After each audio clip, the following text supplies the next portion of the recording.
We're live. Good morning, everyone. And Good welcome, morning. Good, and welcome to the 702nd stated meeting of the Philadelphia Historical Commission. The first thing we want to remind everyone is that we will be using our instructions for public comment that were actually adopted in 2019. We have a very long and complex agenda today. We want to make certain that every matter is heard properly. So if we seem to be pushing things along, we are. But we do want to make sure that everyone can speak, but not to duplicate things that have been said before. So with that, let's just have a quick round of introductions of the staff and the commissioners. Let me see. All right, I cannot see all the pictures right now. Let me see. Let me change view.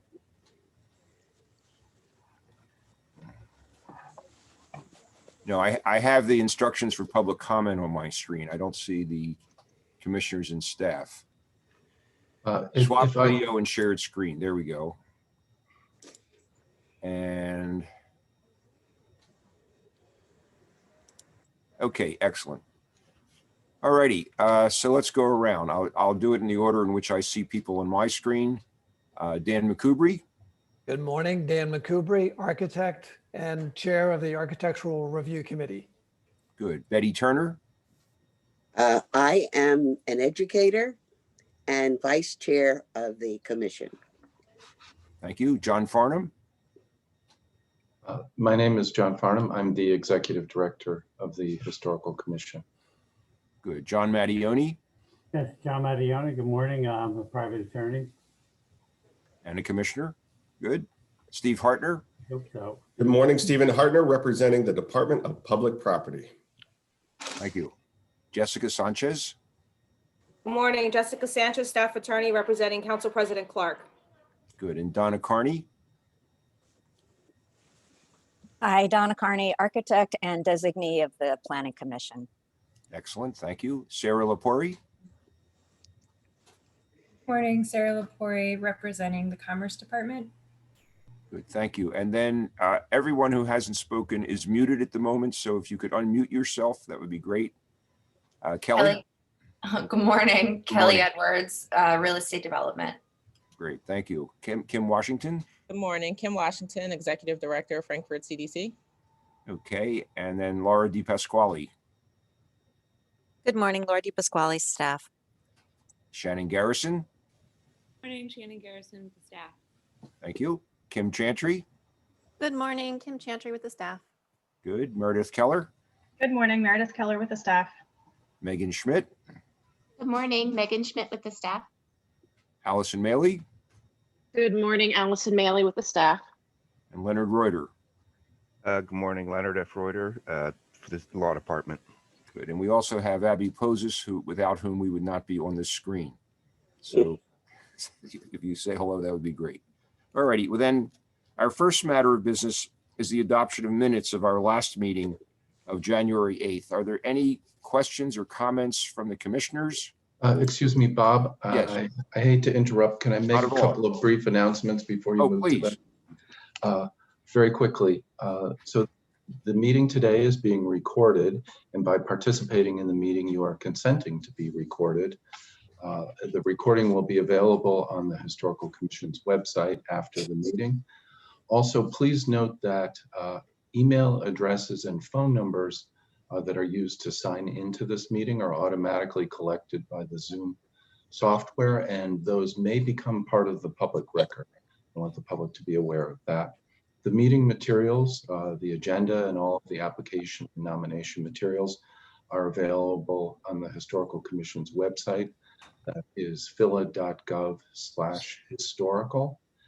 Every review includes an opportunity for public comment. If you'd like to comment during the public comment period, you can use the raise your hand feature in Zoom. If you're on the telephone, you *9 to raise your hand. And I did notice that there was one hand raised earlier. We will call on people when we get to the public comment period. If you do have a technical question, you about Zoom, you can always put that in the Q&A. The Q&A is not used though for public comment, so please don't comment on the merits of applications and nominations in the Q&A feature. We will delete those and they will not be part of the record. With that, I'll turn it back to the chair. Great. John, thank you very much. All right, so we'll go on then to the approval of the minutes of our last meeting of January 8th. Are there any questions or comments from the commissioners or corrections from the public? There is one hand raised. It's been raised since the beginning of the meeting. I don't know if it's a desire to comment on the adoption. Well, let's ask. Sure. I think we should ask. Abby, if you could unmute Richard.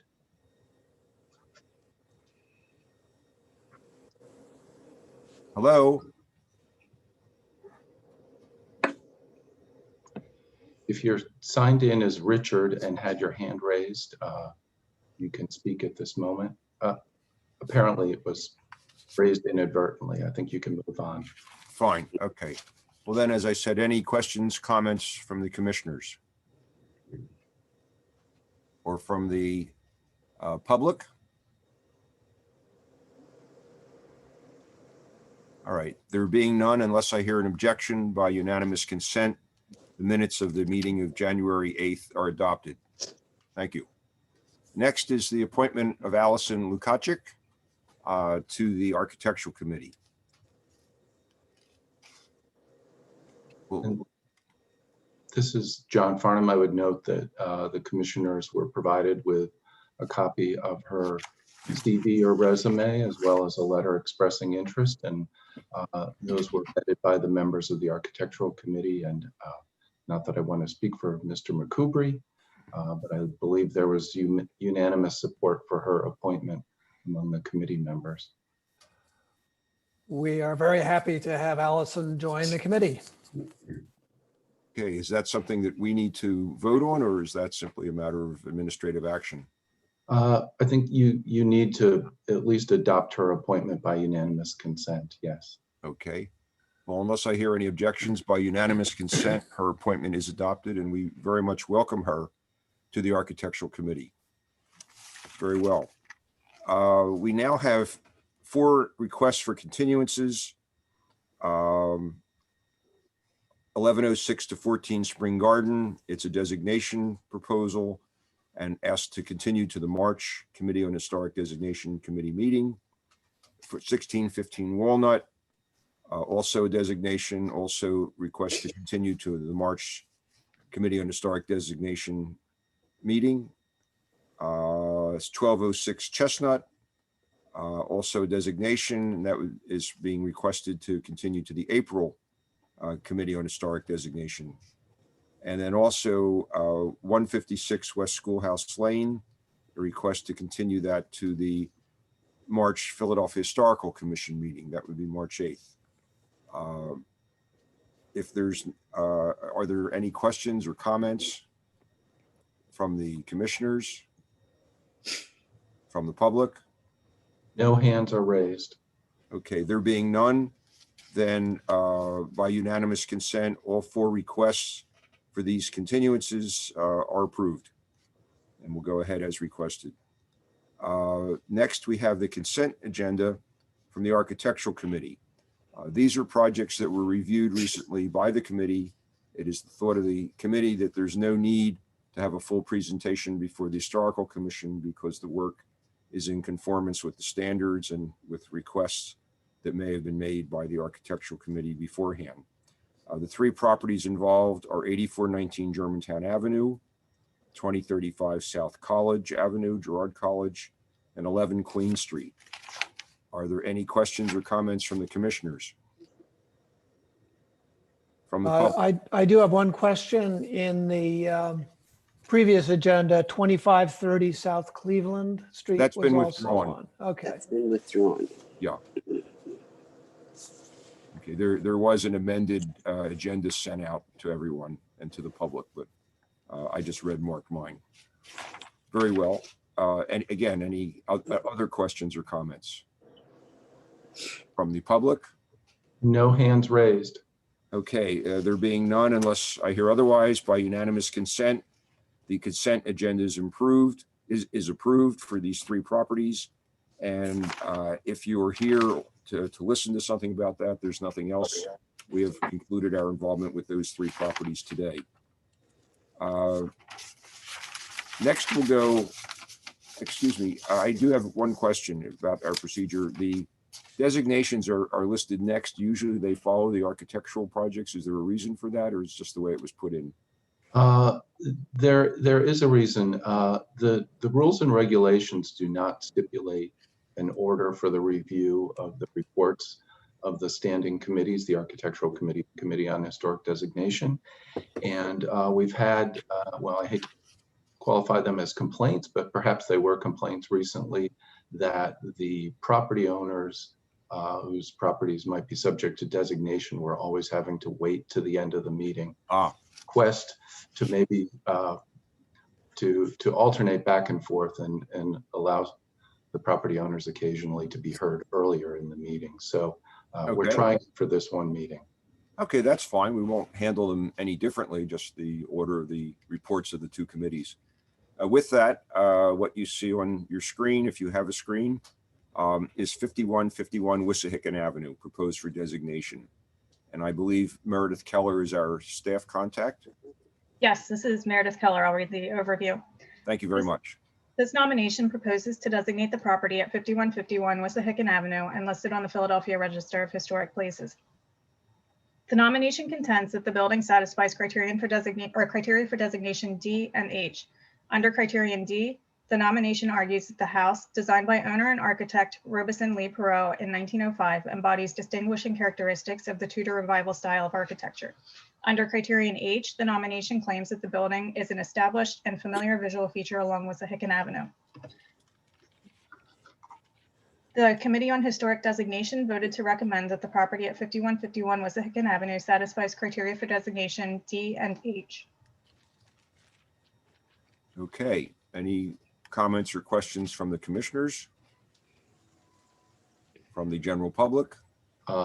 Carl Primavera, Attorney Carl Primavera does have his hand raised. Okay. Very well. Mr. Primavera? I'm sorry, I must have mistakenly pressed that, so I'll remove it. Okay. Thank you. Certainly, thank you. Anyone else?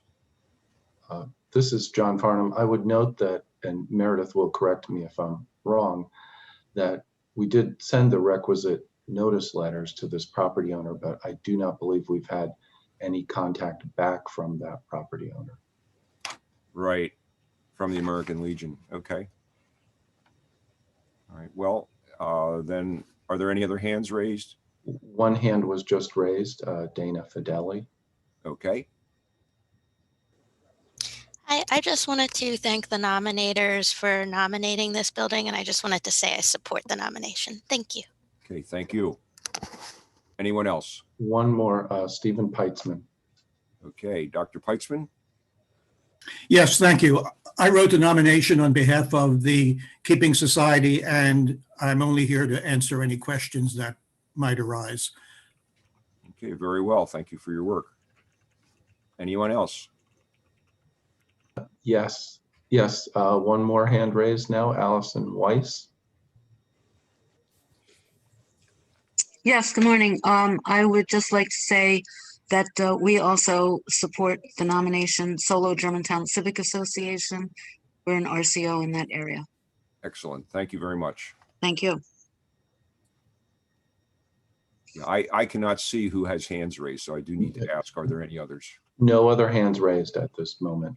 Okay, fine. Then if there's no other discussion, unless I hear otherwise by unanimous consent, this property is placed on the Philadelphia Register under criteria D and H. Okay, thank you. Let's move to 121 Mount Pleasant Street, the Joseph Meehan House. I believe Megan Schmidt is our staff contact.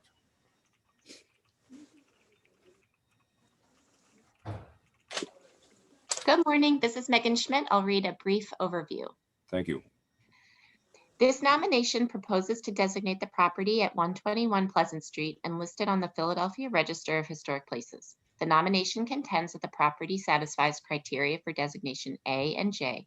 Under criterion A, the nomination argues that the property is significant owing to its association with the life and work of Joseph Meehan, a prominent editor, horticulturalist, landscape gardener, nurseryman, writer, and veteran of the Civil War. Under criterion J, the nomination argues that the property is significant as a representation of the commercial and cultural legacy of the larger Meehan family in Mount Airy, Germantown, and Philadelphia. Joseph Meehan was the brother of a famous botanist, author, and publisher Thomas Meehan, who ran Meehan and Sons Nursery in the Mount Airy section of Philadelphia. Nomination implies that the yard to the west of the house is historically significant because Meehan no doubt began planting on the grounds when he purchased the property in 1880. However, the nomination does not identify any specific features, including plants, that might convey that significance. The nomination states that the feeling of a bygone era is further amplified by the ample landscape of matured trees and plantings that occupy the large undeveloped lots on both sides of the dwelling. The yard to the west was historically associated with the Meehan house. Houses stood on the parcels to the east until after 1962. The parcels were not historically associated with the subject property and are currently owned by the city. Okay, thank you. Are there any questions or comments? Let me ask first, are there any comments from the owner? I believe so. Just a moment. Michael Phillips is an attorney representing the property owner, and he does have his hand raised now. Okay, and after the owner, we'll hear from the nominator. All righty. Okay, Mr. Phillips. Good morning, Chairman Thomas, members of the Commission. Michael Phillips on behalf of CDPHI LLC, which is the owner of 121 Pleasant Street. I provided to Dr. Farnham yesterday a memorandum of understanding that was recently signed between the property owner and the nominator, Keeping Society, wherein without conceding or agreeing that the property satisfies the legal criteria for designation, the property owner, in the spirit of compromise, has agreed to neither oppose nor contest the designation of the building for inclusion on the historic register. However, we do oppose the grounds to the west for designation and believe that the property does not satisfy criteria for designation I. Within the memorandum of understanding, the nominator has also set forth unequivocally that they do not believe that their nomination demonstrates that the property satisfies criterion I, and that the nomination does not set forth any facts or evidence to support such a designation, insofar as it does not present any facts or evidence to establish that the property has yielded or may be likely to yield information important in prehistory or history. So on that basis, again, we are not opposing the nomination of the house only. However, we do object to any inclusion of the vacant land to the immediate west. I will point out that that land does cover both the parcel that is nominated at 121 Pleasant Street, as well as a parcel that is not nominated, 109 Pleasant Street. And just for brief context, my client did have development plans to subdivide 3 parcels that it owns, 3 contiguous parcels, and to build single-family houses on those parcels. In the spirit of compromise, they have agreed to adjust their development plans so that the home at 121 Pleasant Street would not be demolished, and that they would build the single-family homes on that vacant land.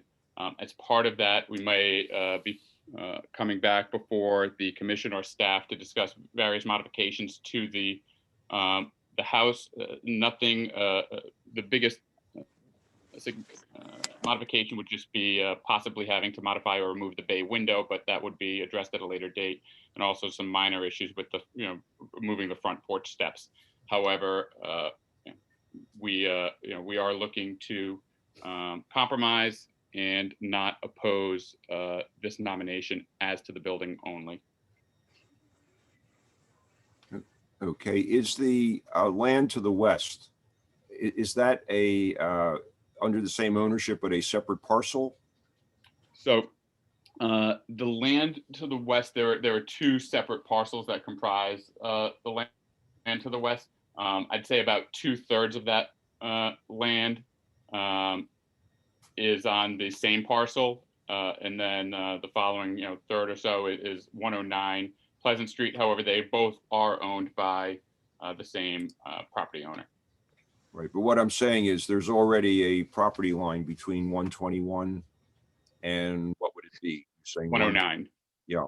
Yes, there Okay. is. So the area that we're speaking about is approximately maybe 60 feet of land to the immediate west of 121 is all part of that parcel. Of 109. Of 121. 121 has about 88 feet of width. So it's the house, and then approximately 75 feet or so, or 70 to 75 feet to the immediate west is all vacant land that is right now the side yard of 121. Right. What I'm saying is we had this situation recently in Roxborough or in the Wissahickon area. And if we were to agree to this, we would need to see where do you propose a line of subdivision?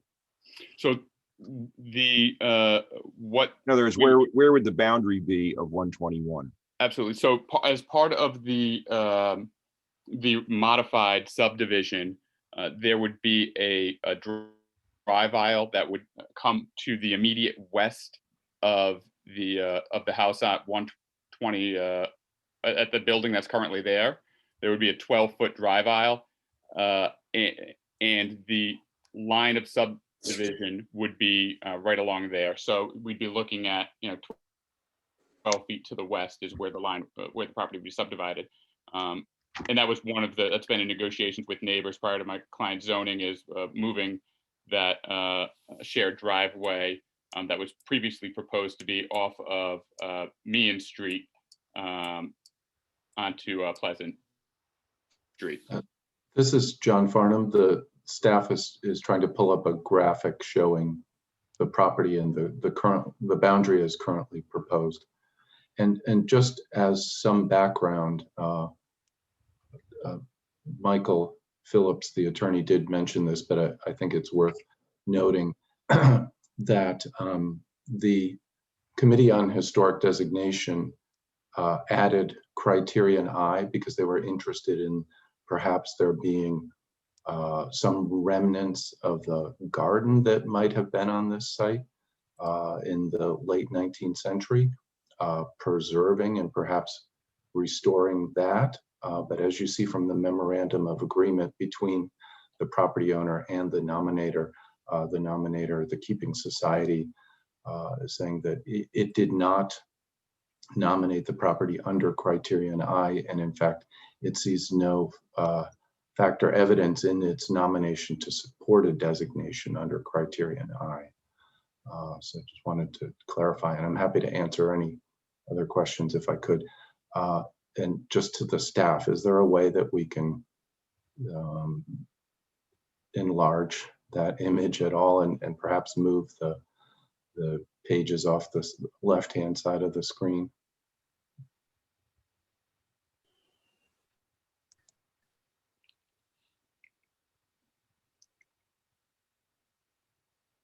So, yeah, from this angle it works. You can see this shaded in blue is the parcel known as 121. That parcel is 109, is to the immediate west, continues the vacant land.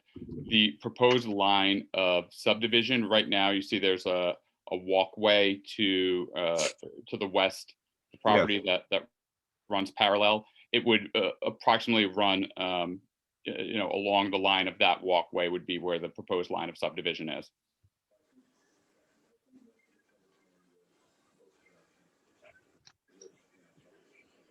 Okay, so, and then if you were to build a house at this subdivided off portion, what kind of setback would you have from the property line?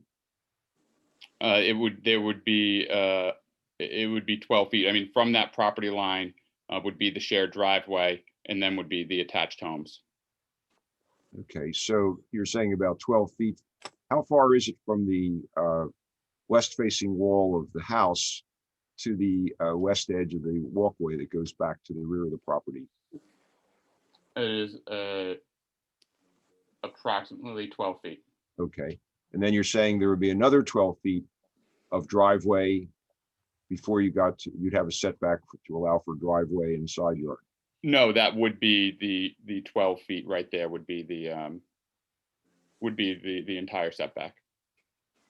So you might have a building as close as 12 feet to this one. Correct. Okay.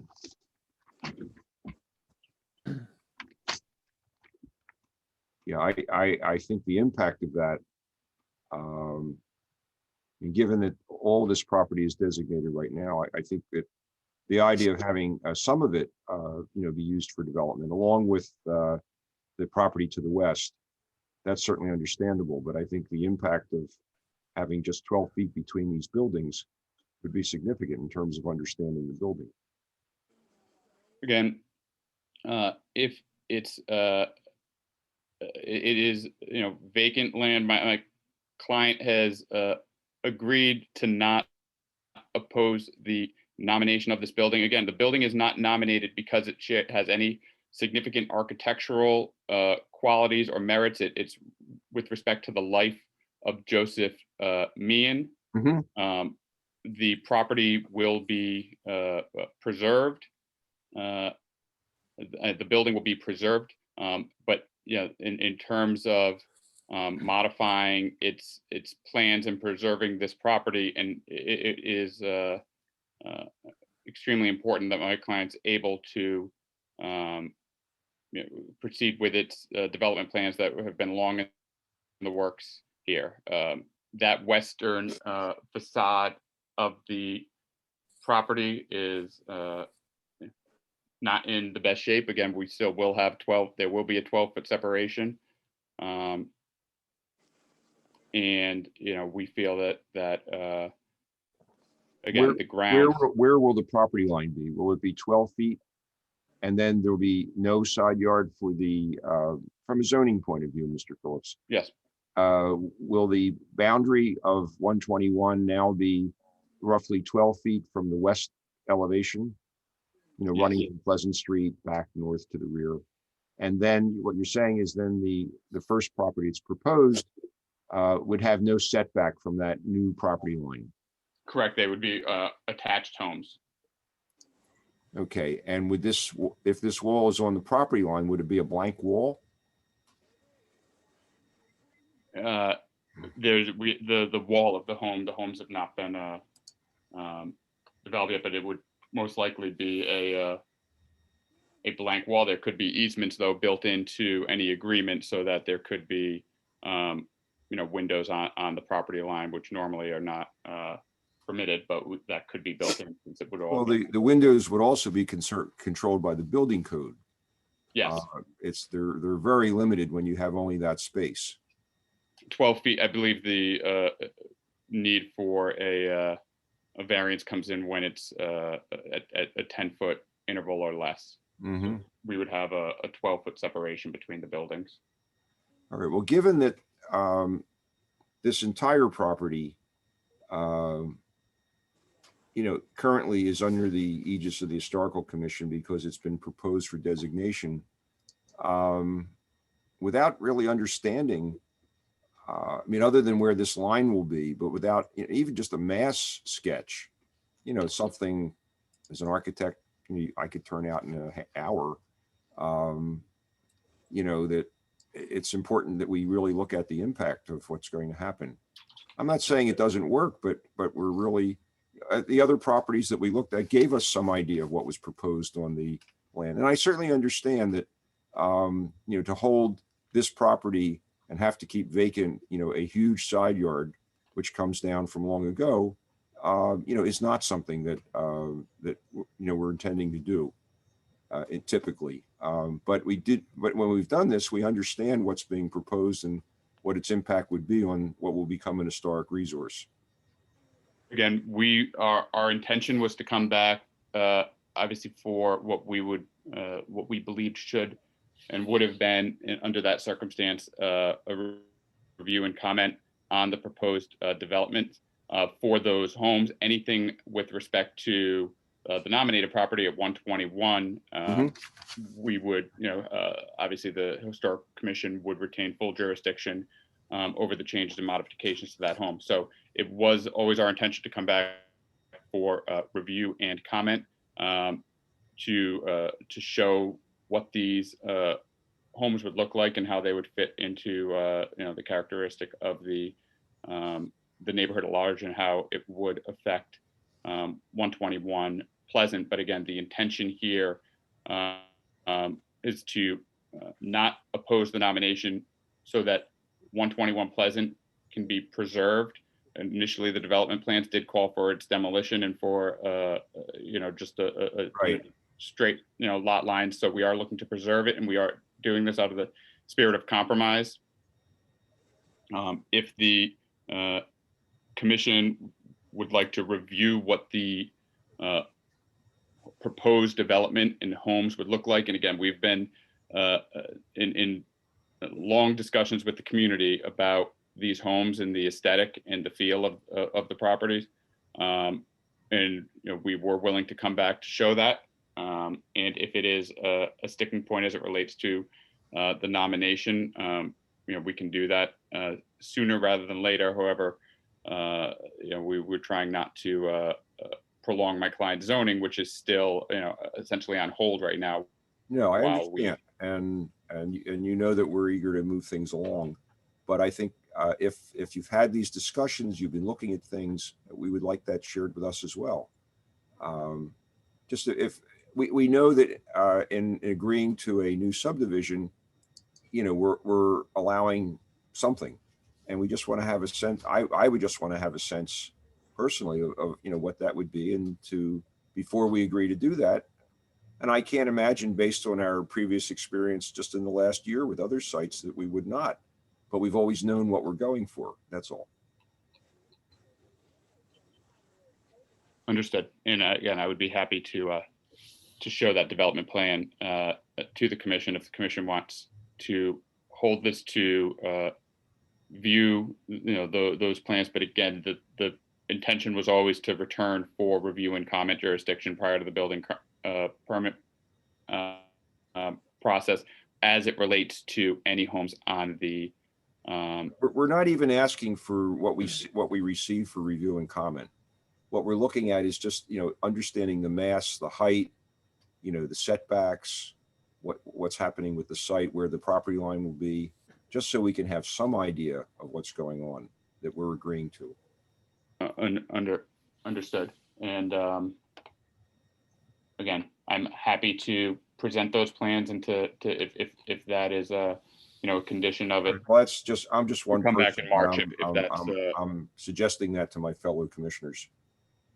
I'll leave it at that. Thank you, though. I mean, I appreciate the compromise you're working out. I just feel that we need to be.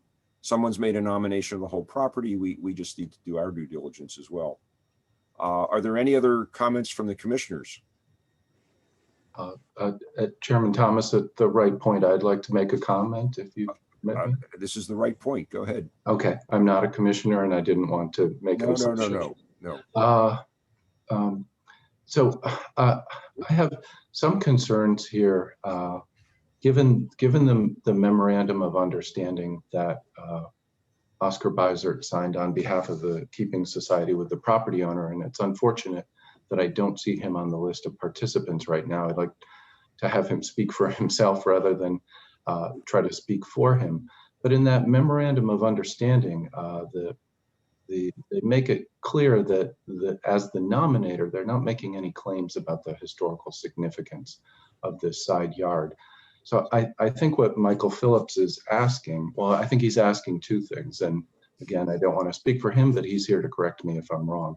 One is that it not be designated under criterion I, which would require archaeology if there was some sort of ground disturbance in the side yard. I think that's his first request, and that request is because, one, the nomination doesn't even address criterion I, and then number two, his client had a plan in place to build on this site prior to the nomination. So what I think he's asking for now, and I wish I had known this, I'd had a couple of discussions with him, but his primary concern was criterion I and not the boundary. But he's requesting that you reduce the size of the boundary. Of course, it's the commission's prerogative to do that or not, but I would point out that in some similar instances, you have done that. For example, in the case of 145 and 147 Sumac. Sumac, yes. In the Wissahickon section, there were reductions in the boundary, reducing the size of the designated area to smooth the redevelopment of a very large lot that in a lot of ways is like this. It's sort of an outlier in the neighborhood. I only live about 3 or 4 blocks from here, and I've walked over to look at this lot several times since it's been nominated. And this is a very, very dense neighborhood. And this property and then the open land to the right, which is owned by the city, had buildings on it that were demolished in the 60s or 70s and was converted into a small park. Give this area, this particular set of properties, very different appearance than the rest of the neighborhood. So I just wanted to point out that there are really two questions before you. Should you designate under criterion I or not? And then should you reduce the boundary or not? The nominator appears to be suggesting that you not designate under criterion I and that perhaps you reduce the boundary. If there's anyone from the Keeping Society here other than Oscar Beiser, because I don't see Oscar, be interesting to hear from them, but I just wanted to add some additional information. Sure, that's very helpful. I think we could consider those two matters separately. And just to clarify, because I want to be clear about what we would be requesting from a zoning and building standpoint, because we're just at the phase right now trying to move as quickly as possible where we're adjusting our subdivision plan. The proposal consolidates both 121, 109, as well as a parcel to the rear that fronts Meehan. And as of right now, what we would be proposing is you have the existing home. There would be the driveway that is 13 feet 2 inches long, and then there would be 6 single-family homes that are all 16 feet wide, that are all attached properties that span the width all the way down to 109. So they would all conform from a height massing standpoint with what you see in the surrounding community. We wouldn't be looking for any variances as it relates to that. Our sole variances that they were going for the zoning board for really related to the width of the homes along Meehan, the 2 homes along Meehan, and issues with the rear yard, because they would be parking access through the rear. But they would be 16-foot wide homes. There would be 6 of them. So again, I would be more than happy to come if it's a matter of coming back to request where that lot line or boundary is. Be happy to do that. My main focus was really focused on the building and not objecting or contesting the nomination of the building, but that the land and grounds to the immediate west would not be included within the designation. Right. Well, if we're doing that, again, we need to see something. If perhaps in doing your planning, you have drawings already that you could show us. We have a site plan, but it's only going to show where the it's only just going to show where the lot lines would be and where they're proposed. In terms of renderings of height and a fully fleshed out zoning plan. We don't have that yet, but can certainly get it if you're interested in the the contextual elements of the homes. Yeah, that's what I would certainly feel we would be obligated to look at in order to approve, a change in the property line. The other thing I would say is that if we do that, and then the new property, the reduced size property of 121 is the only thing that's on the register. The other properties, you won't need to come back for review and comment, right? Because they're not designated. They won't be designated. So, the one time that we get to look at it is when we agree to adjust the boundary, and that's right now. So I personally would want to see that. I've spoken enough. I don't want to repeat myself. Are there any other comments from the commissioners? Excuse me, we do have Jim Duffin now, who is here to speak on behalf of the nominator. Okay. Okay, Mr. Duffin? Abby is unmuting him. Okay.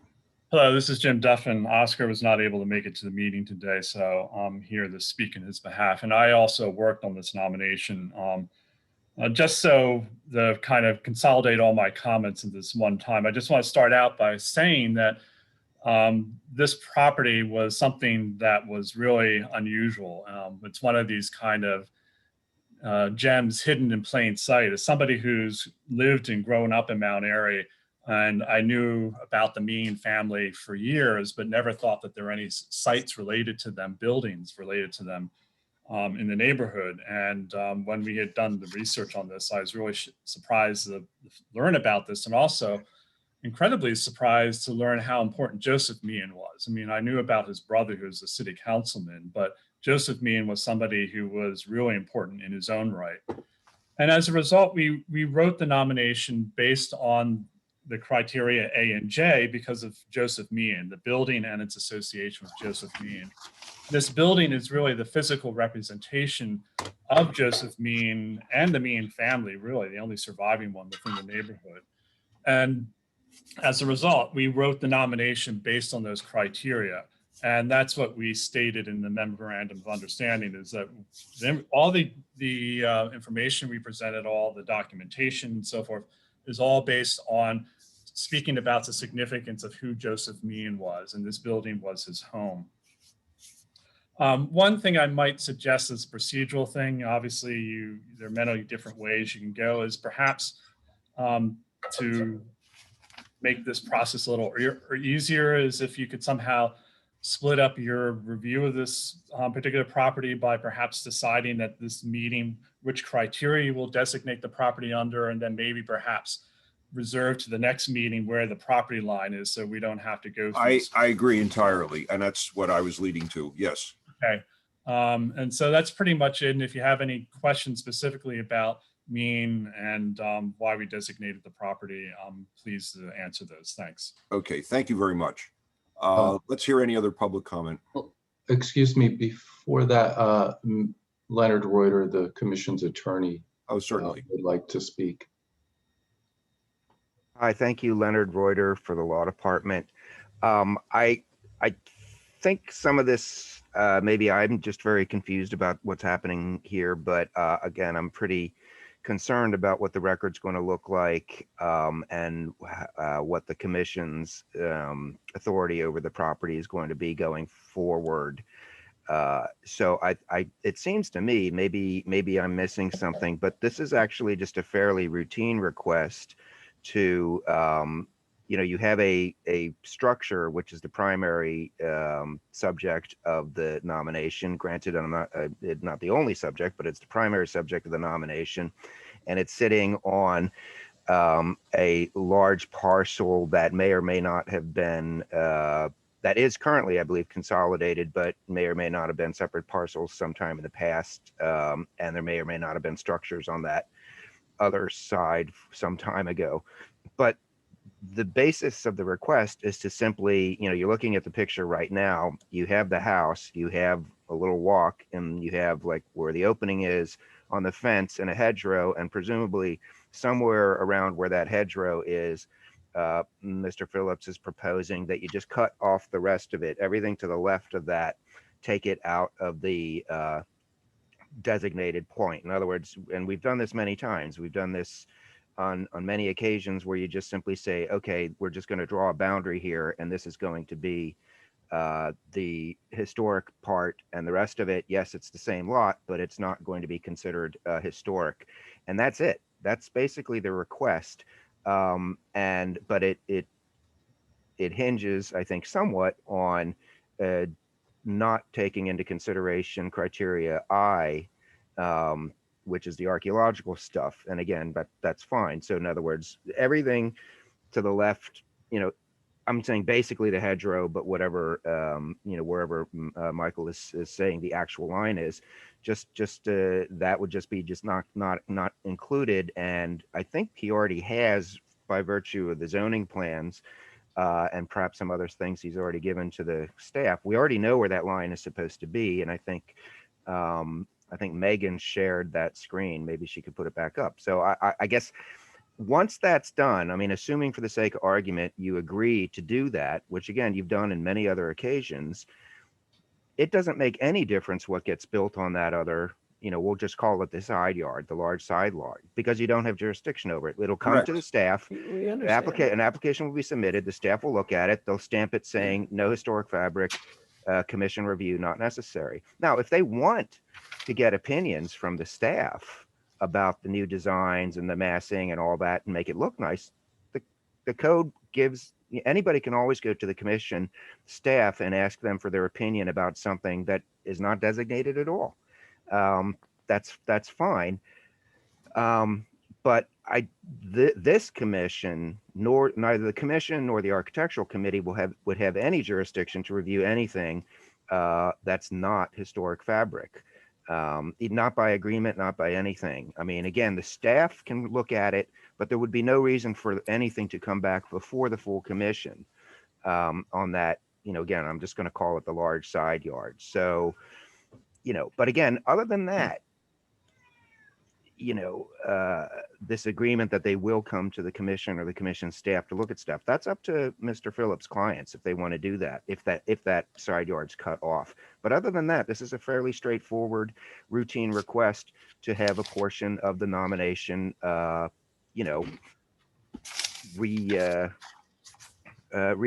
adjusted to take that off. So it seems like this kind of got really confused, I think partly because of the agreement, which is really not with us.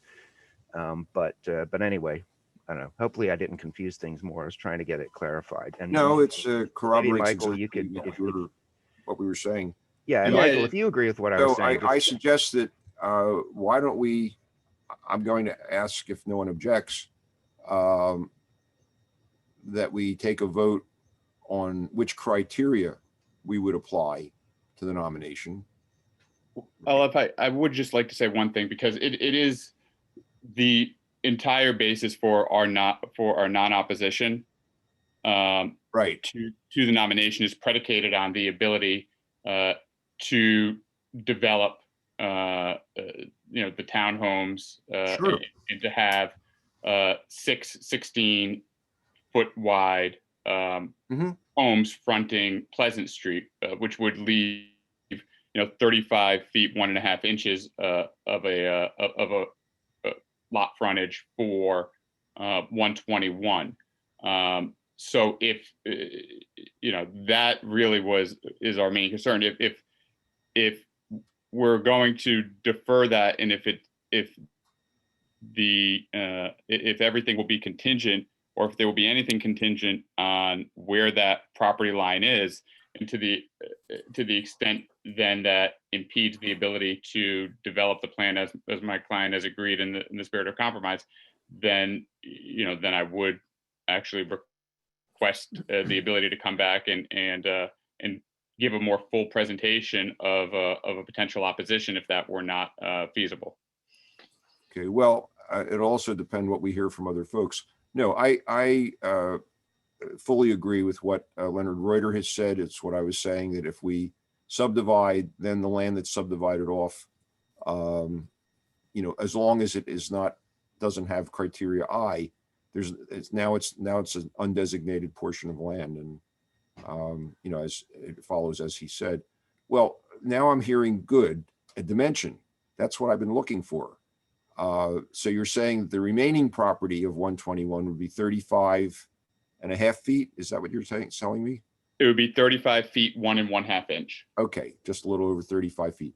What is the width of the existing house that we're looking at? 20, it is, if you include all the way out to the edge of that bay window, that's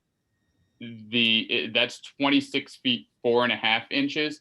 However, that doesn't represent the full. No, what's the width of the front wall? Is 15 feet, 4 inches is the house itself. Okay, and is the property, is the is the east facing wall a 0 lot line wall? No, it is not attached to the lot line. There is about a 4 feet of side yard to the east. Okay, so let's start adding it up. You have 4 feet of side yard on the east side, and the main block of the building, forget the bay window for a moment, and anyone else will be able to ask a question. I'm just trying to satisfy my own question. So we have 4 feet, then we have the front facade, and how wide is that? 15 feet, 4 inches. Okay, so 15 and 4 is 19, and the total width of the lot is 35 1.5 inches. Yes. So what you're saying then is from the east facing wall of the main block of the house is a little over 15 feet. Yes. Okay, well, that's different from the 12 feet that we were talking about, because I guess you were measuring from the bay window. Okay. Yeah, when we're looking at, I mean, if you go from that, not including the bay window, instead of a 12 feet, the drive aisle would actually be 13 feet, 2 inches. Mm-hmm. Hi, I'm going to just interject real quickly. Michael, do you have a copy of the zoning plan? Yes. The site I plan? have yes, I have a copy of that. Again, this has not been approved by. No, I understand, but it's your proposal. What is it possible, Abby, to just allow Michael to share his screen to show that, because that might help clarify it, unless you think that's not. Yeah, if I can. Mr. Reuter? Yes. If he could quickly email it to a staff member, we could put that up on the screen. Yeah, that might make sense, because I would like to impossible to figure out what the dimensions are by looking at this one photo here. Okay, should I just send it, John, to you, or should I send it to? Yeah, and I'll distribute it to the others. In the meantime, I would note that at some point before you take any vote, you do have 4 hands raised from members of the public. Okay. All right, well, why don't we hear from the public as far as we've gone, and then we'll get back to criterion I, and then to the whole issue of subdivision.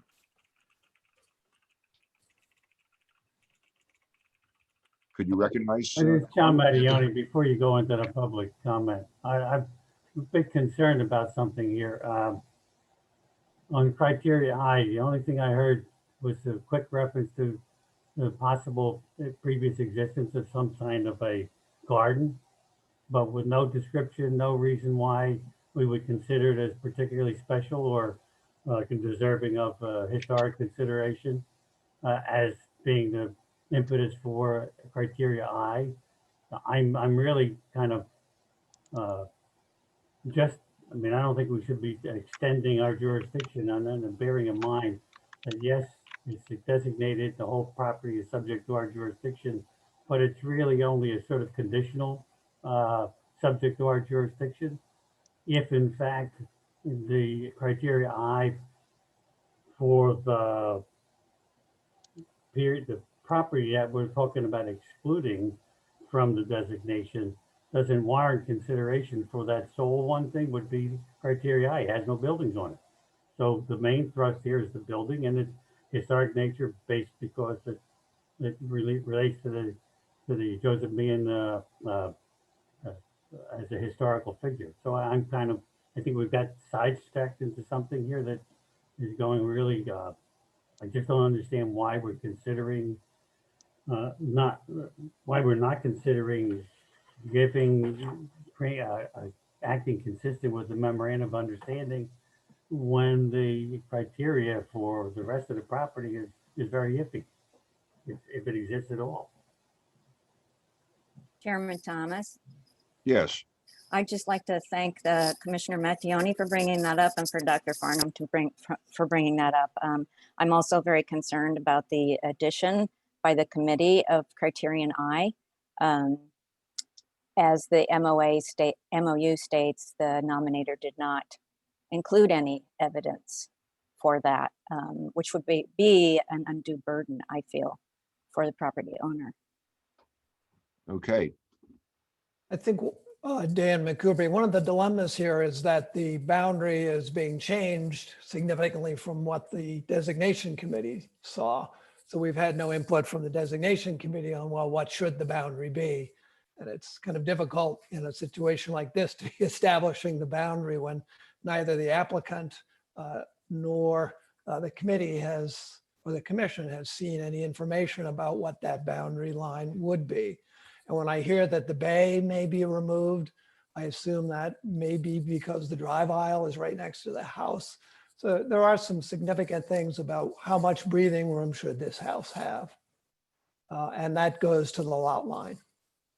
And I just want to touch about one point about the bay. We had always assumed and recognized that if this property were designated, any modifications to the bay or proposed revisions to that bay would need historic commission approval. And so, you know, I was, leaving it at that, but, and also that this plan that's being showed, I mean, this is not it was not a fully fleshed out plan. This has not been submitted to zoning yet. This was a plan that would allow the drive aisle to come off of Pleasant as was being requested, and 16 foot wide homes, leading up to the property line. After those 16 foot wide homes, the rest of that lot would be 121 Pleasant. Hi again, Leonard Reuter. I just want to interject real quickly here for the commissioners looking at this plan. I just want to emphasize, aside from the fact that, as Mr. Phillips said, that this is just a proposal stage at this point, it's not been submitted. Your decision on whether or not and where the boundary would be shouldn't be influenced by the proposed new construction. I had asked Michael to present this plan only for purposes of showing where the proposed boundary would be for the site. So, I mean, I know it's going to be difficult to, but try to ignore what the proposal is. We're just looking at this I had only asked him to show this for purposes of showing where the boundary, where he's proposing the boundary of the designation would be. Okay. Okay. Thanks. Thank you. All right, shall we hear from other hands? Other members of the public? Yes, I believe we have 5 hands raised at this point. So Abby, if you could work your way down the list. Oh, and excuse me, let me know when you have that plan, because we'll stop and take a look at it. I believe it's being shared right now. Oh, okay. And I guess if we could just zoom in just to focus and hone in on the existing building, I think that's really what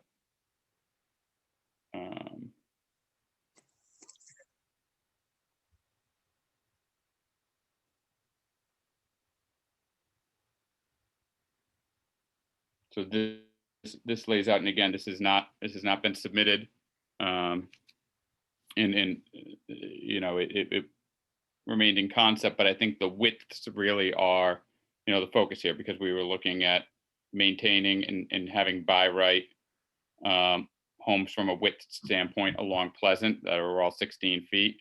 And once you get to that, then the remaining area, is what would still comprise 121 Pleasant, and that's 35 feet, 1.5 inch. All right, well, this is very helpful now. Thank you. So, and the townhomes are set back roughly the same distance as the porch on 121. Yes, They will go up 3 stories. they would all be, yes, they would all be, constructed by right in I think negotiations that have been ongoing for many months with the neighborhood and the RCO regarding the look and feel. I think it's important to note that even with this plan, my client will still nonetheless need to secure variances for certain of the lot line dimensions. So this still will be an ongoing discussion with the community, and we still will need zoning approval for it.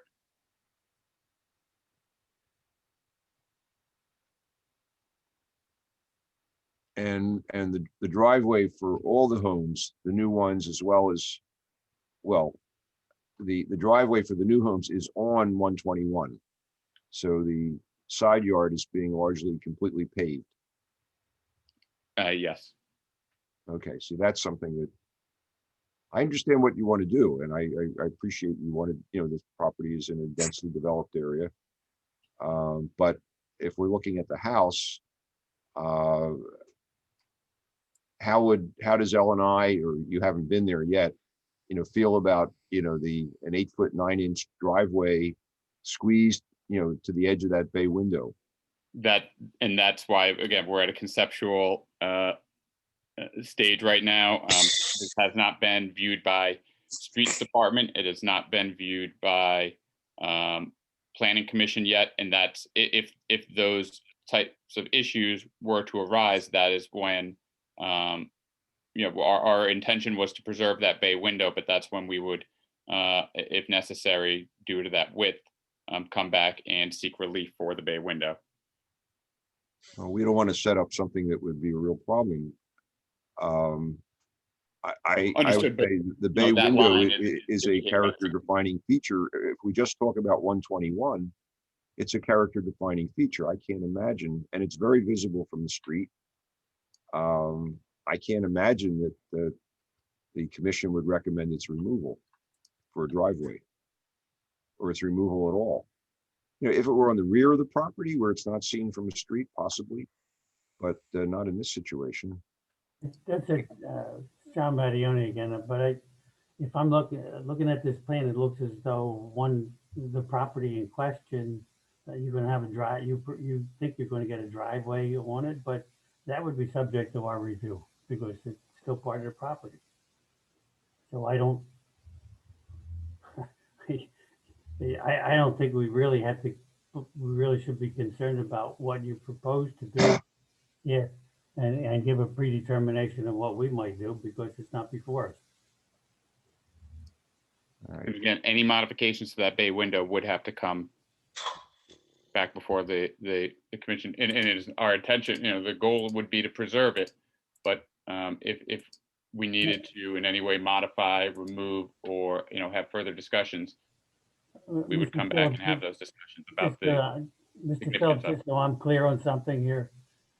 What's the width of the property you propose? Looking at the existing house lot, well,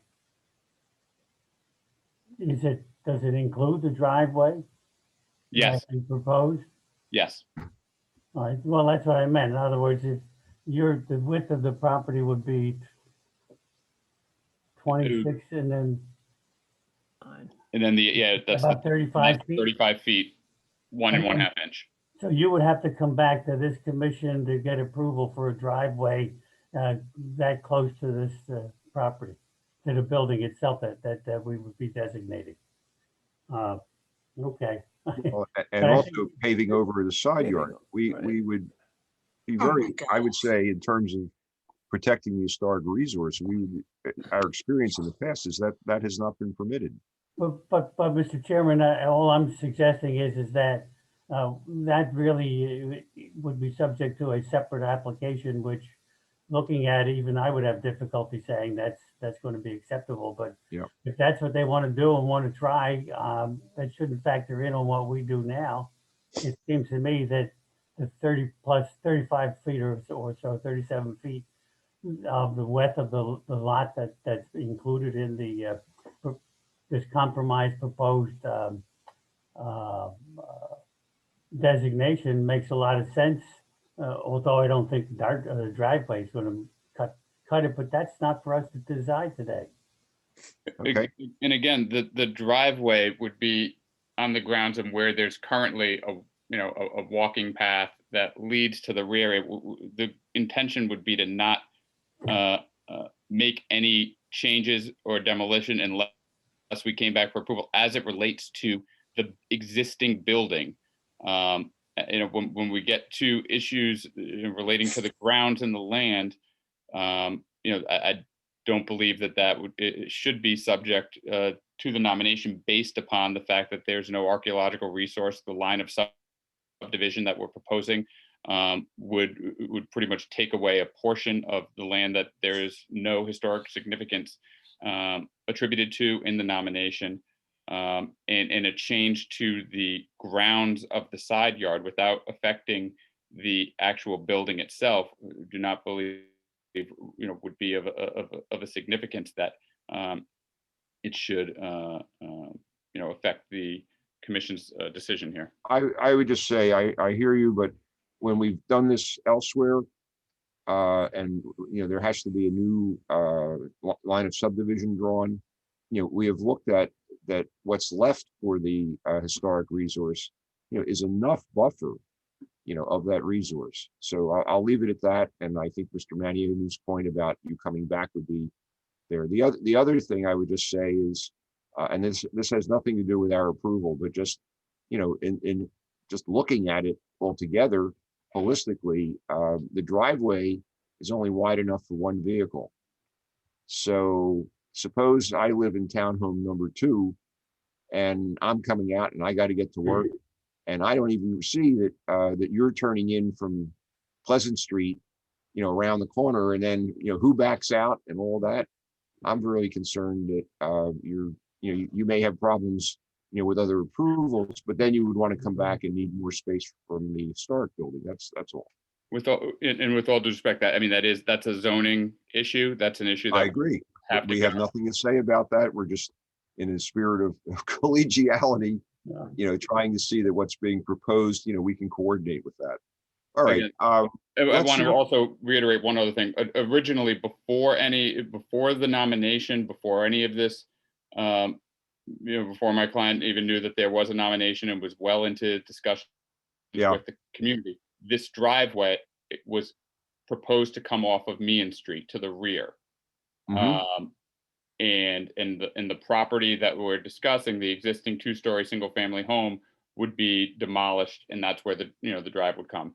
It was very important to the community that the driveway come off of Pleasant Street, not Meehan. So this plan reflects a compromise that both puts the driveway on Pleasant and preserves the existing building. Mm-hmm. Okay. All right, but this helps. Thank you for providing this. All right, well, let's hear any other public comment. Then we'll get to the 2 matters of the criteria I, and then also how we feel about this, about the subdivision. All right, are there other hands raised, Dr. Farning? Yes, there are 5 hands raised, beginning with Allison Weiss.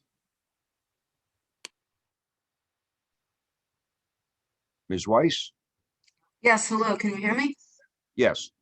Yes, I would like to say that I agree with the previous committee to include the grounds. As a gardener myself, and Joseph Meehan being a gardener, his life was a gardener. and to remove the green space would be detrimental to the context of the house and his legacy as a gardener. Okay, thank you. Thank you. Certainly. Next.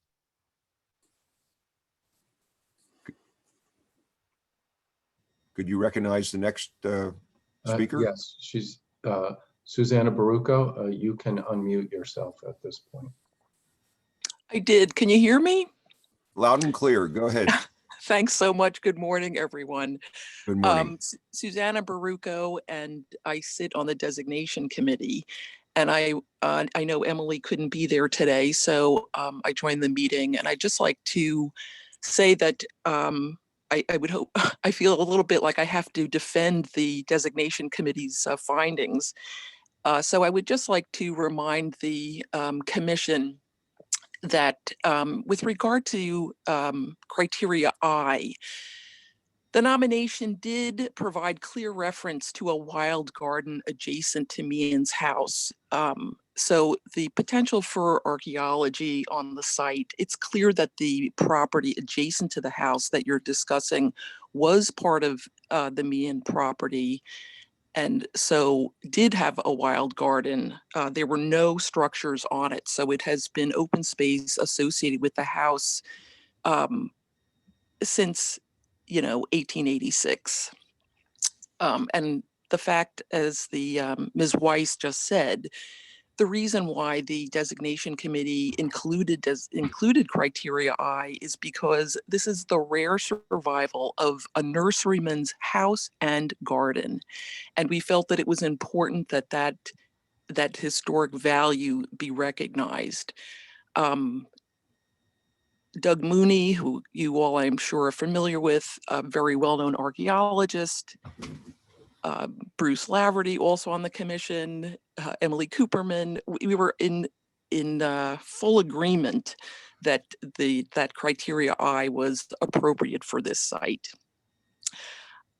I just want to also add a reminder that Dr. Farnham and also Leonard Reuter both participate in our meetings, and there was no question when we added I at that time. And I went back and looked at the rules and regulations. It is certainly within our purview at the committee level and your purview at the commission level to include criteria, even if it's not included in the.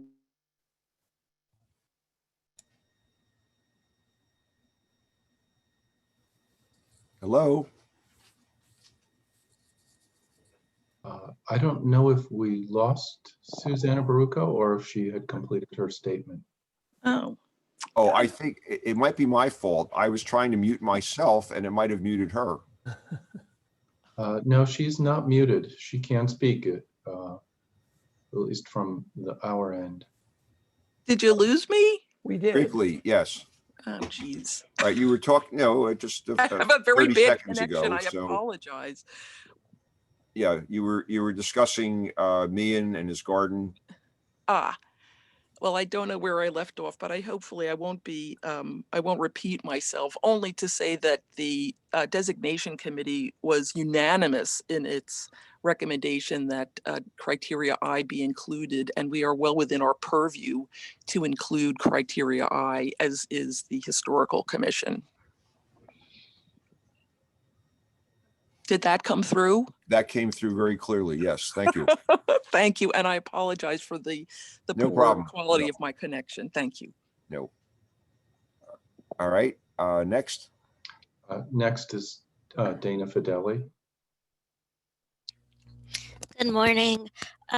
I have been a part of this project. I am a neighbor and community member, and I have attended the RCO meetings in regards to the plans for this.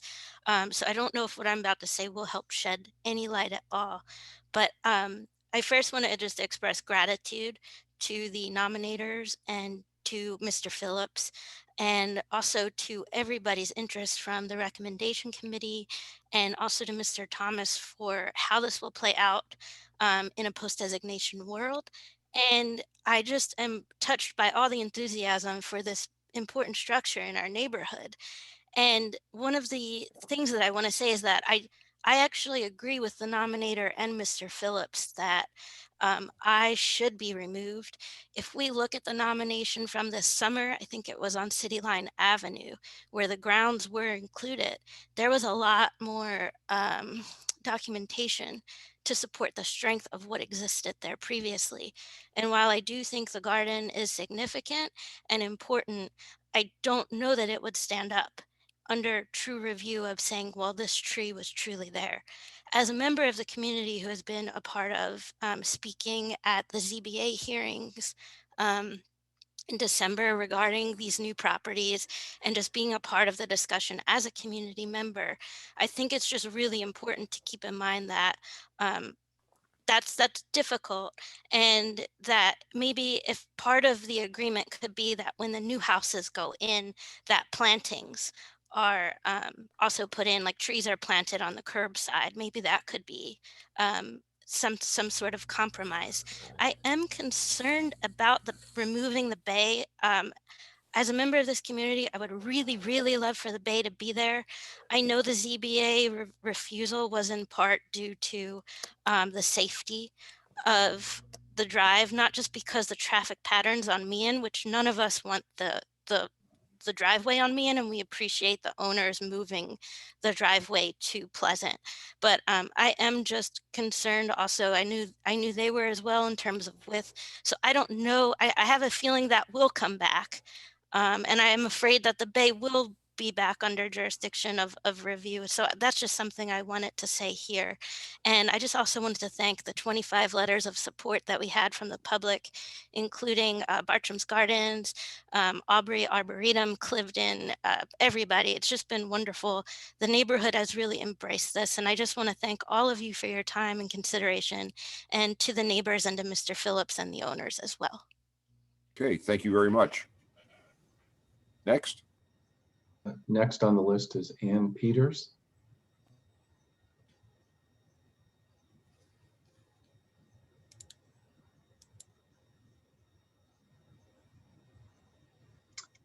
Ms. Peters, you can unmute yourself. Yes, I thought I had. Can you hear me now? Yes, loud and clear. Please go ahead. Thank you. As I listened to the initial presentation, I noted right away the removal of the bay window and the stairs are linked to the designation of a 12-foot space between the house and the edge of the property, which is the same 12-foot space as for the setback of the adjacent structure being built right on the edge of the property. And I must say, I was then not surprised to see that the space created by the removal of a bay window is planned for the required entrance of vehicles for the property to be built. And therefore, the legacy of this great gardener will be destroyed by the paving of the garden space immediate to the house and the walkway, which is characteristic of that kind of house, and the bay window, which is important to the value of the property for someone living in it, as well as its view from the street. And I would argue that if a plan is to be made for townhomes that must have parking, that the entranceway for the vehicle should be part of the property of the townhomes, not the historically designated property adjacent to them.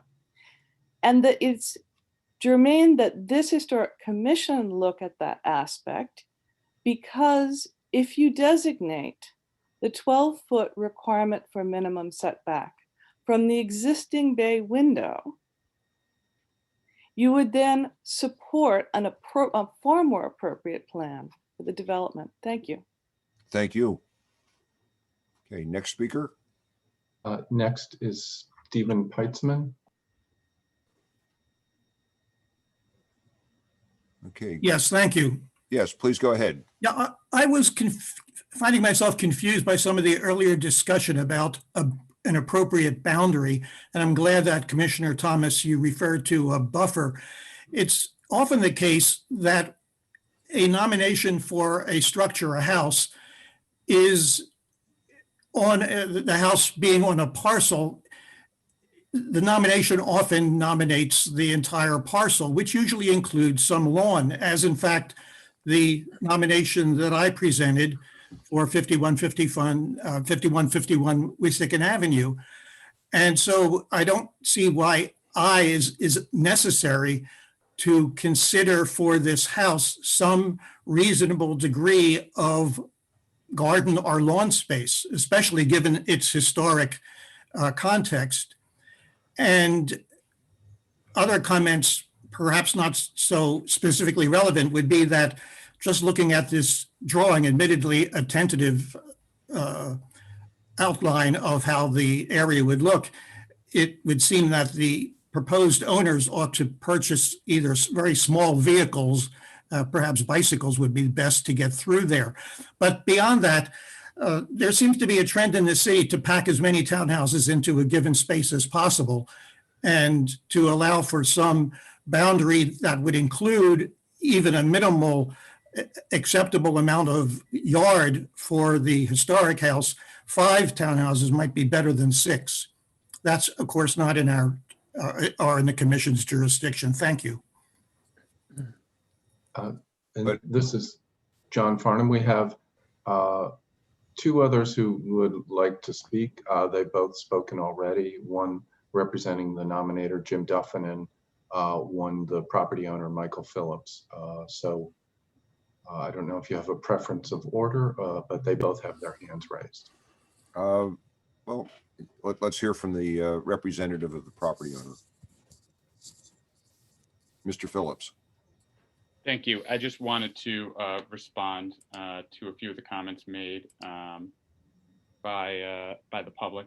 I first want to thank Ms. Paduli for recognizing and giving some context to how long this process has been going on and the various discussions that have taken place with the community.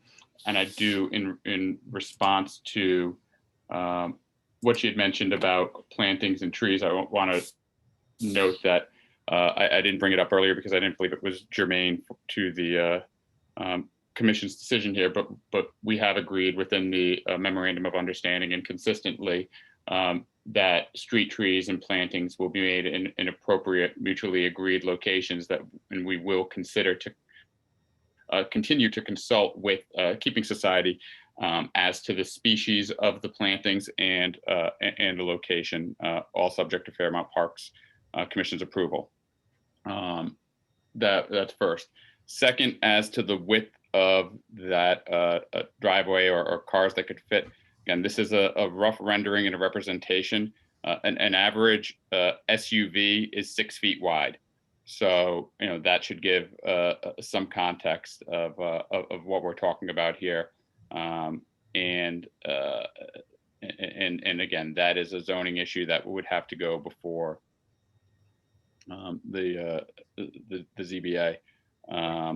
And lastly, I think it's extremely important that I reiterate the Committee on Historic Designations inclusion of criteria I, and state first, the nominator themselves have agreed that the nomination does not set forth facts or evidence to support criteria I.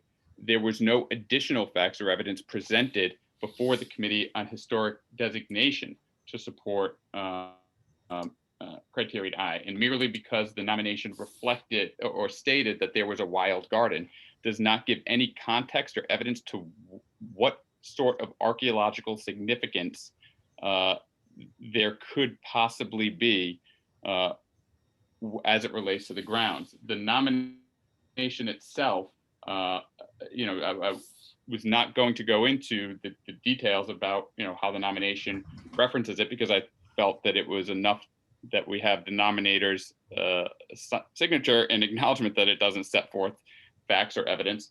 But the nomination makes 5 references total to the grounds or a garden, but only 2 of those citations are based on actual records, and the citations for both of those records are incorrect.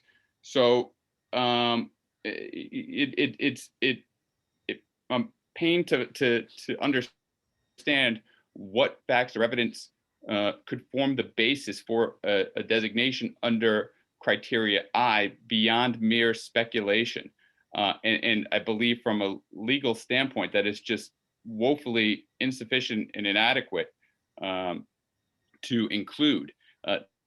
To the extent that I is under consideration, despite any, the lack of any factual evidence within the nomination to support it, I would think that there should be a requirement that some sort of facts or evidence are put forth to establish that, so that the nominator can have the right to refute that evidence. Because there quite frankly is nothing. So that's all I'll say to that. And in terms of the width of the driveway or providing some site, again, you see the rough plan in front of you. It would be 13 feet 2 inches. You would still see the side of the house, and it is not the intention to remove the bay window. My client would like to do everything they can just to maintain the house in the current condition that it is in.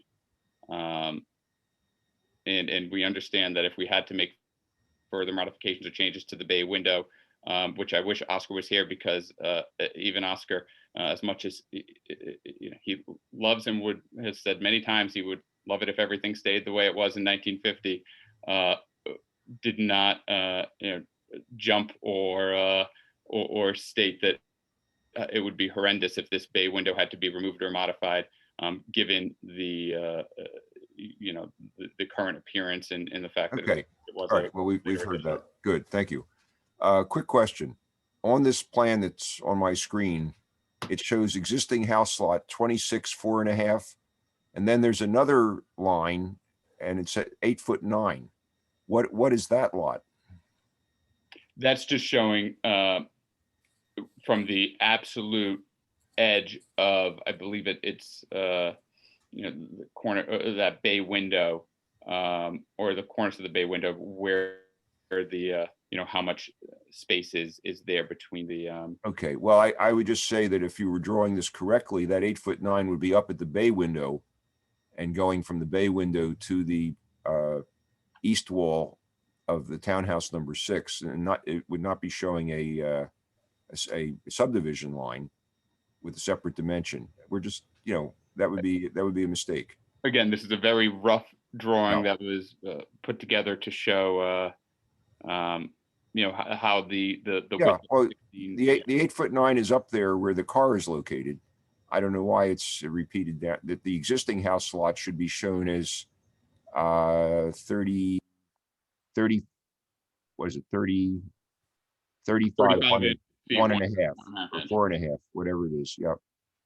Okay, I'm not asking you to correct that. I'm just saying that we're looking at that, in which case, so what would happen is the people that live in the townhouses and the other, whoever else has parking, would have a right to drive over this.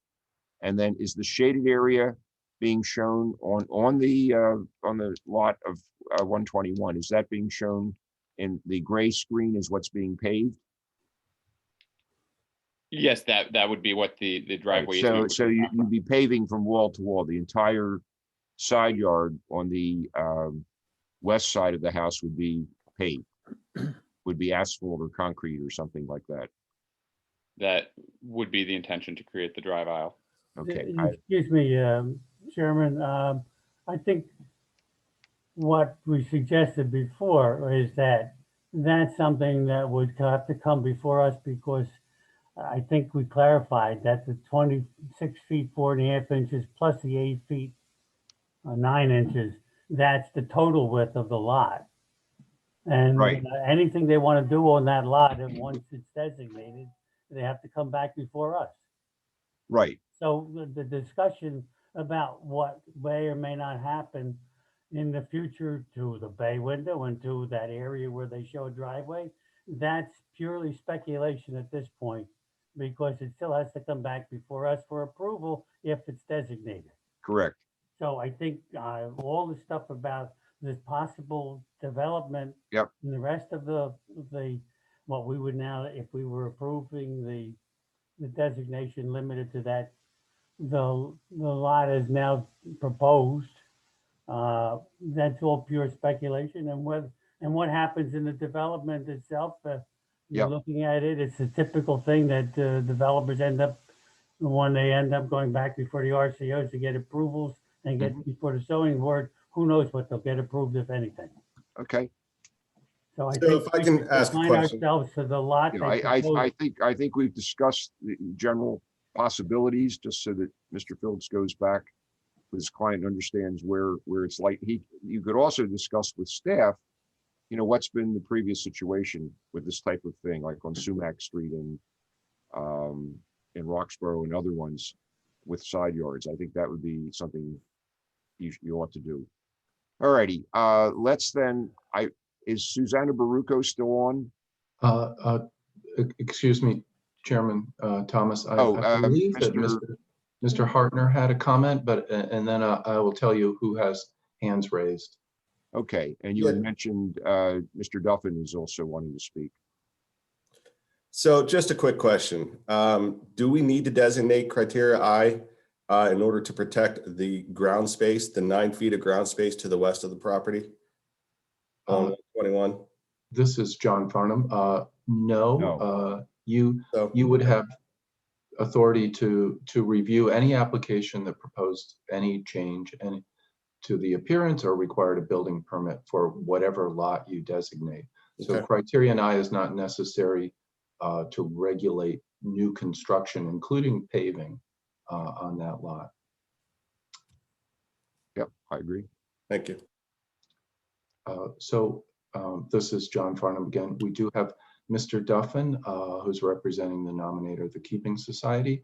And also we have two hands raised again, Susanna Baruco and Doug Mooney, who are both members of the Committee on Historic Designation. And I understand, given that Ms. Cooperman is unable to be here today, it's an unusual situation where there's not someone on the commission to represent the Committee on Historic Designation. But I do want to point out that it's unusual to have committee members lobbying the commission for positions, and you may want to take a moment and decide whether or not that's going to be a policy going forward, because it will be very different from your current practice. So you let me know if you want to hear from Mr. Duffin or one of the two committee members first. Well, let's start with Mr. Duffin. We had lined him up. Hello, this is Jim Duffin. I just wanted to speak to the nomination in regards to the landscape specifically.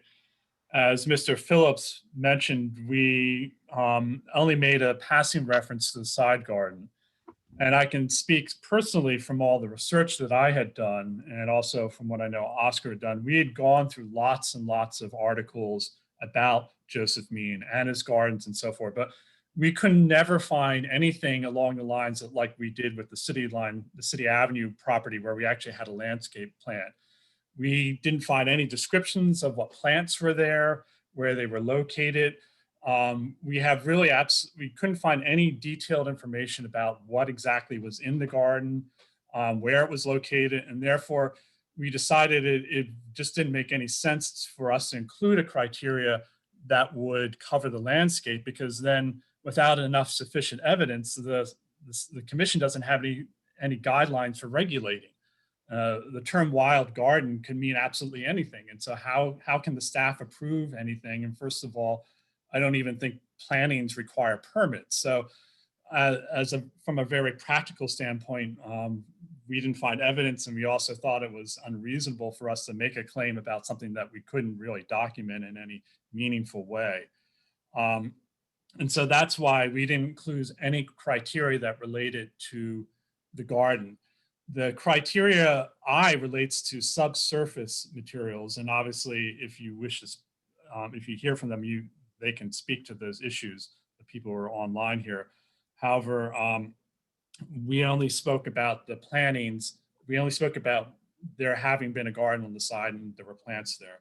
Anything that's below surface, I don't know what would exist, given that it's biodegradable, and I don't think there are any real large plantings on the property today. Thank you. Okay, thank you very much. All right, so we have Ms. Baruco and Doug Mooney. Okay. Susanna Baruco? Chairman, I'd like to cede my time to Doug since he hasn't had an opportunity to speak. Okay, very well, thank you. I think he'll cover what I intend to say. Fine. Hi, can everybody hear me? Yes, loud and clear. Okay. And I am not here today to lobby this commission in one way or another, but just to make a few clarifying statements.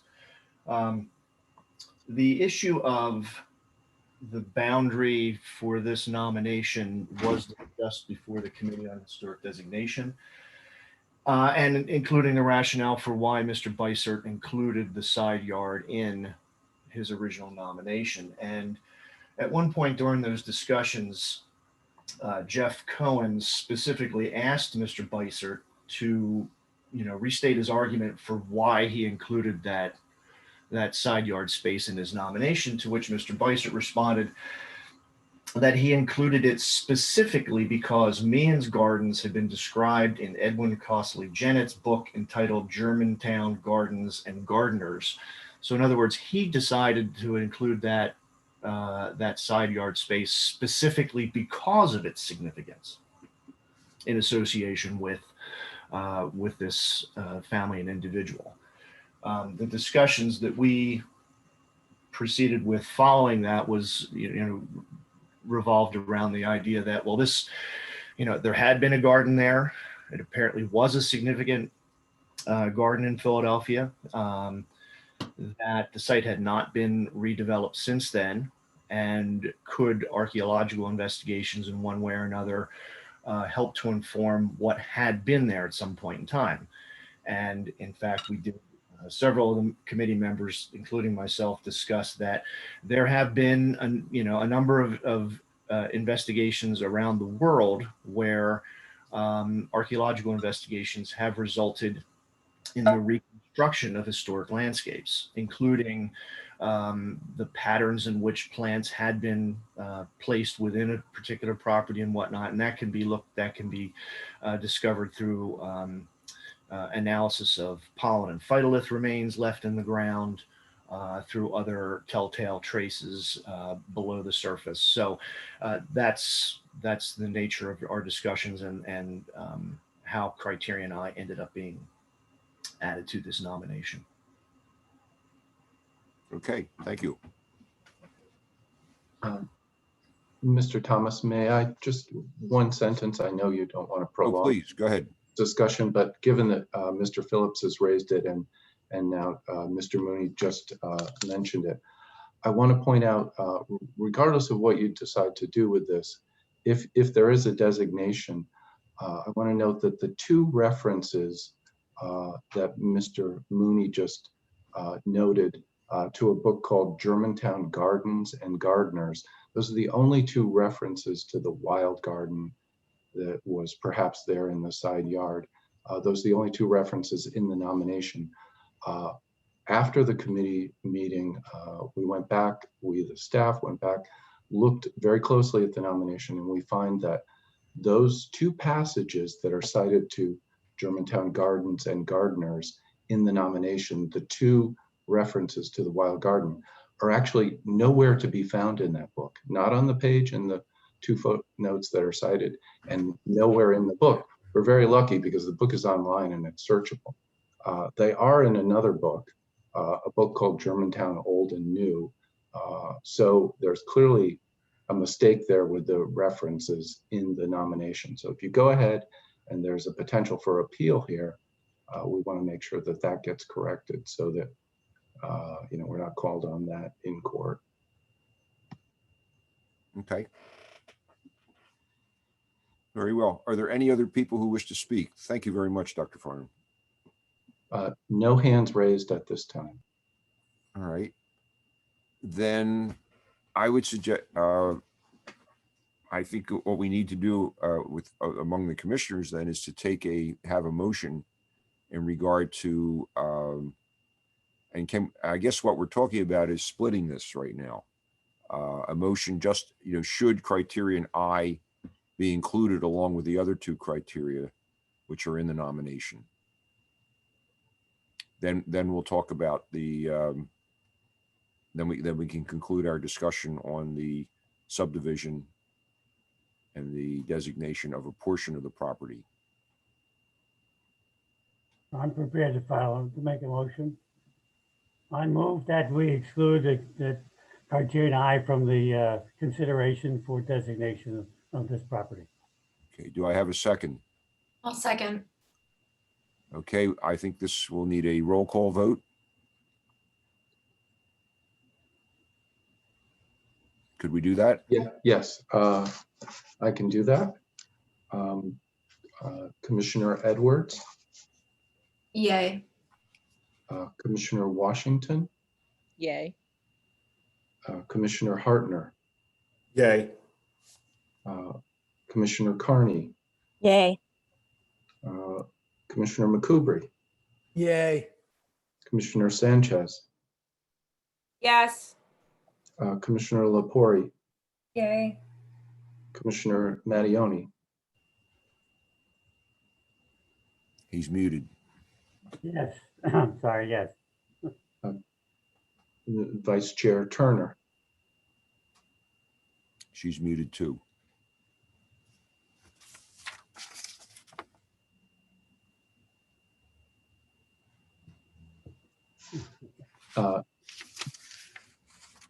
Yay is my response. And finally, Chair Thomas. Yay. Okay, so the vote is unanimous in favor of the motion to exclude criterion I. Okay. All right, then let's conclude our discussion regarding the subdivision. I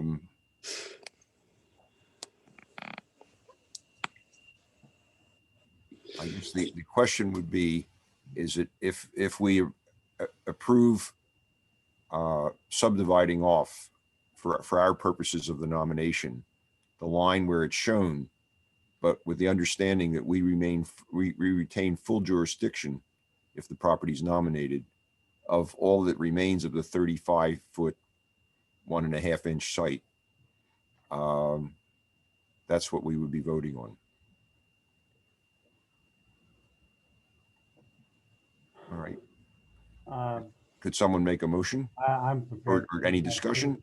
I don't know if it needs more discussion, but I hope not.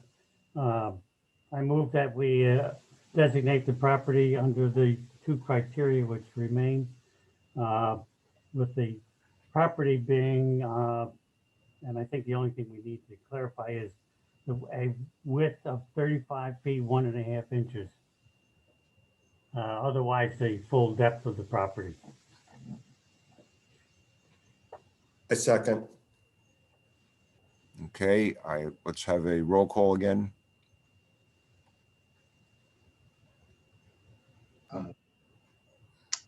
Commissioner Edwards, Yay.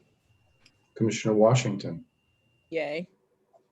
Commissioner Hartner, Yay. Commissioner Carney, Yay. Commissioner McCoubry, He's muted. Nay.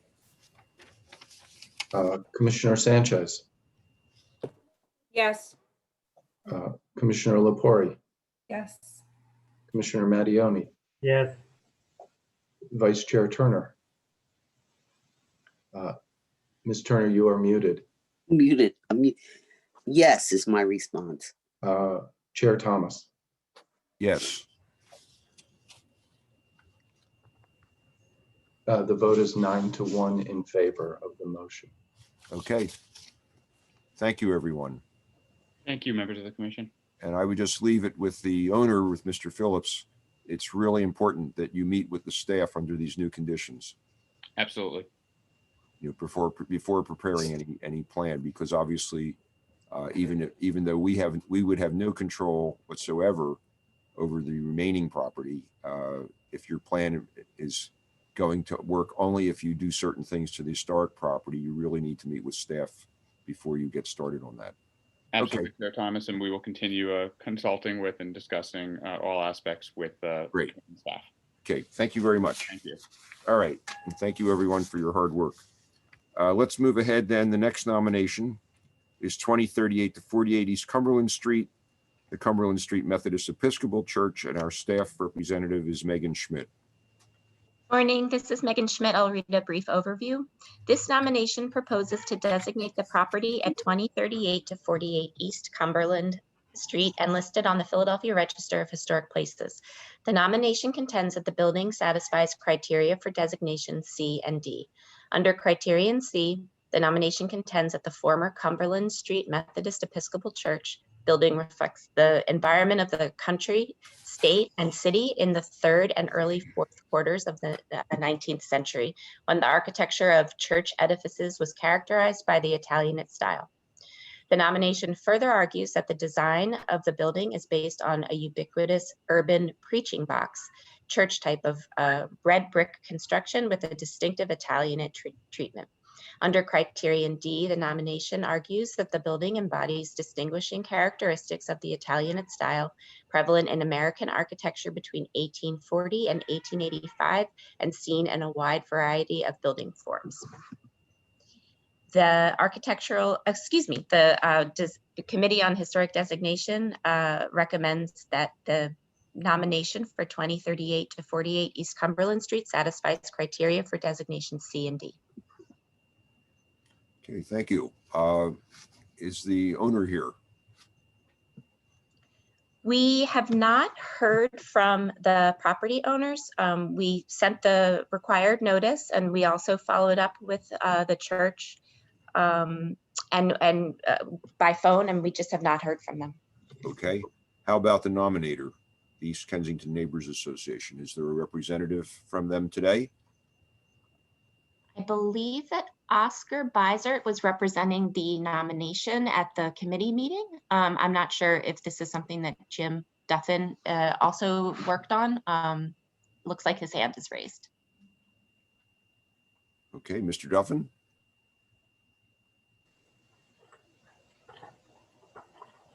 Could we Yes, I'm here on behalf of the Keeping Society. I don't really have anything to add. I think everything was pretty much stated at the nomination and at the designation committee.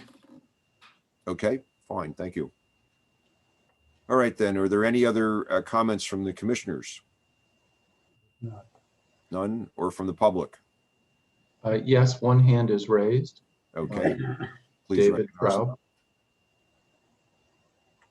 Traub. Good morning. This is David Traub representing Save Our Sites. We want to endorse this nomination. It clearly meets criteria C and D with its very, very distinctive architecture. There are other buildings throughout the city of this type, other churches of this type throughout the city, but this is one of the most distinctive. Thank you very much. Great, thank you. Anyone else? No other hands raised. Okay, well, there being no further comment, unless I hear otherwise, by unanimous consent, the commission places this property on the City Register of Historic Places based on criteria C and D. Okay, thank you. Let's move to the next one, 2006 Chestnut, Doorman Company Radio Showroom. Our staff contact is Laura DiPasquale.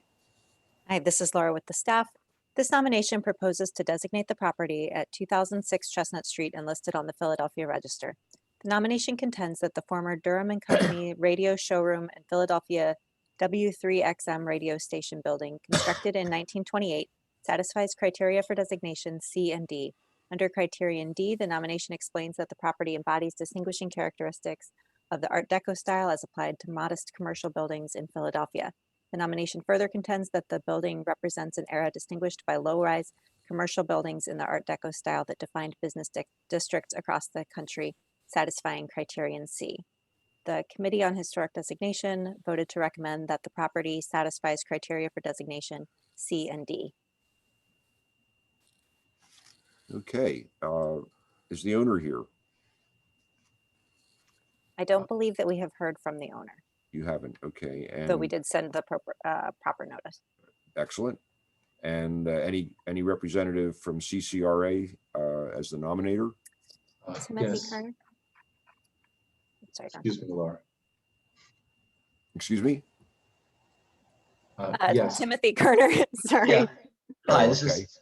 is Tim Kerner, and I'm representing the Center City Residents Association, and here to say that the organization supports the nomination. Okay, thank you very much. All right, any other comments from the commissioners or from the public? Mr. Traub has his hand raised. Okay. Mr. Traub?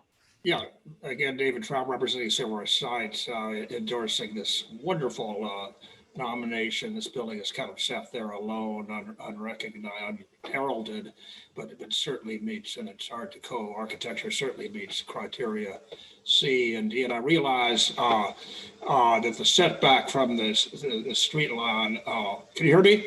Yes, loud and clear. Go ahead. Is just a circumstance, but it gives us, sets the building back, making it more present and get a greater presence. And it enlivens the experience of walking down that particular block of Chestnut Street. Thank you very much. Okay, thank you. Yeah, you see a number of things like that out there, that part of Chestnut, even Walnut. I think, I may be wrong, but I think it had something to do with the right-of-way line being moved at some point.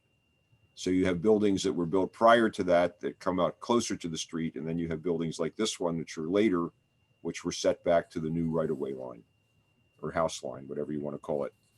Any other comments? This is John Farnham. Yes, you're absolutely right about that.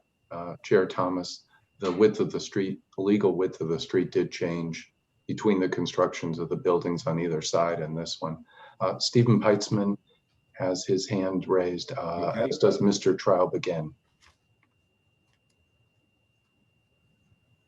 Dr. Peitzman? Yes, thank you. Only to say briefly that although it's not one of the criterion, this building, this wonderful little building, does also recall Philadelphia's fairly important history in the area of broadcasting and radio technology. Thank you. Okay, thank you. All right. Mr. Traub, do you have something new to add?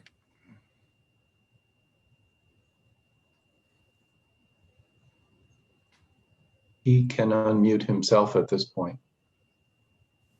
He's unable to do that. Can you hear me now? Here he is. Yes, go ahead. Yeah, I realize that the setback of the street is just a circumstance, but it's a happy one because it gives a certain distinction to the building. It's what I call an anomalous situation, which gives variety and spice to the streetscape. Thank you. Sure, thank you. All righty, if there are no other comments, then having heard nothing in opposition, unless I hear otherwise, by unanimous consent, 2006 Chestnut Street is now placed on the Philadelphia Register of Historic Places, nominated under criteria C and D. Let's move ahead then to 4412 East Thompson Street, the St. John Cantius Roman Catholic Church. Our staff contact is Kim Chantry. Good morning, this is Kim Chantry. This nomination proposes to designate the church building at 4412 East Thompson Street as historic and listed on the Philadelphia Register. The nomination contends that the St. John Cantius Roman Catholic Church, constructed in 1898, satisfies criteria for designation D and J. Under criterion D, the nomination argues that the church building embodies distinguishing characteristics of the Gothic style of architecture. Under criterion J, the nomination contends that the church represents the Polish cultural and historical heritage of the Bridesburg community. The Committee on Historic Designation voted to recommend that the St. John Cantius Roman Catholic Church building satisfies criteria for designation D and J. And I know we have the nominator Celeste Morello on the line. Abby, if you could unmute the call-in user that ends in 08.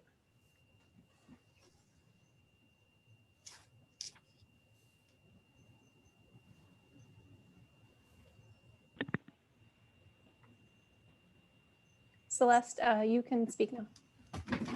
I have nothing much more to add to what was already stated. Thank you. Okay, thank you very much.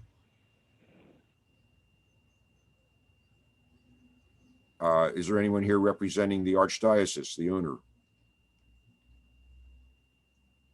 This is John Farnham. No hands are raised currently. Okay. All right. Any comments from the commissioners or from the public? Any hands? No hands. Okay, then that being the case, unless I hear otherwise, the commission now places 4412 East Thompson Street on the city's Register of Historic Places under criteria D and J. Okay, thank you.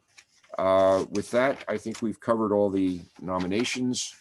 I'm going to call a 10-minute break. We'll get back and get to the Architectural Committee report.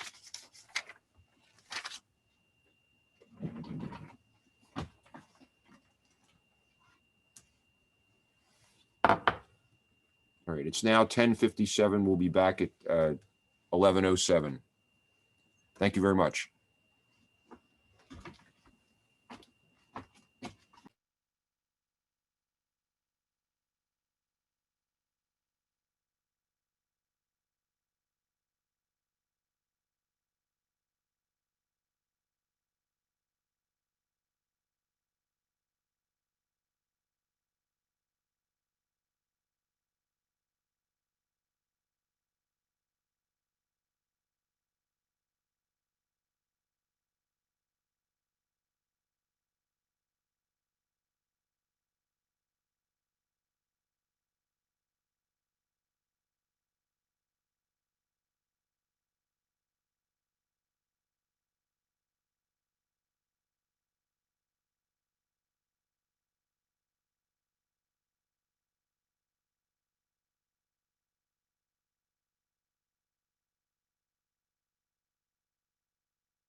Where's Unmute. Okay.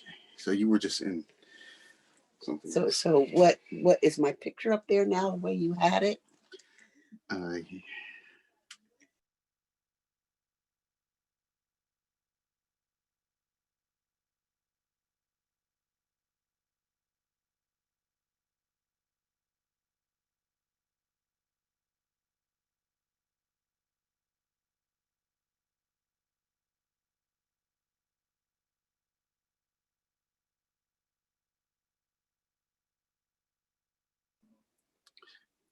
Okay, now what happens? Okay, they can hear you now.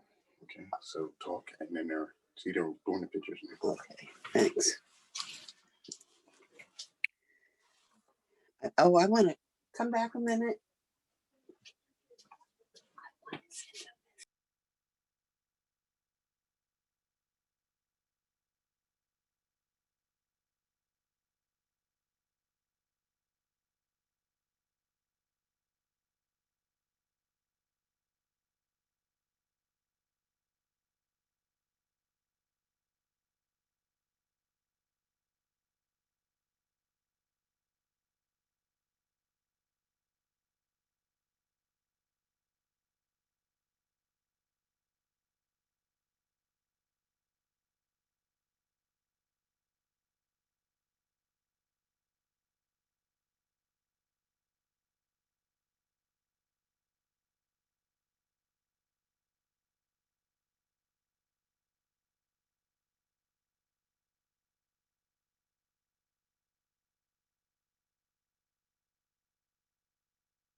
Okay, welcome back.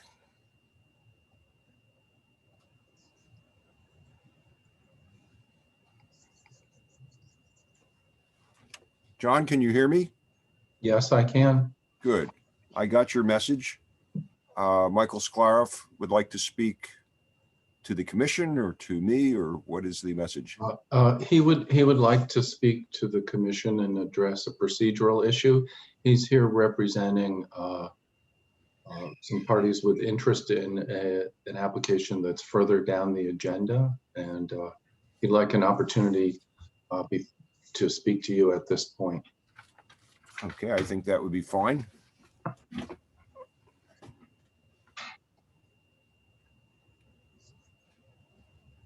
Very well. So let's resume.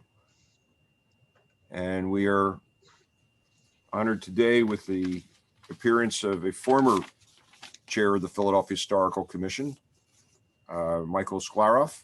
and he has some remarks he would like to address to the commission. Thank you, Chairman Thomas. Can you hear me?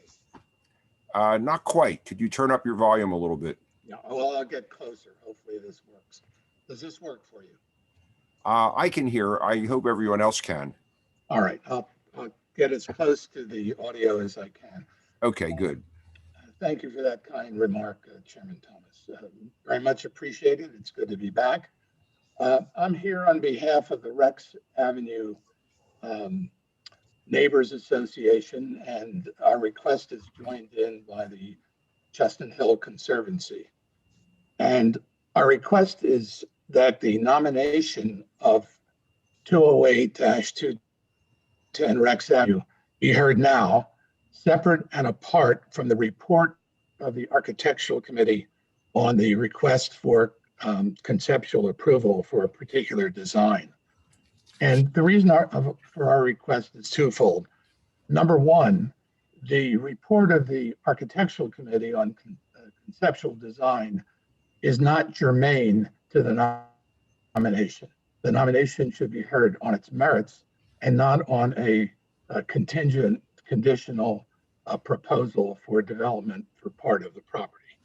And secondly, is a practical matter. Lori Selgonikoff, who speaks for the Conservancy, is unavailable after noon today, so that we believe it's important that she be heard, and the Conservancy is the nominator. So that is our request. Okay. Does anyone have any comments on that on the commission? Chair?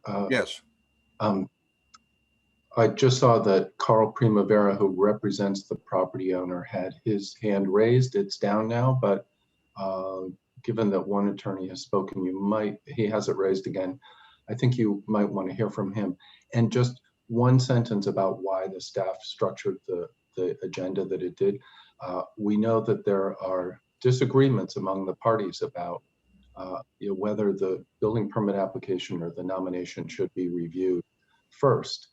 We put them together at the end of the agenda to give the Historical Commission the opportunity to decide what order it wanted to consider these matters. We didn't want it to make that decision for you by listing the agenda in one way or another. So that's why they're placed together. Typically, the Architectural Committee matters would come first and then the nominations. We flipped that order with this one, and we didn't want to be the ones making the decision as the staff, but wanted to leave it to you. And I now see that Carl Primavera's hand is raised, and I'd suggest that you hear from him before you move on. I would agree, Mr. Primavera, and I just so everyone understands, I can only hear people who are here to testify. I cannot see them, unfortunately, as we have the pleasure to do in an in-person meeting, but at least we have quite a bit of attendance because of the virtual arrangement that we've developed. So, Mr. Primavera, yes.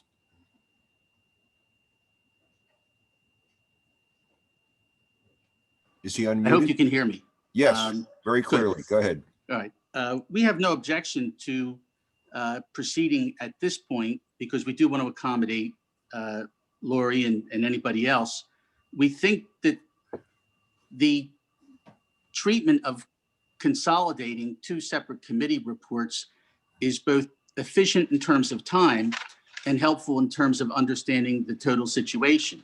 Our situation is somewhat like what you've just recently heard, open space related to a structure, some concept at infill new construction that would offset the hardship relating to the cost of converting the existing structure into residential condos.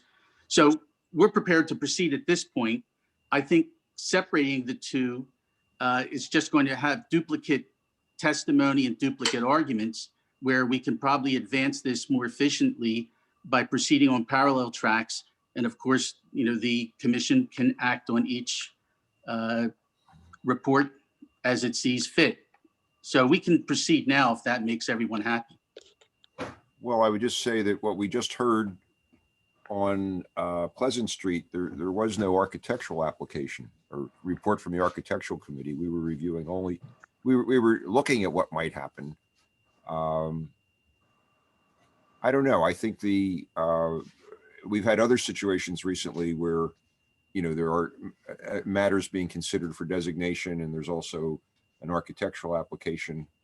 And people have said in that case that let's decide about designation and then know what grounds we're looking at. Now, having read the report and looked at the plans, you know, I understand there's, you know, a development with potentially 8 units proposed, and how that would be arranged could still be discussed during the designation question. But the whole question, you know, the initial question is, are we designating the property at all? And then if we need to bring in, as we just did on Pleasant Street, you know, we can do that. That would be my feeling. All right, well, the key thing, because a lot of what we're trying to do is develop some guidance from the commission and from stakeholders. Yes. What we didn't want to do was to create a perception that if this property is designated in whole, that then people would have some understanding that that would preserve it in amber. And then when we come with a plan of development, which has been in the works, you know, for years, people would somehow forget and say, oh no, this is now, you know, locked in. So there will be duplicate testimony for sure. So yeah, we'll move at the pleasure of the commission. I do think it will be more efficient to hear them both at the same time. But if you're going to allow us the ability during the designation discussion to go into what we plan to do and why we need flexibility for new construction infill, then it's 6 of one, half a dozen of the other. Right, because as we just did, I mean, we did not ignore the 6 new proposed townhouses. In fact, Right. it was the commission that actually asked to see more information in that regard. And that's why we proceeded the way we did. Rather than asking you to anticipate, we wanted to present something that we thought was a well-reasoned in-concept proposal, so that when we come away from today's process, we really will have the guidance and prioritization of interest that can lead us to a hopefully compromised situation rather than a struggle. Yeah. All right. Well, I think if we go ahead and decide whether we're designating, but we also, you know, as we just did, and as we did in Wissahickon on Sumac Street, you know, we looked at setbacks, other things. I think it's easier to handle one thing and then go and know what your parameters are. And unless I hear any other comments from other commissioners, I suggest that's what we do. Yes. Mattioni, of course, we're going to be jumping ahead of a couple other matters that were listed to be heard before. And I deference to those. It sounds as though from everything I've read on this one, it's going to be a long and drawn out matter. That's true. We have the question of someone wanting to appear who would be available only until what time? 12 Noon. yes, I believe. 12 noon. And it's already what, 11:15, 11:20, 20? almost. Yeah, 11:18.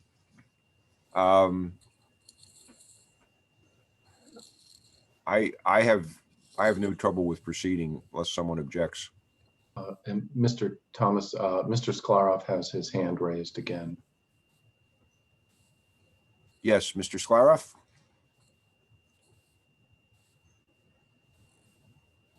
Very simply put, this nomination has been on the books for 4 years. We have Ms. Salganikov, who is not available for personal reasons after noon. There is nothing in the Architectural Committee's report that is germane to the nomination. The question in the nomination is this of historic moment for inclusion in the Philadelphia Register. No matter what the proposal is for development in the future, that does not bear on the architectural historical merit of the application. So I request that we hear the nomination first while Ms. Sokonnikoff is available, and then proceed as you wish afterwards. Okay, that we might do the architectural review later in recognition of all the other folks who are in line. Okay. Absolutely. All righty. I think that's reasonable. Unless someone objects, let's go ahead. All right, so the property, let's take a look here. Let me get back in the agenda. Right, the property's been proposed for designation, and I guess, let's see. Yeah, Laura Di Pasquale is our representative. Laura, could you give us some background on this, and then we'll hear from the owner and also the designator. Yes, this is Laura with the staff. This nomination proposes to designate the property at 208 to 10 Rex Avenue in Chestnut Hill and listed on the Philadelphia Register. The nomination argues that the house, constructed between 1857 and 60 with alterations around 1893 and a substantial rear addition in 1927, satisfies criteria for designation A, C, and E. Under criterion A, the nomination contends that the property has significant character as one of the early prominent suburban villas constructed in this period, or in the first period of the development of the suburban character of the Chestnut Hill section of the city after the extension of the first railroad to that area. The nomination also argues that the building is significant under criterion A for its association with architect H. Louis During, who owned and lived in the house between 1919 and 1946, and under criterion E as a representative example of During's influential architectural work. The nomination also contends that the property is significant under criterion C as reflecting the environment of both the period of its original Italianate construction and its arts and crafts addition. The property currently known as 208 to 10 Rex Avenue is a single tax parcel composed of 2 deeded parcels. We have additional information on those, but I will summarize for time's sake that the current parcel reflects the historic boundaries of the parcel during the period of significance. The Committee on Historic Designation recommended that the property satisfies criteria for designation A, C, and E. Okay, thank you very much. Is the owner here? Or the owner's representative, Mr. Primavera? This is John Farnham. Yes, I believe he's still here. He does not have his hand raised, but he's being unmuted now. No, if he wants to add something.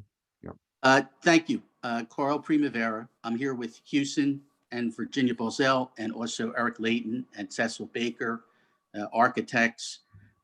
Very briefly, our position on this has been that this is a very large structure. It presents all the elements that are complicated in historic preservation. There are elements of hardship, elements of architectural review over potential new structures. And also, quite frankly, we will go into some testimony when it's appropriate regarding the fact that the family, which has been in ownership for all these many years, has never really considered the side lot as an essential part of their ownership. In fact, that lot has been conveyed several times to affiliated parties. And we believe, as you'll hear, that if there is going to be a designation, that we have formally requested that the side lot parcel be excluded from that. So that's basically our position.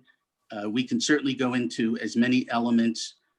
We know that this building has attractive features, but we believe that given the Hill House, which you can see behind it, as well as the railroad, as well as the adjoining neighborhood, is totally out of character with this.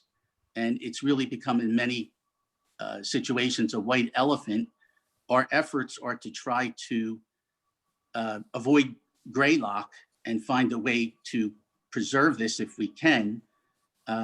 Virginia Balzell was told by many, many people to get a demo permit, and she was trying to avoid that. But as the sign went for sale, the Conservancy advanced a nomination. We tried to find a solution to that.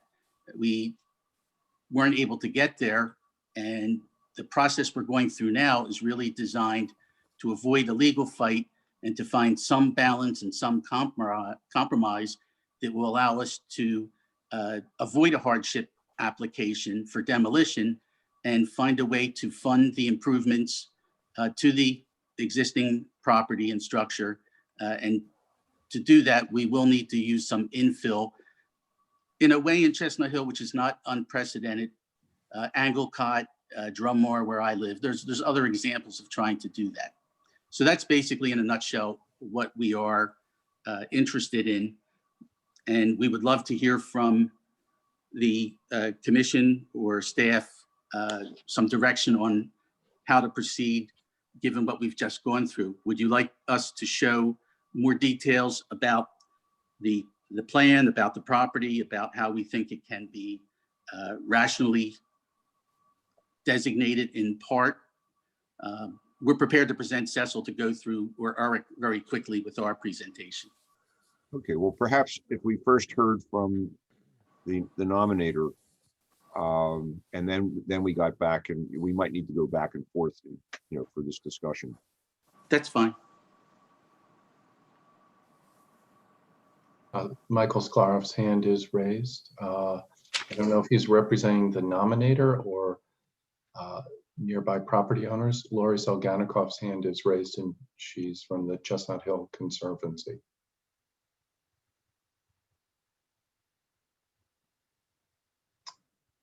I suppose you want to hear from Lori Salganikov first. If you could unmute Lori, thank you. Thank you. First of all, thank you very much for your kind accommodation this afternoon or this morning. I'm Lori Salganikov, Executive Director of the Chestnut Hill Conservancy, a nonprofit educational center and advocate for the architecture, open space, and history of Chestnut Hill and surrounding communities in the Wissahickon watershed. 208 to 10 Rex Avenue is included in the Chestnut Hill National Register Historic District as a significant historic resource. In April of 2017, the Conservancy nominated 208 to 10 Rex Avenue, the historic building and its setting, to the Philadelphia Register of Historic Places. The historic Italianate house was the first structure on its large block when it was created 160 years ago, and is a well-preserved and significant example of Chestnut Hill's architectural heritage. A substantial rear wing was added in 1927 in the arts and crafts style by Philadelphia architect H. Louis During, who owned and resided in the house between 1919 and 1946. Noted artist Paul Rickert lived in the During addition from the late 70s until about 6 or 7 years ago. At the Committee on Historic Designation meeting, the attorney for the current property owner suggested that the 60-foot wide deeded parcel known as 210 Rex Avenue in some cases was not part of the historic property and should be excluded from the designation.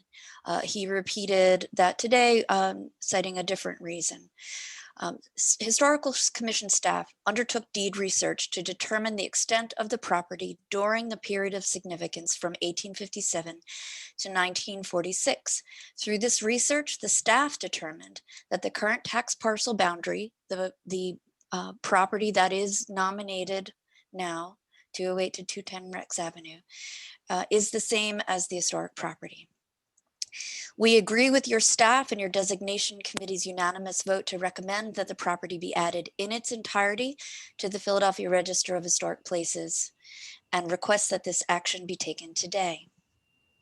To us, we agree with the Philadelphia Historical Commission's typical approach, which, to be clear, does mean that we support appropriate construction that should harmonize with its historic context. We do support appropriate new construction where it makes sense. And I do hope that we can conclude the discussion of the designation before there's any discussion at all or presentation about what might go on the side yard, because I trust that the Historical Commission would have that opinion, would be expressing the same opinion no matter how the project moves forward. Okay, thank you. All right. Was there someone else who had their hand raised? No one with a hand raised now, but I'm certain that when you call for public comment, there will be hands raised. Good. Well, let me just ask first from the commissioners and then we'll go to the public. Anyone have any comments? All right, then let's hear from the public. You have one hand raised, Thomas Queenan. Yes, can you hear me? Yes, very clearly. Go ahead. Great. Thank you for the accommodation. Good morning. My name is Thomas Queenan. My wife and I live at 134 Rex Avenue at the corner of Crefeld Street, directly across from the Botso home at 208-210 Rex Avenue. We have lived in our home for 23 years and have a clear and unobstructed sort of westerly view of the entire Botso property. I'm here today. I speak both as a highly interested neighbor and as a member of the executive committee of the Rex Avenue Neighbors Association, which was formed in response to an earlier proposed development at the site. I cannot tell on Zoom how many of my neighbors are here today, but I do know that from the minutes of the recent architecture committee that at least 25 of our neighbors attended last month's meeting, and I believe many of them are here today. I have degrees in architecture and urban design and am a registered architect in the Commonwealth of PA. I also have an MBA in finance. For the past 25 years, I have worked on numerous architecture and planning projects in and around Philadelphia. As a finance professional, I have actively been involved in capital and project finance, business operations, and economic development. I'm also a former city treasurer of Philadelphia and currently COO of PIDC. Born and raised in Germantown, my wife and I chose to live in Chestnut Hill, specifically the Rex Avenue neighborhood, because it embodies the best of city living that is situated in a garden and forested setting. Its uniqueness is the variety of housing types, styles, and scale, combined with an equal variety of spatial density and scale that is well balanced. All said, somehow it works really well. We, the neighbors, are supportive of the Botsos' wish to undertake renovations to the main house and possibly add some reasonable and appropriate new homes on the site, provided such additions are consistent with its zoning and respectful of the property's historic designation, which I hope the commission will approve today. Any development should be of a scale, we believe, and density that is harmonious with the neighborhood. Moreover, the development should not detract from the historic property's beautiful and expansive yards, nor be obstructive of light or views of the historic home and community. If approved as shown, or as will be shown, the proposed project would be an egregious and everlasting alteration to the heart of our community that would be inconsistent with the neighborhood and disruptive. If I could just jump in, I think what's important, we've been asked to just consider the historic designation of the property. We'll get into the whole question of, what would happen beyond that. But pardon me. Yeah. And I'm just concluding. So we ask that that these factors be taken into consideration. Thank you for your time and your patience. Appreciate Great. Well, thank you very much for your comments. Okay. Someone else? Yes. I just want to jump in. It sounds like everyone is concerned about the designation. And I do just want to point out for everyone who's on the call, because it looks like it's quite a few people, that if it is designated, any future development would come under our purview. So if that's the concern, and that's what folks are calling in to testify for, and we have all these sort of timelines we're trying to work on, I just wanted to shoot that out there as a clarifier so that we could get to the designation. It seems to be that's the point of concern. Right, but I think the concern on the part of the owner is, would we, as we did on Pleasant Street, reduce the size of the designated area? Then we have no control over what happens on that land. So I think that's a part of the issue. And so every property is different. So we're looking at this in terms of designation. I think everybody's aware that, there's certainly a place for development on a property like this. Is it something where we want to retain our jurisdiction, over what's proposed on the site? There are many large sites which have received historically designated sites which have received additional development. It's just a matter of looking at that. Okay. Do we look at it or do we not? That's part of what we're saying. So it's both, does the property itself meet the requirements for designation, but also are we looking at the whole property that you see in the picture here up to that tree line? Okay. Someone else? Thank you very much. Yeah. Yes, one other hand raised. Abby, if you could unmute Bob Mueller. Hello, can you hear me? Yes. Yeah, okay, I'm a nearby neighbor. I live up Hilltop Road on the left, about half a block up. And so less closely connected than Tom. I'm also serving on that committee. And I just wanted to make the small point that I think it's essential that the Historic Commission retain supervision over the development of this site, however it is developed. I'm not against development per se, but it is an important lot in our neighborhood.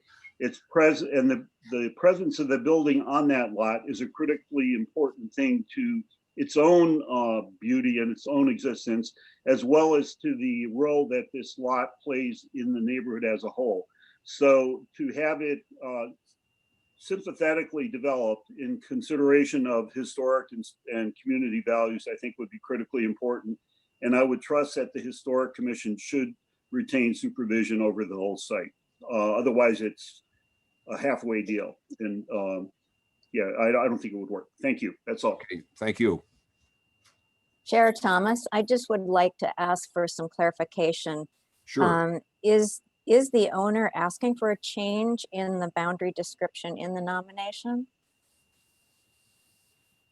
That's actually. I thought we were looking at just the nomination itself and the boundary described in the nomination. We're looking just at the nomination right now. Yes. Mr. Primavera just raised his hand. He may have some clarification on that. If you could clarify that. Yeah, go ahead, Mr. Primavera. Thank you. In our presentation to the designation committee or the nominating committee, we did specifically describe what we thought was an appropriate carve out. And it really had to do with the deeded parcel. And it was only after some clarification where we all asked the staff to investigate it that we learned more. But we are on record, and we have been on record, saying that we oppose the designation in full. But as an alternative, we certainly would find it less objectionable if the second deeded lot is to be exempted from any possible designation.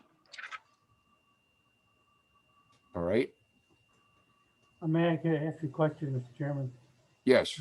Mr. Primavera, I'm looking at a carried aerial, looking at a figure 2 and in this submission that I'm not sure whose it is at this point, but it shows a blue almost square, and then looks like it's carved out with a small strip along that intersects with the hilltop. But I'm not quite sure what it is you want to exclude. Notice if you want us to designate, if you don't want us to designate at all one thing, then you're saying, but alternatively, you want to carve out something. And I think we should know what it is you want to carve out. This is John Farnham. I'm asking the staff, I don't know if we have a have an image that shows the lot line when the piece of the lot to the I guess southwest was had been removed. But to try to answer Mr. Mattioni's question, in the image you see now on the screen, you see the property line toward the bottom that runs diagonally from Rex Avenue to the railroad line, Yes. right of way. At times, there has been a separate lot in this area. It's the wooded area that is 60 feet wide along Rex Avenue and runs from the front to the back of the property. And I believe that there, thank you very much, Laura. Okay.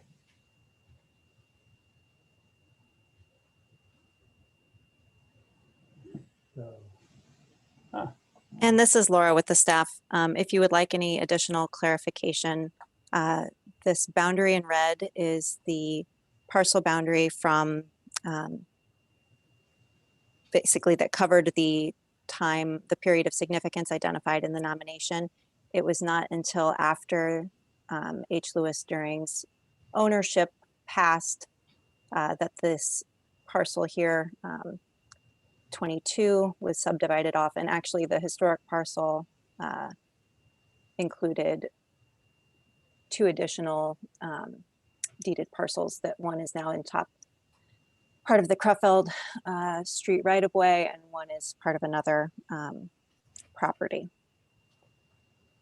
But identified as 210 Rex was not subdivided until after the period of significance ends. So I guess I'm still not clear. What is the property according to the nomination? It's the red boundary here, which is the current tax parcel, which includes both 208, what's known as 208, and 210 Rex Avenue. And then what the owner wants to exclude is 210, which was subdivided and reconsolidated and subdivided and reconsolidated in more recent history. All right, well, at least we have some idea what we're talking about, I think. What was your comment, John? Well, I was just concerned, I wasn't clear, but now Oh, yeah. what we're saying is 210, which Yeah, is a long rectangular piece, Right, here you can see it. number 22 in it. That's the main piece that the owner wants to exclude? Yes, that's what I'm hearing. And Mr. Primavera could correct me if I'm wrong. But no, I think here what we see is that although it was subdivided after the period of significance and reunited with the other property, that this red boundary is what's being requested for designation, in the period of significance. Chair Thomas, this is John Farnham. Leonard Reuter has asked to say something, and I'll also note that on and off, Michael Skaroff and Lori Selganikoff have raised hands during this. Michael's is raised at the moment. Okay. Well, perhaps we could hear from Mr. Reuter and then hear again from Mr. Sklaroff and Ms. Selganikoff. Thank you, Leonard Reuter for the Law Department. I just want to say something here, and also it was a comment that I was trying to make on the Wissahickon Avenue case. The nominated parcel is everything that you're seeing here in red. And I think Ms. DePasquale has been pretty clear that this entire red area outlined in red was historically all one property at during the period of significance in the nomination. So I don't, again, there may be some, I don't know if Mr. Primavera is going to continue, going to dispute that or not, but that's basically it. I think what the ask here is basically to just simply say the parcel is to be nominated, that's being nominated or to be designated, and merely basically a statement that the area bounded by the old property line between 208 and 210 be declared, the stuff that was historical or at one point was 210, just be some statement that it is not historic fabric or it doesn't contain historic fabric. I think we get a little bit too tied up, and I think that happened on the last case, too tied up on, property line divisions and things like that. That's not really that relevant. It's relevant for knowing whether it was within, one property in the period of significance, but basically the request here is to simply where that line is on the thing that you're looking at now, everything to the lower left of that line, what used to be, parcel 22 of 128 and 1122, that would basically be declared not historic fabric, because any application that comes in for a single tax parcel is going to be referred to the commission regardless. And if the staff sees that an application is wholly within a portion that has been declared not historic fabric, the staff can approve it. That's really all we're doing here. That's really all that was happening on the Wissahickon case. So I'm just kind of urging you not to get too confused and tied up about where property lines were. The important part is that all of this was part of the property during the period of significance. What you do beyond that is up to you.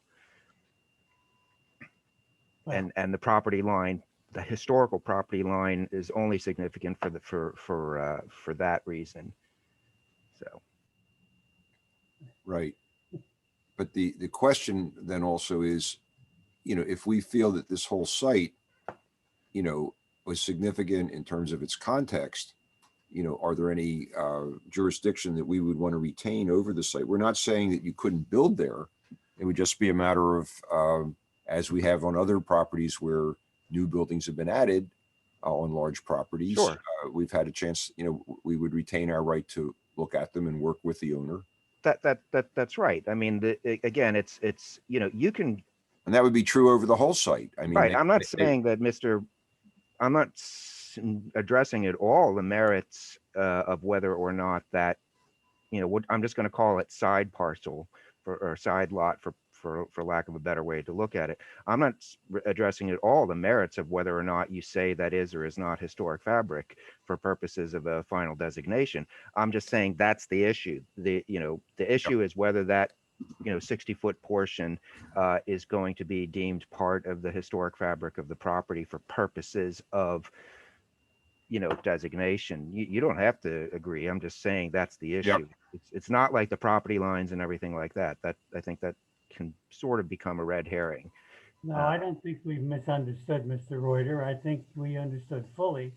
The question is, the owner is suggesting that that particular parcel should not be part of the designation, and that's up to us to decide based on whatever is presented to us. No, I understand that. I just think that I haven't heard anything yet that tells me why it's part of the designated property. no, and I understand that. I just want to clarify for the record because the word subdivision has been thrown around a lot today, and that's not what we're talking about. Subdivision's not a legitimate term in this process. So, all right, go ahead.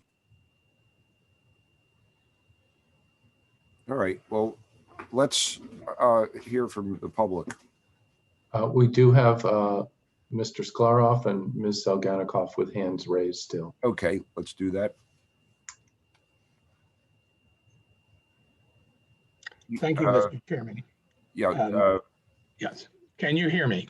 Can hear you, yes. Do you want to go first? Yeah, I'll be very brief. Salganikov has to leave at noon, so. Yeah. Why don't we go to Ms. Salganikov first, and then I'll speak. Okay, that would be good. Thank you. You're very kind. Thank you so much. So I just wanted to point out the fact that this side lot, as it was called, was confirmed by the staff to be part of the period of significance, part of the context of the area, and an important of the parcel, and an important part of the future of the property. However, it is changed, and that the designation committee concurred that the open space surrounding the house was part of the character. It's been part of it till for much of its existence, and it's pretty clearly stated in both the nomination and in the designation committee's discussion. I'm sorry that there isn't anyone from the designation committee to defend that, but perhaps someone from staff might be able to elaborate. if the side lot is not being understood by commission members as being a part of this property. Thank you. This is John Farnham. Just to respond to Ms. Selganikoff, the staff did research to confirm that that side area was part of one single property, as Ms. DePasquale explained, during the period of significance. I don't know that the staff made any determination with regard to its significance or lack of significance. I think what we did was verify that it was part of a single parcel during the period of significance that's presented in the nomination. Okay. And you know, I see this 1911 Bromley Atlas, you know, the circular drive in the front, et cetera, certainly shows that. Yeah. And I guess the other thing is just looking in the future, if the owner or the developer, you know, wants to do work, it might be that they wrap around in the back or something. I mean, which would not be in that 60-foot parcel, you know, so we would still be working with them, you know, to come up with something that was appropriate. You know, even on the area that would be certified, whether it's the whole historic parcel or the parcel without the 60 feet. Okay. Ms. Selganikoff has her hand raised again. Yeah, go ahead. Sorry, I did that in error. Yeah, do you want to speak? Oh, no, I believe she does not. Oh, raising the hand was an error. I get it now. Okay. All right. Well, then are there others? No hands are raised at this moment. Well, Carl Primavera's hand is now raised as well. Michael Scaroff's hand is going up and down pretty quickly. Okay. But I guess they both would like to speak again. All right, let's do that.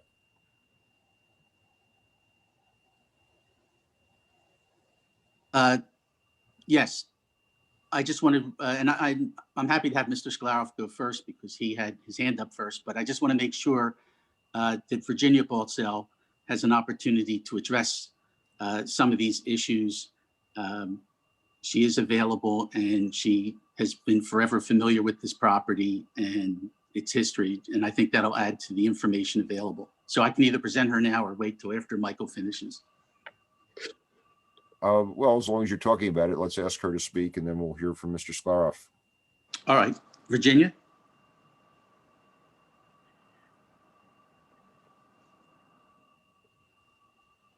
Hello? So she needs to unmute herself on her end, but she has the ability to do that now. Okay, good. So, Ms. Baltzell, it's the little microphone on the bottom left of your screen. Okay, hold on. Hello? Yes, we can hear you. Go ahead.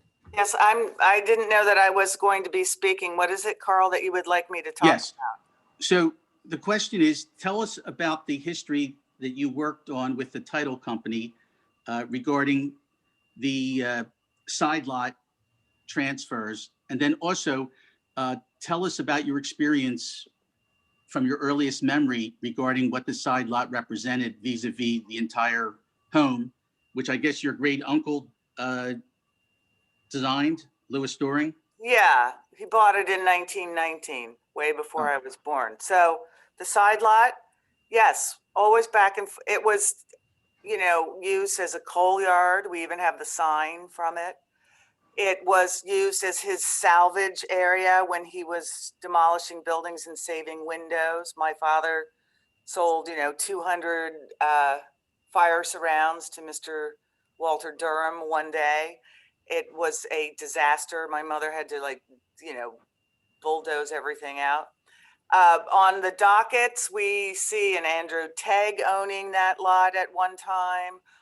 We have the deeds. We see one of my my uncle bought it from his uncle, and it was a separate lot.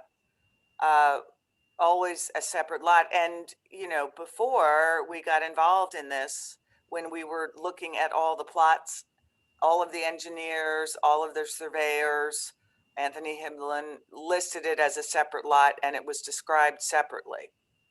Now, did it ever have any, we'll call it architectural features? Was it ever, and you lived in this house, correct? Yes, as a child, I lived in it and now I'm staying there. But yes, there were no architectural features ever. It was just, you know, where firewood would be burned, where stuff was dumped, where the oil from the neighbor who was working on cars all the time was dumped. It was just never. So there were no woods, no and gardens or no. landscaping? Nothing whatsoever. It was a graveyard and also it was part of the coal yard. And you still to this day can see pieces of coal coming down from the track. It rises up. Nothing but woods and trash and all this old salvage that the great uncle had from all the buildings that he worked on. A little All bit, right. you know, think of one day one person bought 200 fire surrounds out of just piles of junk and, you know, termites and groundhogs and everything. Okay, good. All right, thank you. I just wanted to get that on the record. Anything else? No, thank you. Thank you very much. Thank you. All right, then, who remains? Mr. Sklarov, something? Mr. Sklarov had indicated he would like to speak, and we also have a hand raised. The name is Helios Exchange, presumably a member of the public and not related to the property ownership. Well, let's hear from Mr. Sklarov and then Mr. The gentleman you just mentioned. All right, then we need to get to a decision. We have a lot of stuff to get done today. Mr. Sklarov? He's muted. He would need to unmute himself at this point. Sorry. I think the key point here is the point that Laura DiPasquale made. And that is that the entire site, as bounded in red, was part of the history during the period of significance. And the keystone here is the nomination, because essential to the character and significance of this property is the fact that this is part of the history of Chestnut Hill, and especially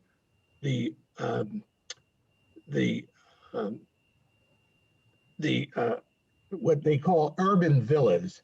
When the railroad came, Chestnut Hill changed, and part of it was houses like this one, the mansion, with all of the surrounds as bounded in red, which was part of this urban villa complex. And I would say another thing, which I think needs to be clarified, is that railroad was not a later addition. That railroad is part of the historic significance of Chestnut Hill. And during the period of significance, that railroad extended from Center City, Philadelphia, out through Chestnut Hill. So this entire site has historical significance as bounded in red. And the historical significance cannot be changed by subdivision. You can't subdivide yourself out of history. Okay, no, Yes. I got that. All right. And just to correct, this house dates from the 1850s. The Chestnut Hill East line was extended from Germantown to Chestnut Hill in the 1850s, which is why you see more Italianate villas on the east side. This one was on the west side. The west line, which is the one behind here, didn't open until the 1880s. But that still doesn't matter really a great deal. It was definitely railroads that led to this. The other thing, I'm looking at this red boundary and you can see the driveway. If you could flip back to that 1911 Atlas sheet for a moment, just look where the house sits here. And if we could go back to the other sheet for just a moment. No. Yeah. Okay, what you'll see is the coal yard is actually, the red line is the line that says 278. And the coal yard is to the west of that. So at 216. And you see where the driveway is. So that's not part of what we're looking, the coal yard is not what we're looking at. And hi, this is Laura with the staff. If I can clarify something about the coal yard, yes, it is on a separate parcel. There was the larger parcel here was considered 208 Rex Avenue. It didn't have the hyphen for a long time. So Right. at some point there was a sign for the coal yard adjacent on the adjacent property that identifies the coal yard as 210, but that is not what conforms with the deeds. It was Yeah, it's just kind of colloquially known as that. Yep. And on this atlas, it says 216. Okay. Right. That helps me. Mhm. Good. Let's go back then. So This is John Farnham. I believe we have a hand raised with the name Helios Exchange, and I'm told that that is one of the property owners. Okay. Baltzell's brother, perhaps, if we could have him unmuted. okay, let's hear. Oh, yeah, I just was going to add that my sister and I were actually literally born in the house, not figuratively. So it's been in our family since 1919. And for us personally, we have actually, been there our whole life. It's been in our ownership our whole lives. Just some flavor. Yeah. Thank you for that comment. It looks like we Thank may you. have. Yep. Bob, you're showing up as just green at the moment. Yeah, I'll fix that in a second. Okay, we have two hands raised. One is Sergio Kosha, an architect who I believe is working on behalf of the neighbors, and Michael Sklaroff has his hand raised again. Oh, his hand is now down. So, do you want to go to Sergio? Yes, please. Hey, hi, everyone. This is Sergio Kosha, an architect in Philadelphia, Kosha Moose Architecture. I was hired by the local neighbors association, and I'm working with Michael Skyroff and Ballard on this. And I just wanted to, as I'm listening, want to make one point. And I did issue a report, which I believe might be attached to the things you're looking at, but I just want to reemphasize, I think that the nature of the house and its suburban villa sort of significance. I think when we first looked at this, I always thought that the site was actually a lot larger, like a lot of the estates that were located in Chestnut Hill, but surprised to see that this essentially was the same lot from the beginning, despite the subdivision, to the south there.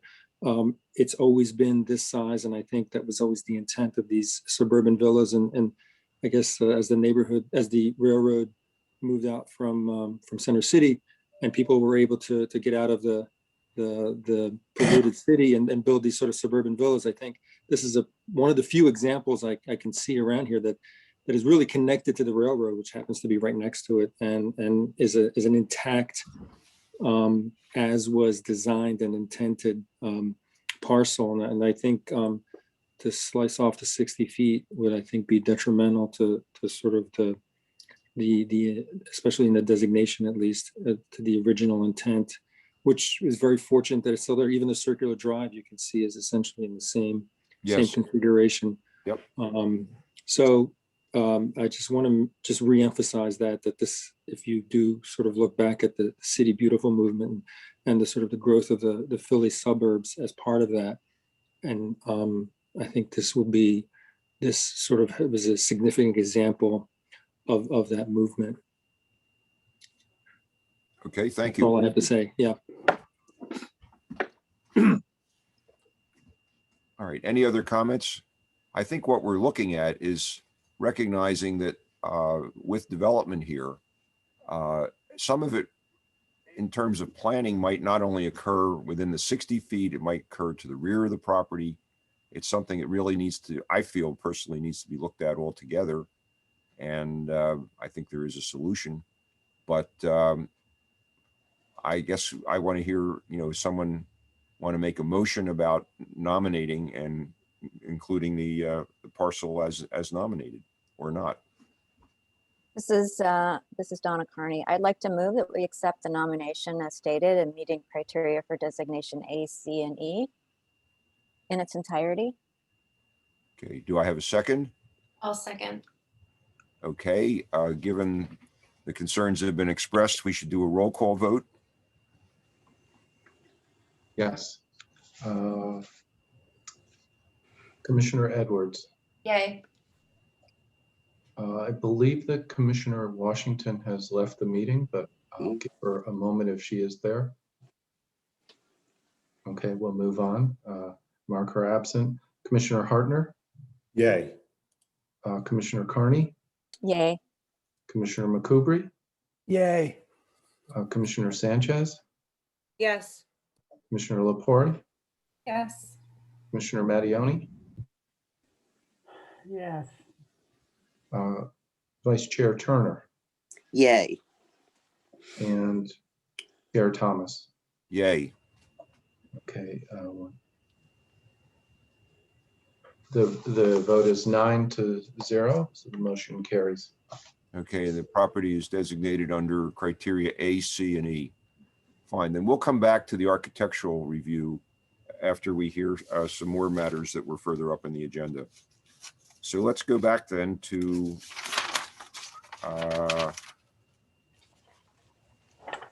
let me see. On the architectural committee, 8419 Germantown Avenue was already approved as part of the consent agenda. 6625 Lincoln Drive has been continued to the March 2021 Historical Commission meeting next month. We're now going to take a look at 341 South 25th revised. And Meredith Keller will give us a brief summary. This is Meredith Keller with the staff. This in-concept application originally proposed to add a third story with no setback on a two-story contributing building in the Rittenhouse-Bitler Historic District. The front facade was to be clad in brick, with the sides and the rear clad in composite lap siding. The existing cornice was proposed to be salvaged and reinstalled at the roof line. The Architectural Committee commented that an addition, though it would be visible, may be appropriate with a setback and should be as inconspicuous as possible.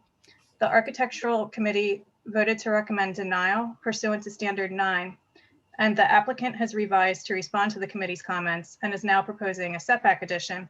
The cladding at the front has changed from brick to a composite lap siding. And again, this is an in-concept application.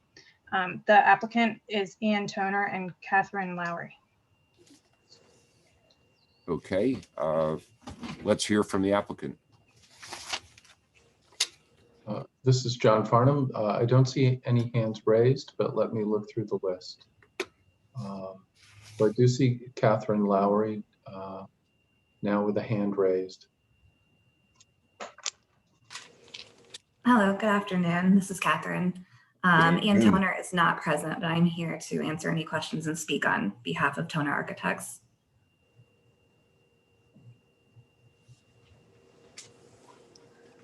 Okay. All right, so you don't have any further comments on the drawings that we reviewed? As Meredith said, the change that we made was setting back the property. So I think there's a question of how far that setback is. We have it at 5 feet. And then another thing is the material. We have composite lap siding, and this is in concept. So we're just looking on general feedback, but we are open to material discussions. Then the last thing is we're calling for wood windows at that addition, but we're wondering if a aluminum clad window would also be acceptable.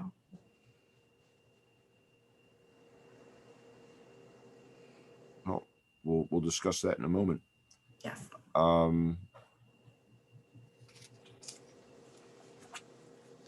Yeah, given that it's an addition, it's being distinguished, you know, in its materials from the main block of the building.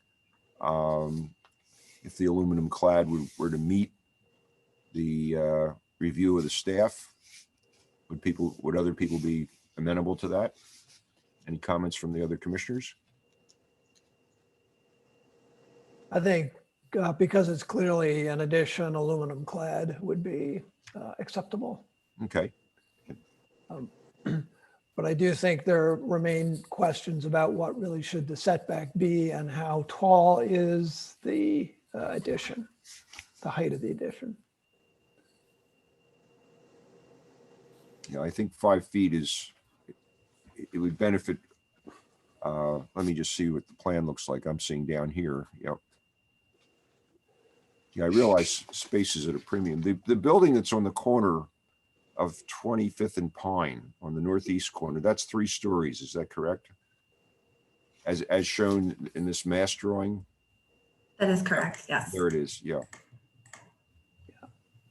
And I will say also across the street, those are all 3-story buildings as well. Yep. But I'm looking at how, if you go back to the other drawing, how this building sits there. You know, because it looks like the building on the corner is even a little bit taller than what's proposed here, because the story heights are probably shorter in your building. Yes, that is correct. Yep. And we don't do planning assuming that building on the corner would be demolished. I mean, it would probably end up being a larger building if that happened. So okay, I personally think if it's distinguished by its materials, yeah, Dan, did you look at the floor plans as well? I realize the interior is not our purview, but you know, do we end up with something that makes sense if we go back another foot or two? Well, I'm a little worried because they're already overhanging a foot in the back, as if. Oh, okay. But I have not looked closely at the interior plan. You know, what I'm saying is that and of course this view is taken as though the buildings on the west side of 25th aren't there. Yeah. You know, No, so I think that's a point. We don't really see sort of what's visible exactly across the street. Yeah. So if you were across the street looking at the plan down below, you would not see very much of this. And also because the building on the northeast corner of 25th and Pine is even taller, you know, it fits into the mass of the neighborhood as it's shown, in my opinion. I'd just like to, Chair Thomas. Yes. I looked at the before and the after, and I think this represents a revision that addresses a lot of the committee's concerns. And Okay. I have no objection. All right, very well. Certainly as a review in concept, I think it's taken the committee's recommendations. Okay. Dr. Farnham, is this something we need to make a motion on for review and concept? No, your comments can suffice, but you do need to hear the public. Oh, certainly. I'm just looking at what we need to do. Okay, Yes. make sure we get our comments are all in the minutes. Everyone can look at them. I think they can even listen to them. So that's fine. Yeah, let's hear from the public. Okay, and just one note from the staff before you move forward. The staff routinely approves aluminum clad windows for additions. So I think that aluminum clad windows for a non-historic addition would be appropriate. So Abby, if you can unmute the one hand that's raised.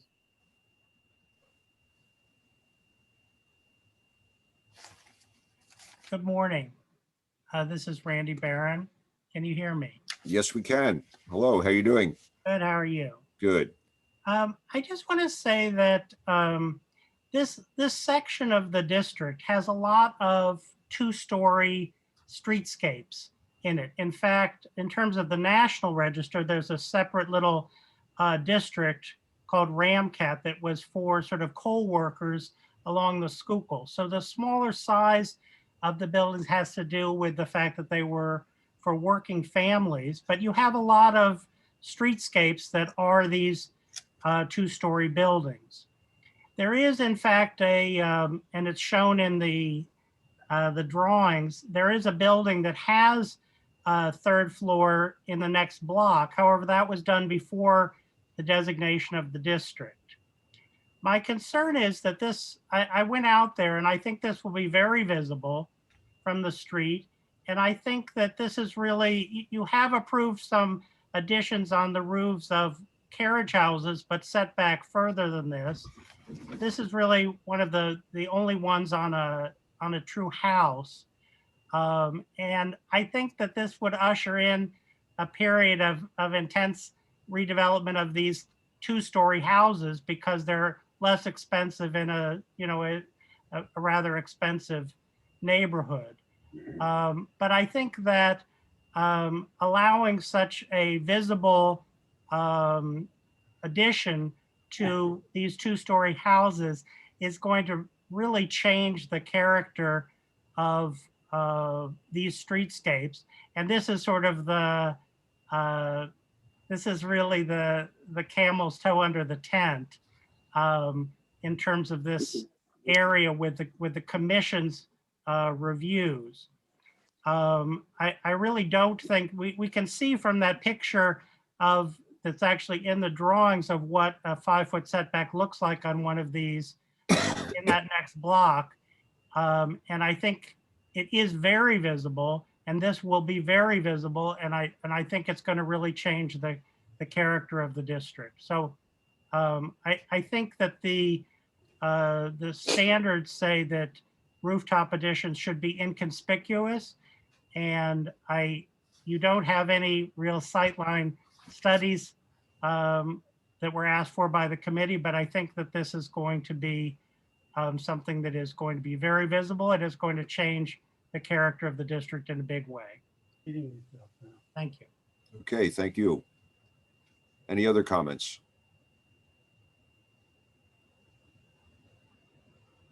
Excuse me. Sorry, trouble unmuting myself. One additional hand raised. Please. Stephen Peitzman.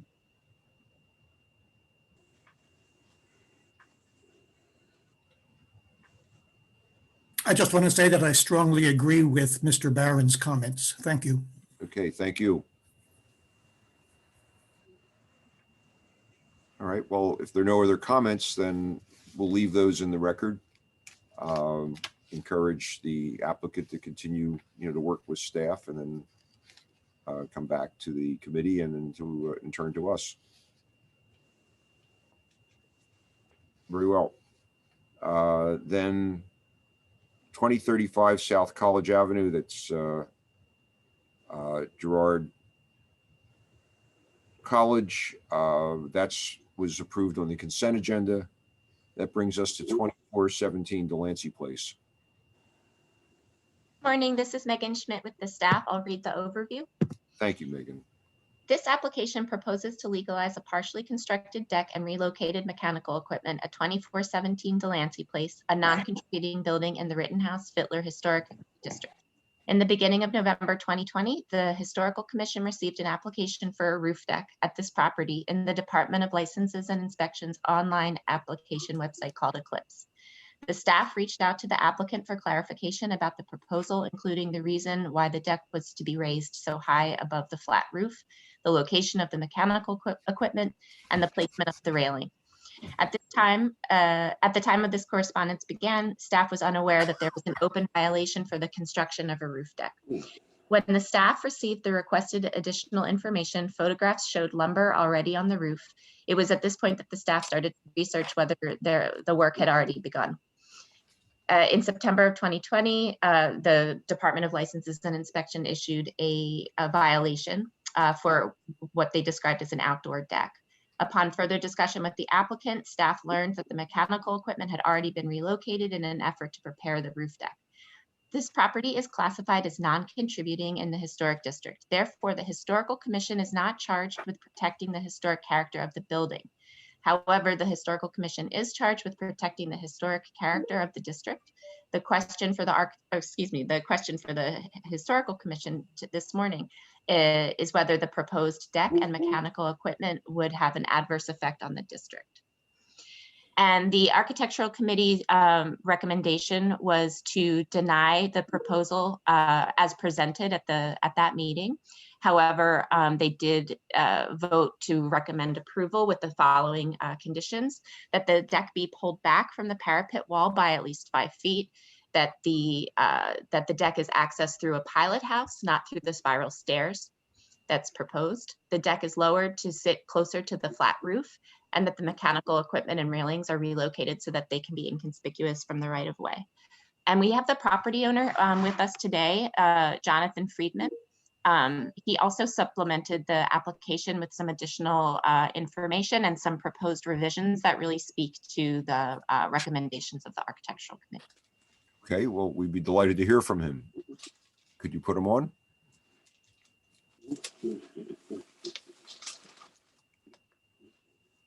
Yes, hello. Can you hear me? Yes. Good afternoon. Oh, hi. Yes, hi. Good afternoon, and thank you for letting me speak. So there's a few things I wanted to talk about. One is it's a block of, as was stated, the house is non-contributing. In fact, it's a block, that block of Delancey Place, there's 22 houses, 17 of them are non-contributing.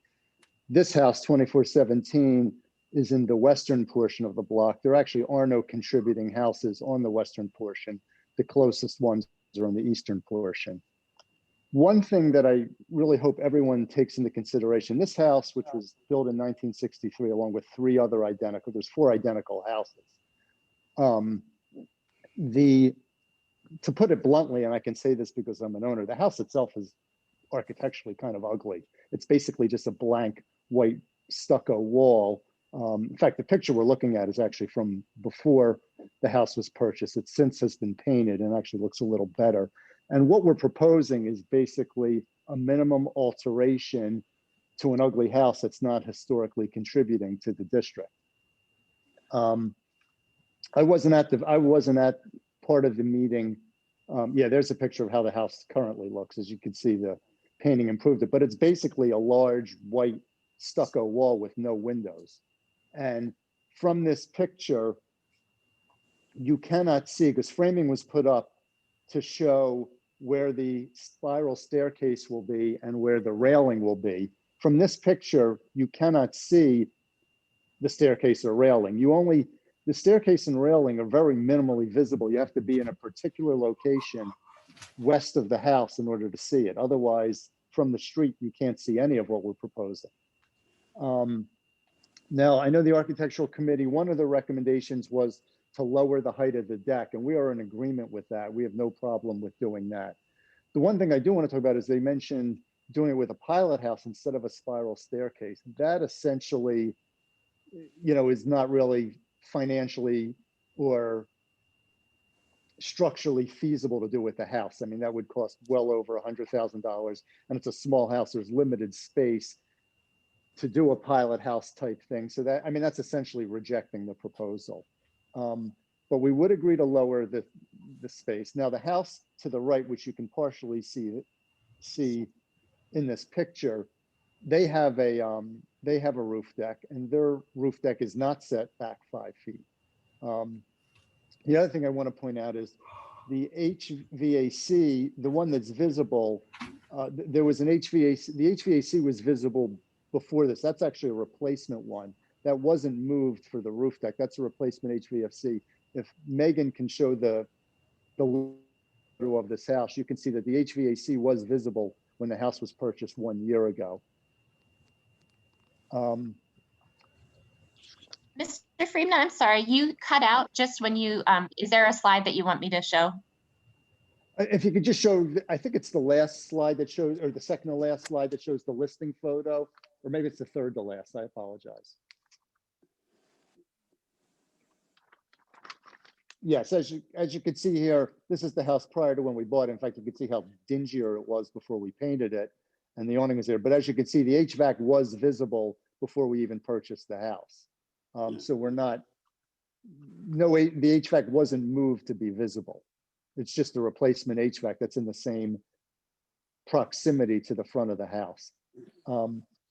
So that is basically what we're looking to do here. And I would, does the Historical Commission have any questions of me of how, we want to work with the Historical Commission to make this a feasible project. But I think that the bullet points on this is that it's not an aesthetically pleasing house to begin with. It's not historically contributing. And the roof deck will have a very, very minimal view from the streetscape. Oh, and another proposal that we were going to do is with the spiral let me just jump in here for a moment, sir. Sure. Mr. Friedman. Yeah, could we just go over that checklist of bullets and just talk about, how that, because we're really not, we don't regulate, the house, the color, whatever. We appreciate your fixing it up, but it was really just these things that were important for the overall character of the district. So the deck being pulled back, is that something you mentioned sitting it closer to the roof, you're fine with that? If I can answer that, yeah, the deck, I mean, the house next door doesn't have their deck pulled back 5 feet, but we would prefer it not, but we would absolutely be willing to pull it back if that satisfies the commission. So yes, we would be willing that. So that and being closer. And then as far as the pilot house and spiral stairs, I am sensitive as an architect. There's no question that the cost of a pilot house would be significant. Part of what we would say is, well, how visible are the spiral stairs, or are you painting them white or something like that? Well, if Megan can show, we have a Photoshop picture with white spiral staircase and the railing. I saw that in your file. Yeah, right there, the one before you passed it. Yeah. Yeah, there it is. And we, I had the idea of a white spiral staircase because the wall is white. I think it becomes much less perceptible from the street. Yep. The other thing I should point out, of these four identical houses. I'm sorry. Sure. Yeah, so that answers that's 3. What's the 4th one? The mechanical equipment, and I think you've been answering that by saying that's where it's been. Yeah, and what happened was, just to clarify this, there's the main HVAC unit, which is the one you can see. That's where it's been. There also are 3 mini split units. Those were moved for purposes of the roof deck, but those aren't visible. They were moved from a non-visible area to another non-visible area. Yeah. But the one that is visible has been moved though, and remains visible. It's been moved over towards the party wall. Right, but it was always visible. Right. Yes, it was moved because that's where the deck would be. And it actually wasn't, technically it wasn't moved, it was replaced and the new one was put there, but yes. All right, and all the piping and the leads and the power all come up at that location, is what you're saying? Yeah. I'm sorry. Yeah, in keeping this, the HVAC in the same general vicinity, I assume that's because your piping and electricity and other stuff all come up in that location. Yes, well, it actually comes up through the back. It's not visible, but yes. Okay. That wasn't moved. It was reconnected to the previous piping. Right. Okay. Does anybody else have something to say? I mean, I think the real issue is just how visible is this really? And what's its overall impact? And if I can point out, and you can see the pictures that show it's a narrow street and the buildings are sort of high. I mean, you sort of have to. No, I know. I bicycle look for it. I bicycle down this street regularly, avoiding traffic on the main streets. So, I have to say, I never noticed your HVAC equipment. All righty. Anybody else have any comment? Oh, there are 2 hands raised at the moment. Would you like to hear from members of the public? Yes, please. I think that this would be a very good time to do that. Okay. Abby, if you can unmute first Chelsea and then David Trout. Hi, this is Chelsea Hensler. I'm actually with the construction company that would be doing the roof deck for Mr. Friedman. And just wanted to point out, I guess the main area of concern that's still up in the air is that 5 feet setback. I know Megan showed the photos that Mr. Friedman put together that kind of show similarity between the neighboring property and this property. And just wanted to point out, just depending on what the committee recommends, there will have to be some kind of railing in that front section within that 5 feet setback in order to accommodate the spiral staircase. So whether it be across the entire width of the property that's allowable, or we need to figure out some other kind of smaller section of railing, we will need some kind of allowability to have the spiral staircase access the deck on the back of the property. Okay. Thank you. Thank you. All right. Yeah, I think if we do go ahead, we would, have the staff review and approve details of these things. All right. Was there another comment? You mentioned two hands. There's David Traub. Oh, David Traub, yes. Yes. Go ahead. Go ahead, David. I'll be brief, but David Traub representing Save Our Sites. I want to stick up for this row of houses, really a fine grouping of modern houses. When I came to Philadelphia in 1964, the houses were in pristine condition. They were very handsome.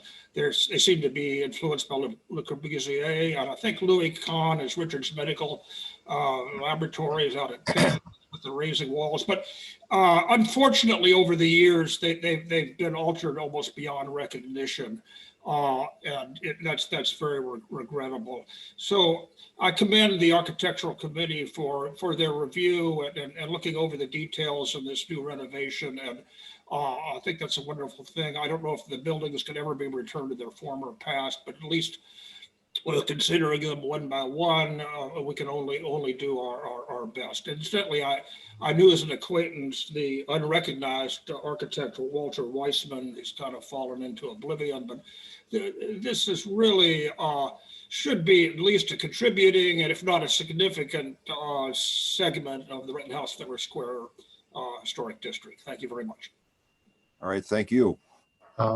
We have one additional hand raised, and if I can just follow up on those comments and on Mr. Traub's comments, remind the committee that at least at the moment, these buildings are listed as non-contributing to the district. Right. So the commission's goal is to protect the district as a whole when work is done to these buildings, but not to protect these buildings. Right. And Jim Duffin has his hand raised, and David Traub has his hand raised again. All right, Mr. Duffin.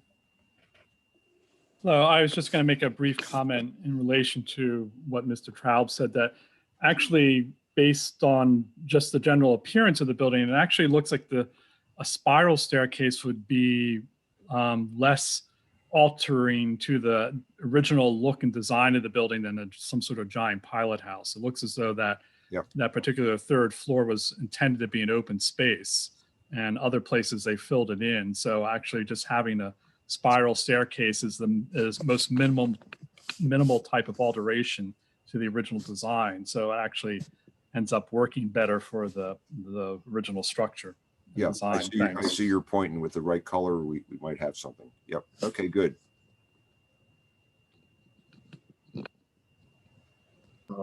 Have hands raised by Jonathan Friedman and David Traub.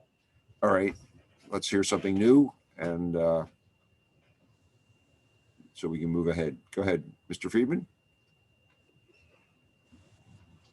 Yes, Megan, if you can go to the Historical Society picture real quickly. I think it's one of the last pictures.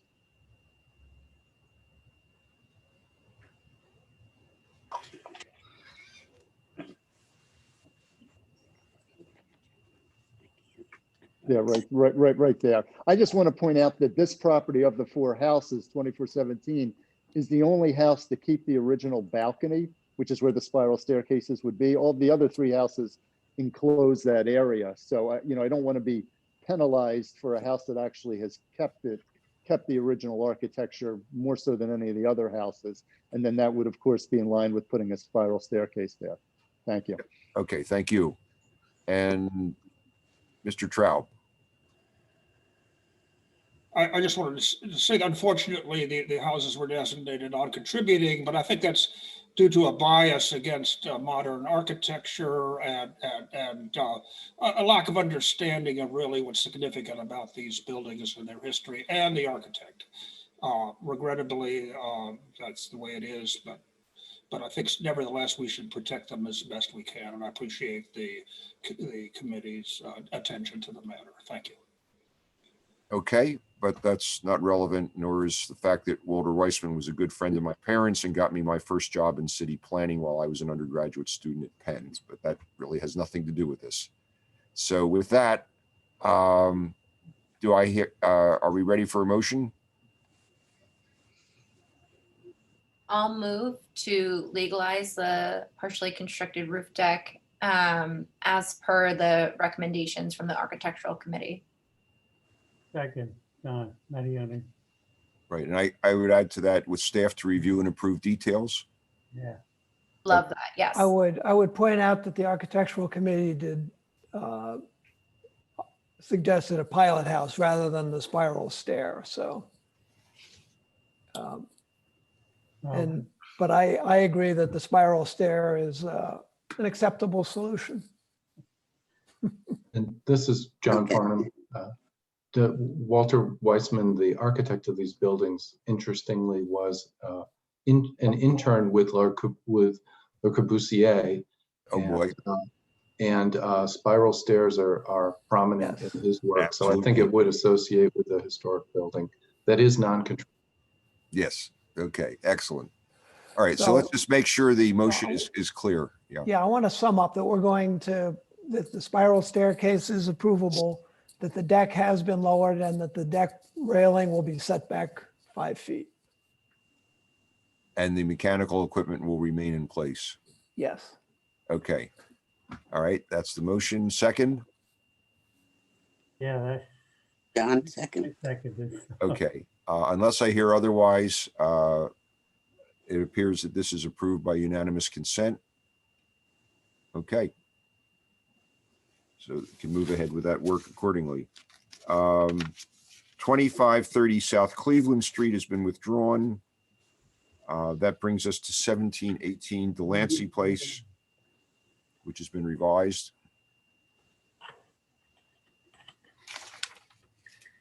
Hi, this is Laura with the staff. Can you hear me? Yes.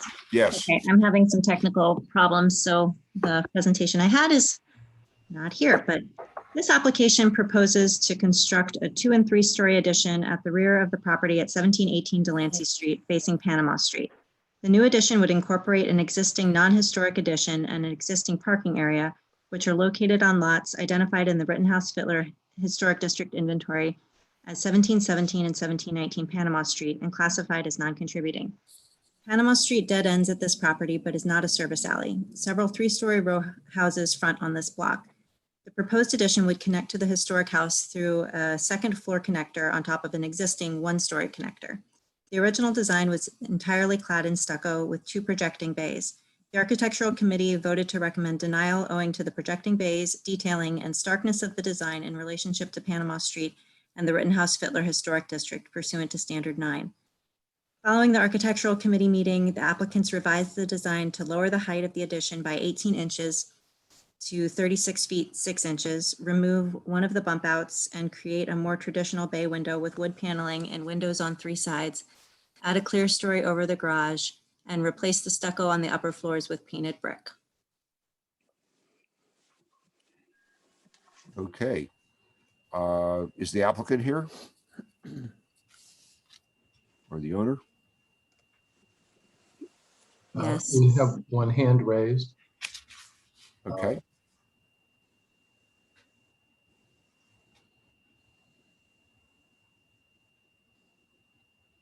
Yeah, this is Scott Baldessar, owner of the property.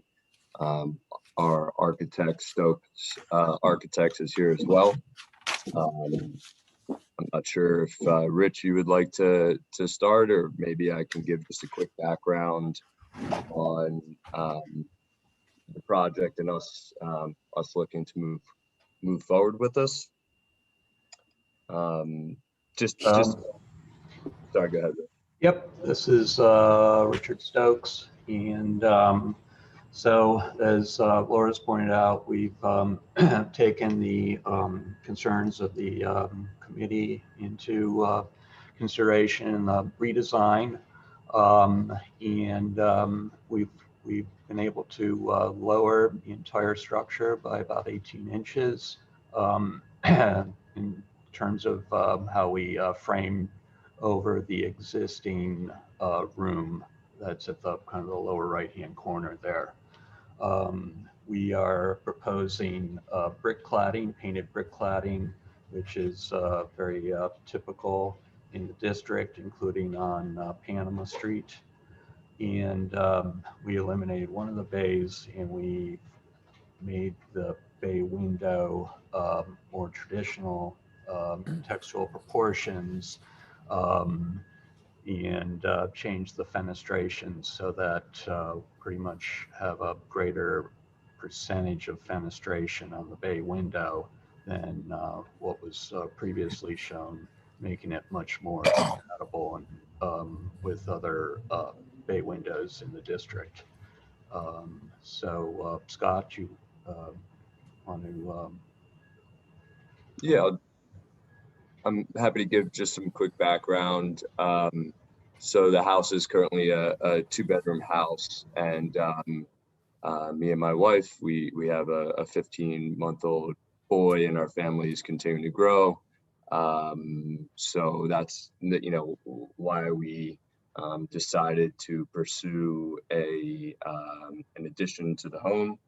We love the home, love the neighborhood, and want to continue to be here. We reached out to our neighbors and started the process, sort of engaging them about 7 or 8 months ago. I think it was 7 months ago when we first reached out to them and shared some initial thoughts and design that we wanted to pursue before we wanted to speak with them just as neighbors before going through sort of the formal permitting process and going down this path. So we spent, the better part of 6 months, communicating with our neighbors on Delancey and Panama Street, and going through an extensive process there, which continued to shape and mold the design features of the home, both with the height and, we have some, setbacks on the side, on the west side of the home. A lot changed through that process. And we didn't want, of course, to blindside our neighbors through that process. So that's just, a quick background. I think we got a lot of really helpful and good comments in the last historic meeting. We made, I think, some pretty, really obviously significant changes here. And we really, we really like the design. I think we like the way it came together since the last meeting. We've continued to try to bridge the gap and come to a place where, we like the design and it works and it is sort of acceptable to the community and historic and all that good stuff. So appreciate your time today and looking forward to talking about what we changed. Dan, do you want to say something? Just it sure seems like much has been addressed. Yeah, I do think that many of the comments are reflected in the revised design. It's a much simpler now with a single bay that has fenestration, as the architect pointed out, that's more typical of a bay window. The materials changed from stucco to brick, which is nice to see. Obviously, it is a modern design, and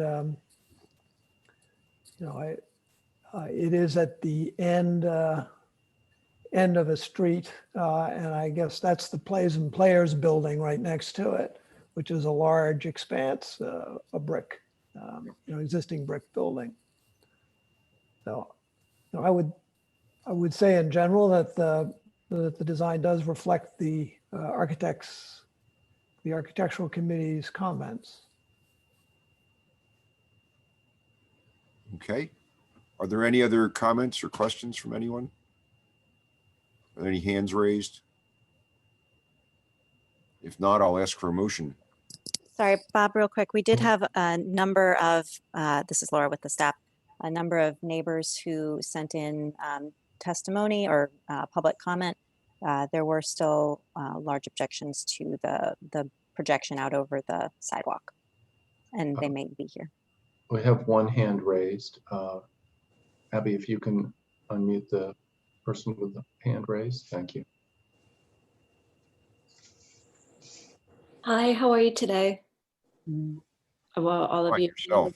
I'm lovely, thank you. And thank you so much for taking the time and Scott, thank you and your architects as well for taking the time to sit and talk and listen to all of us. I know I've spoken with a couple of other neighbors on Panama Street, and we really appreciate Scott reaching out and taking the time to listen to us. But I do think that we still have, our street is very small, and one of the only streets in Rittenhouse where almost every house is built from 1800. So I think when you put a very modern house on our street, especially one that goes over the property line and is now abutting out bay window, as well as having iron fencing there, it actually really stands out on our block and changes the character and the nature of it. I previously wrote in my letter, you could duplicate any facade on this street and it would maintain the character and the nature of our street. But if you did that with this design, it would change the entire street and it would feel like a different neighborhood. And I think that's where even with 1710, they've done a similar extension where they have the middle of their houses all gardens and open. And then the back, they built the extension with the garage into a 2-story addition above that. Even that maintains the nature and the character of the street and does not go out into the street, because I feel as though if you were to approve this design as it is with the bay coming out, you would then give any of us as property owners license to do the same with the front of our house, as this house will be twice the size of all of our homes. And so I would like to state that precedent going forward as you approve this design as it is in this place. Thank you. Okay, thank you. Are there any other people who wish to speak? Yes, there's one additional hand raised now, Jim Hammond.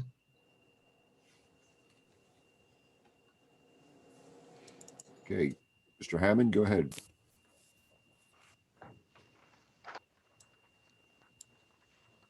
There we go. I'm sorry, I was having a bit of a microphone challenge. Can you hear me all right now?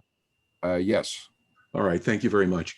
I was one of the neighbors who did submit something via email, so I'll try to keep my remarks brief.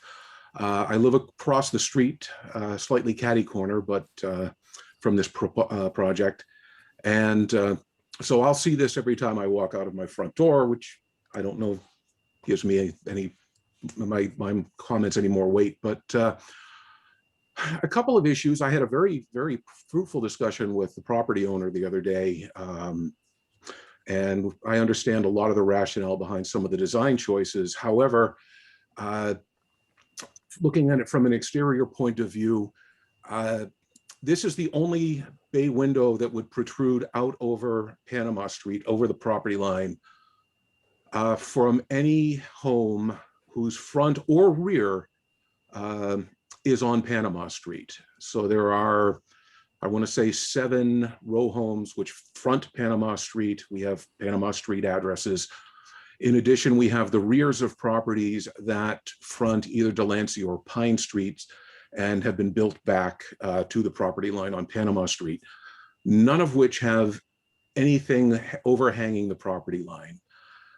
So just from a consistency standpoint, looking down the street, I would find this a bit jarring, even though it is at the end of the street. I applaud the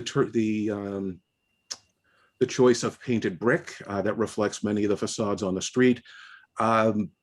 Still not a fan of the window design. I think it's a little inconsistent for the neighborhood and for the historic district. But at least they are only, that side's only built out to the property line. As for the overall concept, I have no problem at all with the extension rearward and upward. Rearward to the property line is my preference, and height, as long as it's within the zoning code, I'm fine with that. The rearward extension and expansion is consistent, again, with other properties that front Delancey and Pine and whose rears are on Panama Street. So, long story short, I like the concept, don't care for the execution, especially the bay window, and would encourage the committee to ask the homeowner to submit another revised design. Thank you. Okay, I just have a question. I'm looking at Panama Street on Google Images, and there appear to be down at the corner of Panama and 17th. There's a building that fronts on 17th, but has a long wall along Panama that has 2 bay windows. They're quite large. I'm not saying just because somebody else has something that you get permission to do it, but I just want to look at the overall picture. The other thing too is that the back of the Plays and Players is a huge block, big blank wall, and we're talking about a building that's between there and then a brick wall where the street ends, and there's something else beyond. So I'm just trying- Quiet. what's that? Chair Thomas. Yes. This is John Farnham. Richard Stokes, the architect, has his hand raised. And Okay. also, if I can just take 1 minute, I want to point out the Historical Commission has approved many bays projecting out beyond the property line at the rears of properties like this one, especially in the Rittenhouse Fittler district. So I wanted to spell the claim that approving this would set any sort of adverse precedent. That precedent was set many years ago. Okay, thank you. Yes, let's hear from the gentleman. Richard, you can unmute yourself. Okay, yeah, I just wanted to point out, obviously, the 2 bays that are existing on Panama Street. And the Plays and Players is it's about 60 feet wide and about 56 foot tall of uninterrupted brick wall.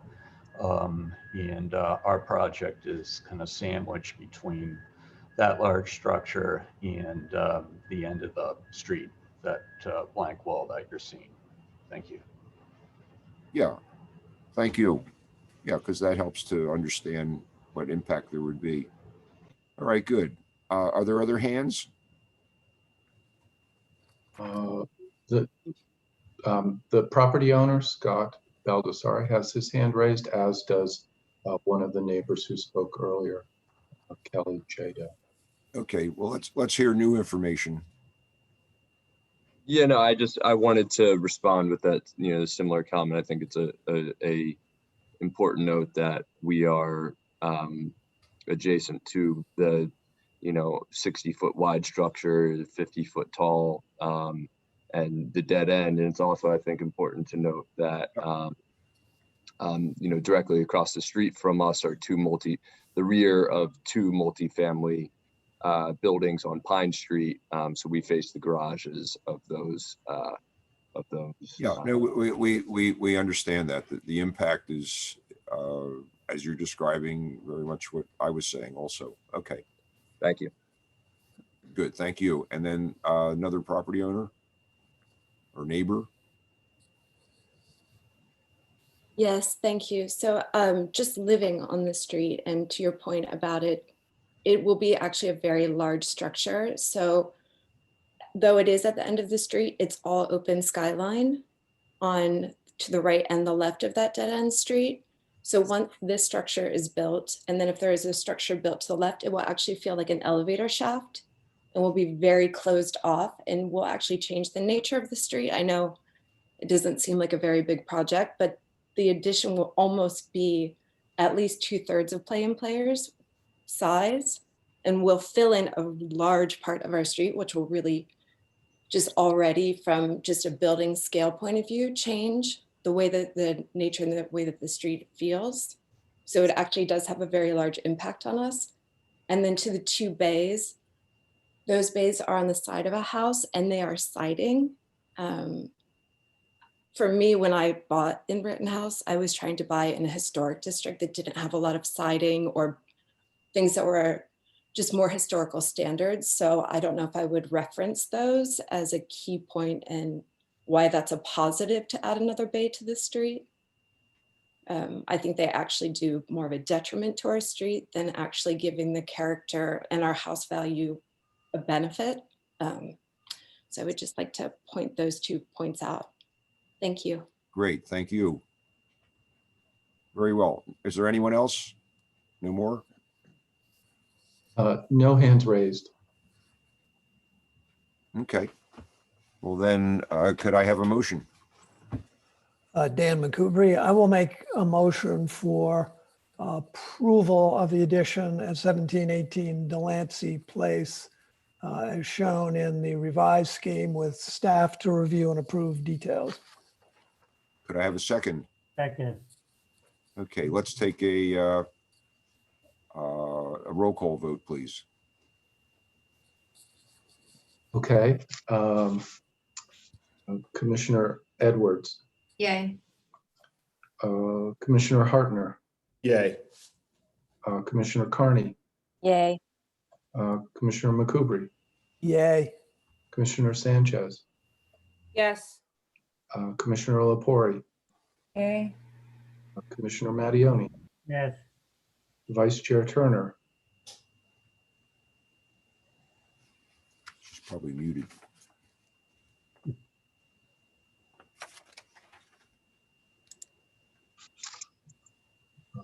Vice Chair Turner.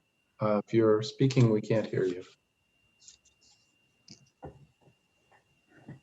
I don't think she's in the meeting anymore. Yeah, I don't see her anymore. Yeah. Okay. Then Chair Thomas. Yay. John, this is Emily Cooperman. I'm actually in the meeting now.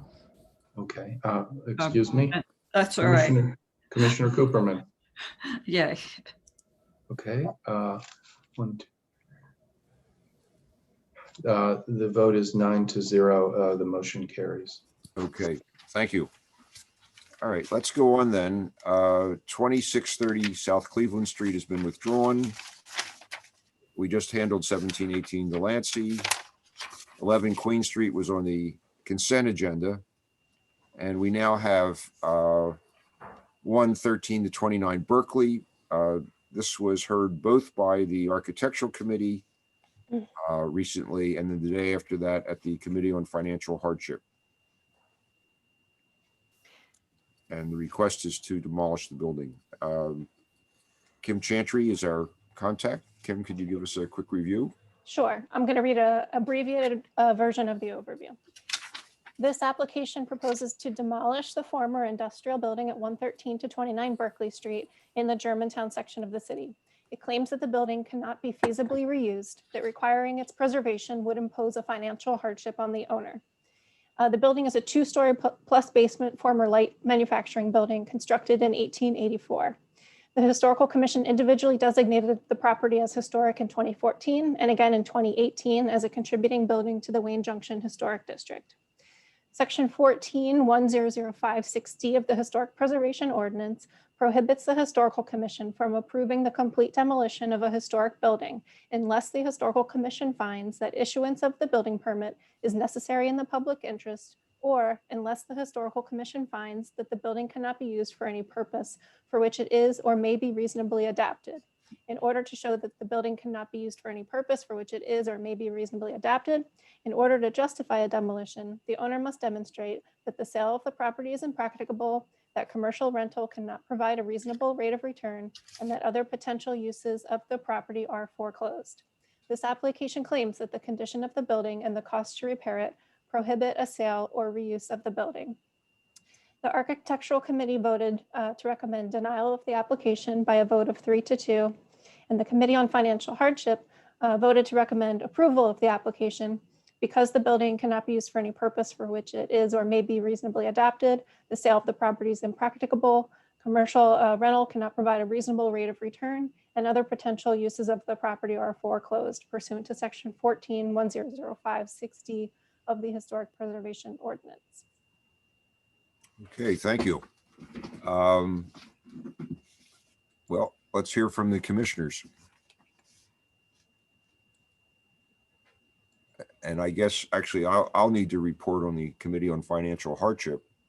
I guess I could make that very straightforward, that we did look at all the criteria and felt that for a demolition, and felt that there was no use or it was practical because of the conditions, and that all the information required as just enumerated was presented in great detail and satisfied us that unfortunately the building would need to be demolished. And Dan McCuber, do you want to say something for the Architectural Committee?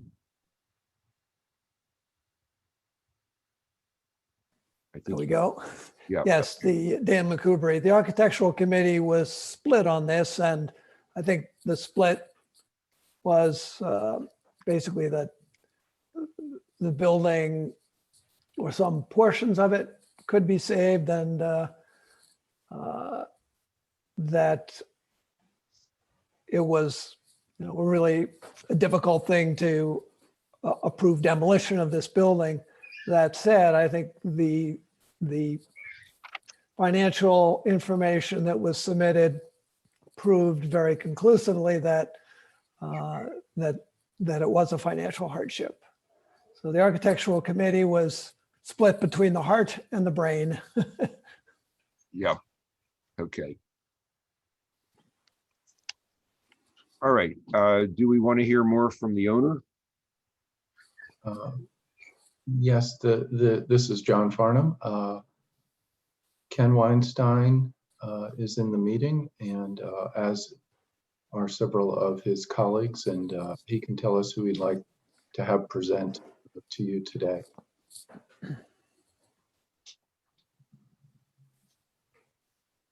Okay. Mr. Weinstein? Abby, if you could unmute Ken Weinstein, thank you. There we go. Thank you very much. I appreciate the introduction, and I am going to speak, but I also have several of my team with us today. My Chief Operating Officer, Kate Schoner, our in-house architect, Kyle Miser, and our head of construction, Jaime Rodriguez. And my apologies to board members and staff who have heard this brief presentation at previous meetings. But, you know, this is a sad day for Philly office retail. We have a long history of successful adaptive reuse and projects and saving historic properties. In fact, until now, we have only demolished one building in my 32-year history of real estate development, and that was a 1950s cinder block building right around the corner from this one. Philly Office Retail has previously received 6 Preservation Alliance Community Preservation Awards, and we worked hard for more than 12 months to try to find a way to save this building. And in fact, we spent more than $190,000 on architectural and engineering, environmental remediation, and temporary stabilization of the building until we were able to determine, you know, how we were going to try to save it. And we've really exhausted all attempts to save this building. Unfortunately, it's so structurally unsound that one wall and 2 partial exterior walls would have to be demolished and rebuilt from scratch. And as you'll see in the report from our engineer, most historical elements on the interior of the building would need to be replaced. We don't anticipate these same conditions in other Wayne Junction projects that we have undertaken or are undertaking. But this building, unfortunately, is a different case. We did hire Bob Powers to try to qualify us for historic tax credits, but too much additional work was required, almost $1 million in additional construction to get to the historic tax credits. And in the end, the cost of buying and renovating the property was almost $2.2 million more than the as completed market value. You know, we have absorbed initial losses in the past, and we're happy to do that. But 2.2 million is just simply more than we were able to absorb on this project. And even with strong anticipated leases that we were going to have on the 3 floors, we actually had a lease signed for the 2nd floor. This building would have experienced a negative cash flow through its first 10 years of operation. So, in conclusion, the deferred maintenance and the condition of the property is just much worse than we anticipated. And, like I said, it's just an unfortunate thing that we are here with you today asking for your permission to demolish this property.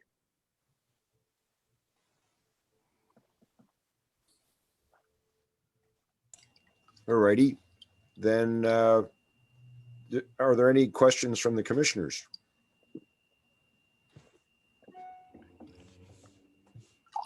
I think. All righty. What about the public?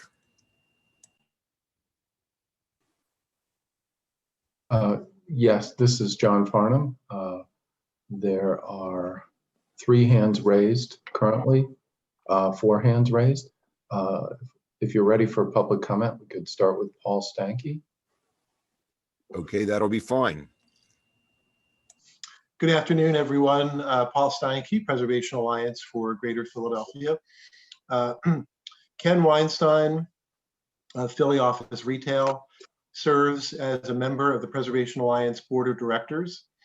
And so we were surprised to learn that he and his team had concluded that this property was not feasible to reuse and would seek a demolition permit.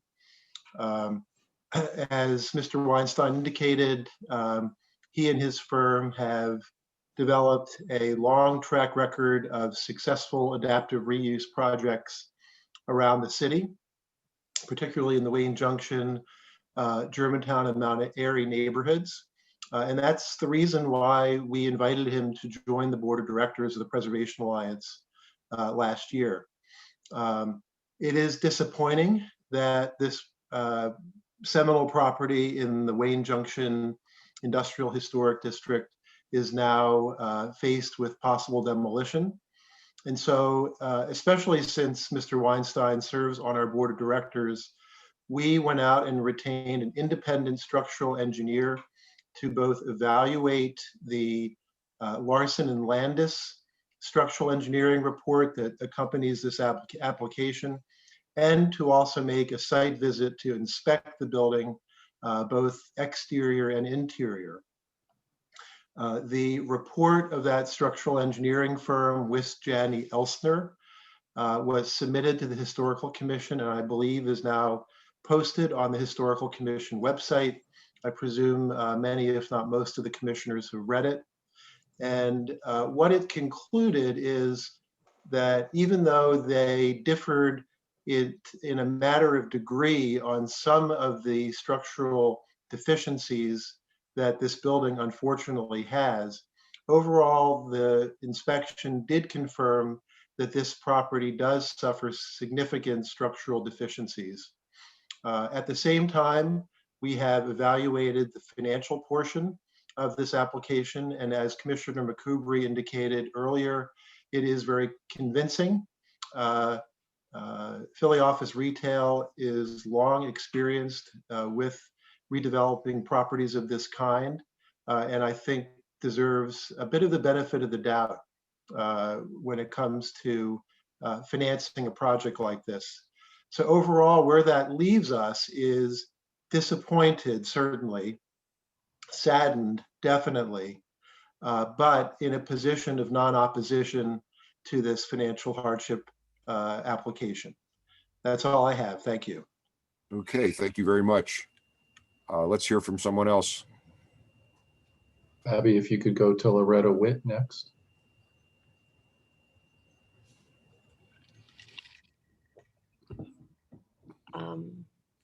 Am I on?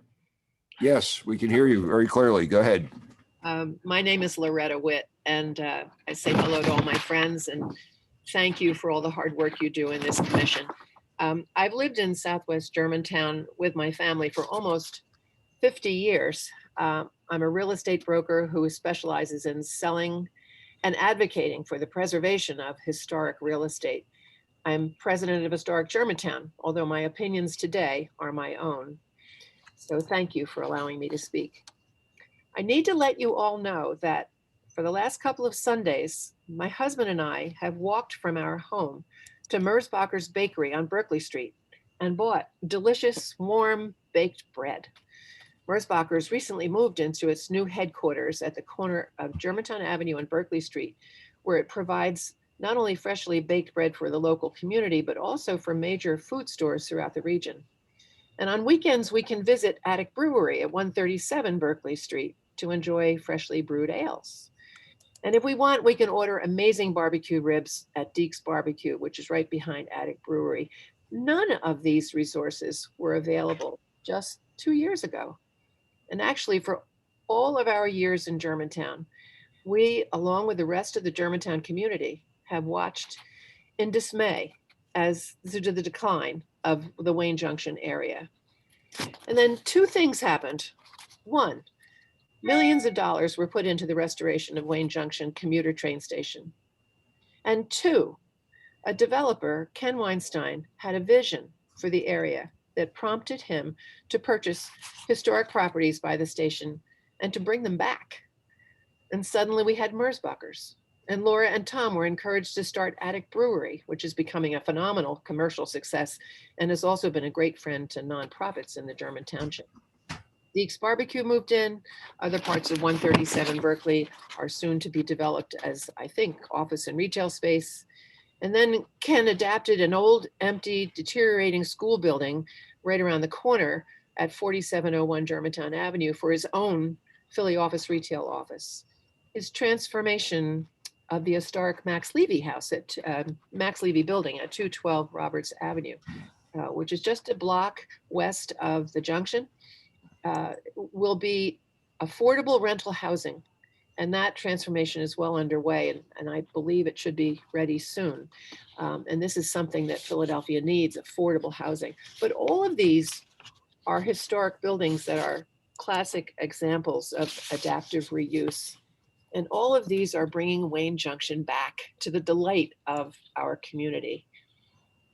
But I'm here today to support the demolition of 113-29 Berkeley Street. I kind of can't believe that I'm doing that because I'm always supporting the nomination of historic buildings and historic districts. But I think that it is very important that we who are passionate about retaining the character of an old neighborhood and its historic stories and unique architecture must also recognize that there is a critical balance between the preservation of that character and the restoration of a neighborhood's vitality for the benefit of its citizens. Ken Weinstein is not a developer who ignores the value of history. So if after spending a couple $100,000 of investigation, he's discovered that the building at 113 Berkeley is beyond reasonable repair, then I recommend to the commission that it allow this particular building to be taken down. We cannot let this building slow down the amazing rebirth of the Wayne Junction community. So I thank you very much for letting me speak. Good. Thank you very much. Someone else? Yes, several more hands raised. If you could move to Allison Weiss.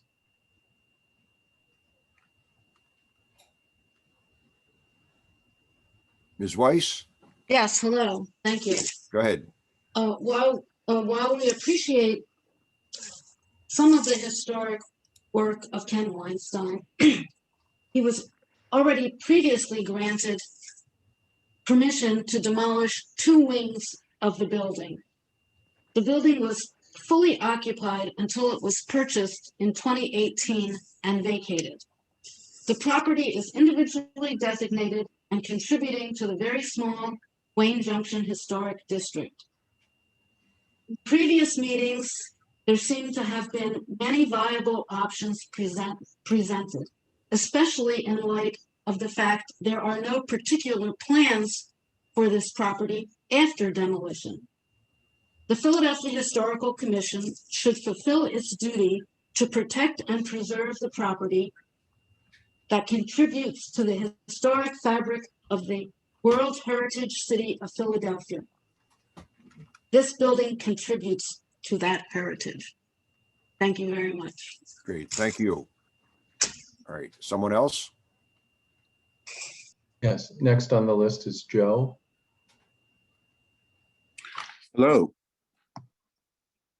Can you hear me? I can. Could you please identify yourself for the record? Yes, my name is Joseph Gray. I'm a longtime resident of the area, and I currently live in Germantown, just on the other side of Chew. And I was born and raised in the area. I learned to swim as a child at the Germantown Y.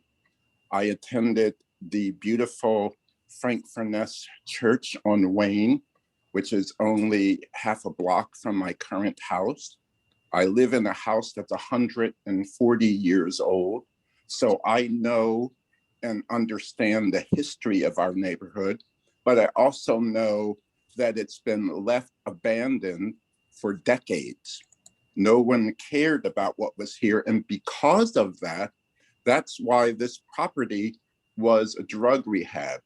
And I'm not denigrating drug rehabs, but if you know anything about halfway houses and drug rehabs, they don't have a lot of money. And their properties are often somewhat derelict. So this property has been derelict for many years. And if all you have to do is walk by, which I did today, because I have to say, and I have to apologize to my friends and the people that live in that area, but we never come there. There's no reason to come there until Ken started working on it. So as you've already heard, there's now a bread company there. We get our bread there. There's now a brewery there. We go there to get beer. There's now barbecue there. So it's not until he has stepped in to develop it that all of a sudden there's concern about this one derelict building, which has a dubious past, that's standing in the way of progress. And I understand that what your charge is to preserve buildings when they can be. But as was already mentioned, this is already something that Ken not only does, but we all know him for that reason. He has done it continuously in our area. And if it were not for him, then there would be no development in that area. There would be nothing to bring any of us from this side of Germantown to that side of Germantown, because the only thing that is there is drugs and derelict buildings. So to penalize one developer, and he's already said, and this has been an argument that I've had with my fellow residents, how can we tell someone that they have to spend millions of dollars to develop something or rehab it or reuse it in a way that it wasn't intended in the first place? So it really goes against the purpose of preservation to try to preserve this one building out of a whole complex of buildings that are being preserved that have more architectural and historical value.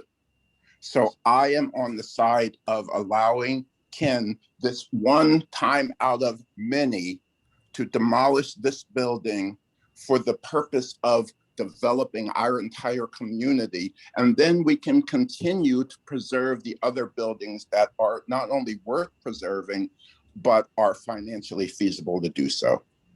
Thank you. Okay, very well said. Thank you. Anyone else? Yes, several others. Kristen Askin Sims is next on the list. Hello, can you hear me? Yes, go ahead, please. Hi. My name is Kristen Haskin Sims, and I really need to echo what both Loretta Witt and Joe have has eloquently said about this building and this area. I am a longtime resident, business owner, and my family also rehabs houses on a much smaller scale than many other developers. But I definitely have to attest, when he initially brought this up to the community, and after walking and also driving past this building, I trust Ken's opinion. I trust his judgment and everything, that he has done for this community, especially Wayne Junction, which has been just desolate and crime ridden before he took a leap of faith to develop it. And I love Attic Brewery. I haven't been to the bread place yet. And even from my own personal, my personal standpoint, we have had to rebuild an exterior wall in a small house. So when he had proposed, when I saw the degree of just what he would have to do to preserve this building, I definitely felt it. And I just wanted to add that I feel that I love what he's doing in the community, and I just don't see any value in trying to preserve a building that has just been dilapidated and neglected for so long. If it was worth preserving before, if we could have, we should have, but there's no one there. And as Joe had said, that if it was a drug rehab place, they didn't have the resources for it, then what are we to do? And I feel actually nervous for it to continue to stand as it is, as we know that many buildings in this city have collapsed. Okay, And- well, that's another issue, and Right. the I issue just wanted of, to say, yeah, of that's moving ahead is, and I can say, since, obviously I chaired the the hardship committee, that we did look really very carefully at this, it's really the building, as we voted, what we felt was, beyond reasonable repair, and that, we recommended handling that and then moving on to other things. Okay, thank you. Good. Another hand? Yes, the next on the list is listed as calling user 2.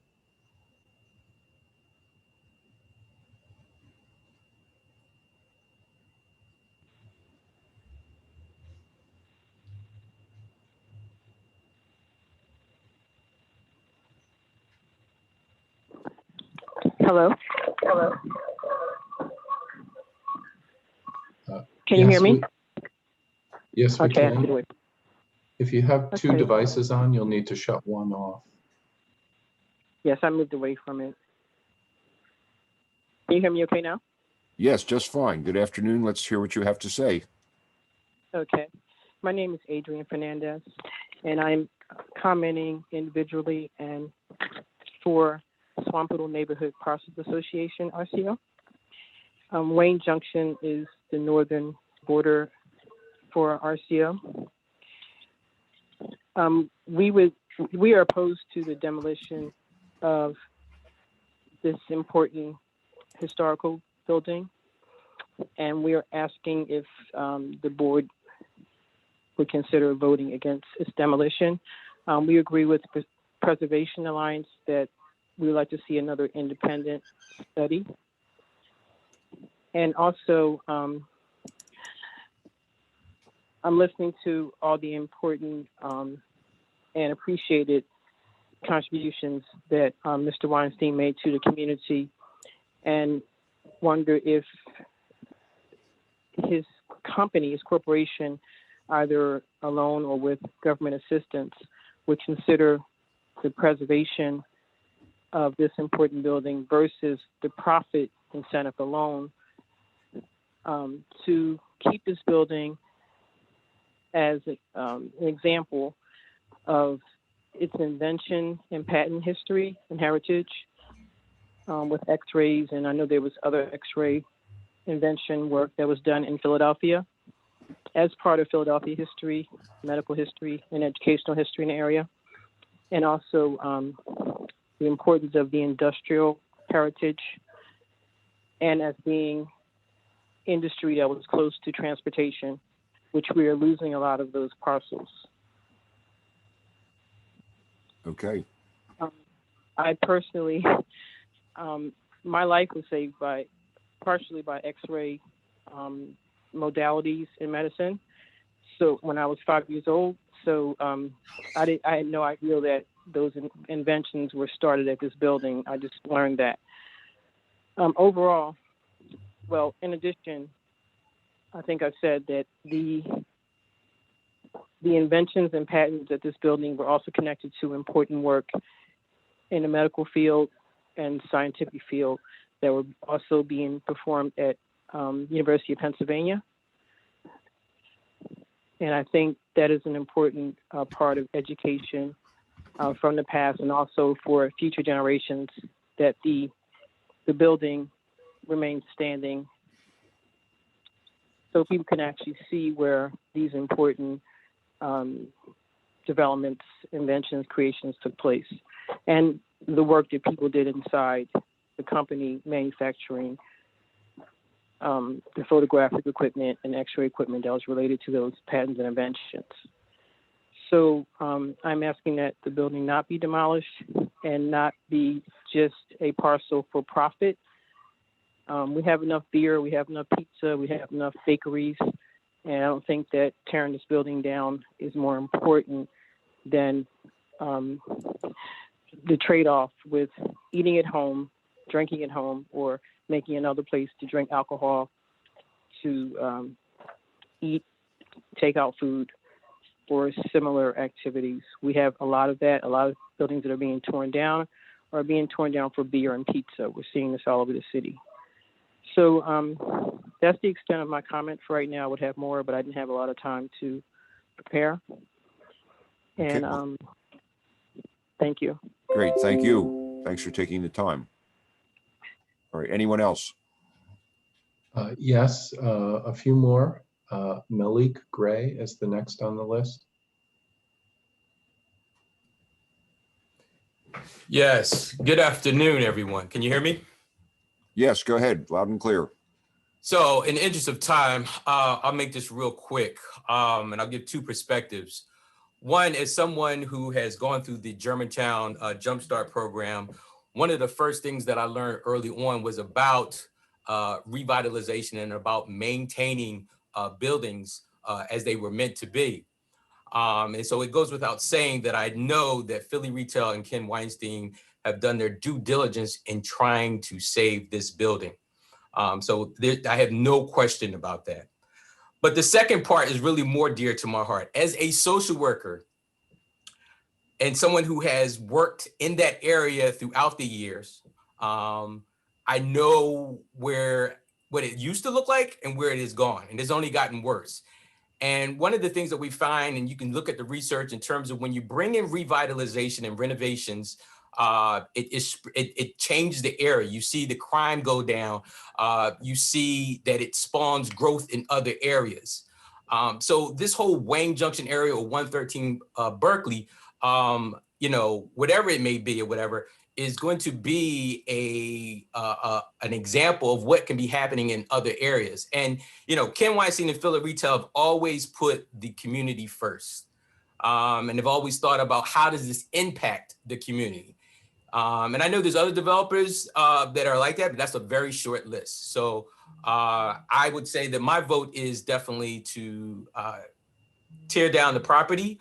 And I have no question that whatever comes in its place will only help to help revitalize a neighborhood that has been long ignored. Okay. So my vote is for the demolition. Thank you very much. Okay, thank you. Let's hear some others. Yes, Jim Duffin is next on the list. Mr. Duffin, go ahead.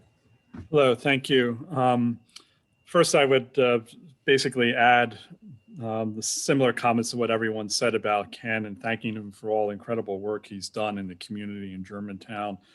I first benefit from it in Mount Airy with the Charlie Carr Diner when he revitalized an old Gino's restaurant and actually turned it into something no one would ever imagine. I would, however, like to speak up for this building. And one of the things I would just point out is this building is actually the oldest building within the historic district that was made for Wayne Junction. And so this building is really kind of critical and pivotal to understanding the entire Wayne Junction development and change and revitalization. I have to say, however, I really am not qualified to review the hardship materials and financials to understand the case that is made there. And so I would just ask, I mean, in terms of looking forward to the future, that if you do approve this demolition, that you require documentation of the building, like a laser scan. And also I would strongly urge that the parcel remain on the district. It does not get removed from the district, so that any future building and construction that's done on the site will go through the usual commission review for buildings within an historic district. So there can be at least some review and thought and oversight and conversation about a replacement building if there is one that fits within the character of the district. And maybe it would be even great if something replaces it, that it actually in some ways reproduces some of the aspects of this building, so we have some of that flavor there for the future. Thank you. Okay, thank you. Yeah, I would say the application is only for the demolition of the building, not its striking the parcel from the historic district, as far as I understand. So yes, the commission would review, as we have at other times, any proposed new construction where there had been a listed structure. Okay. Thank you. More? One more on the list, John Kaler. Okay.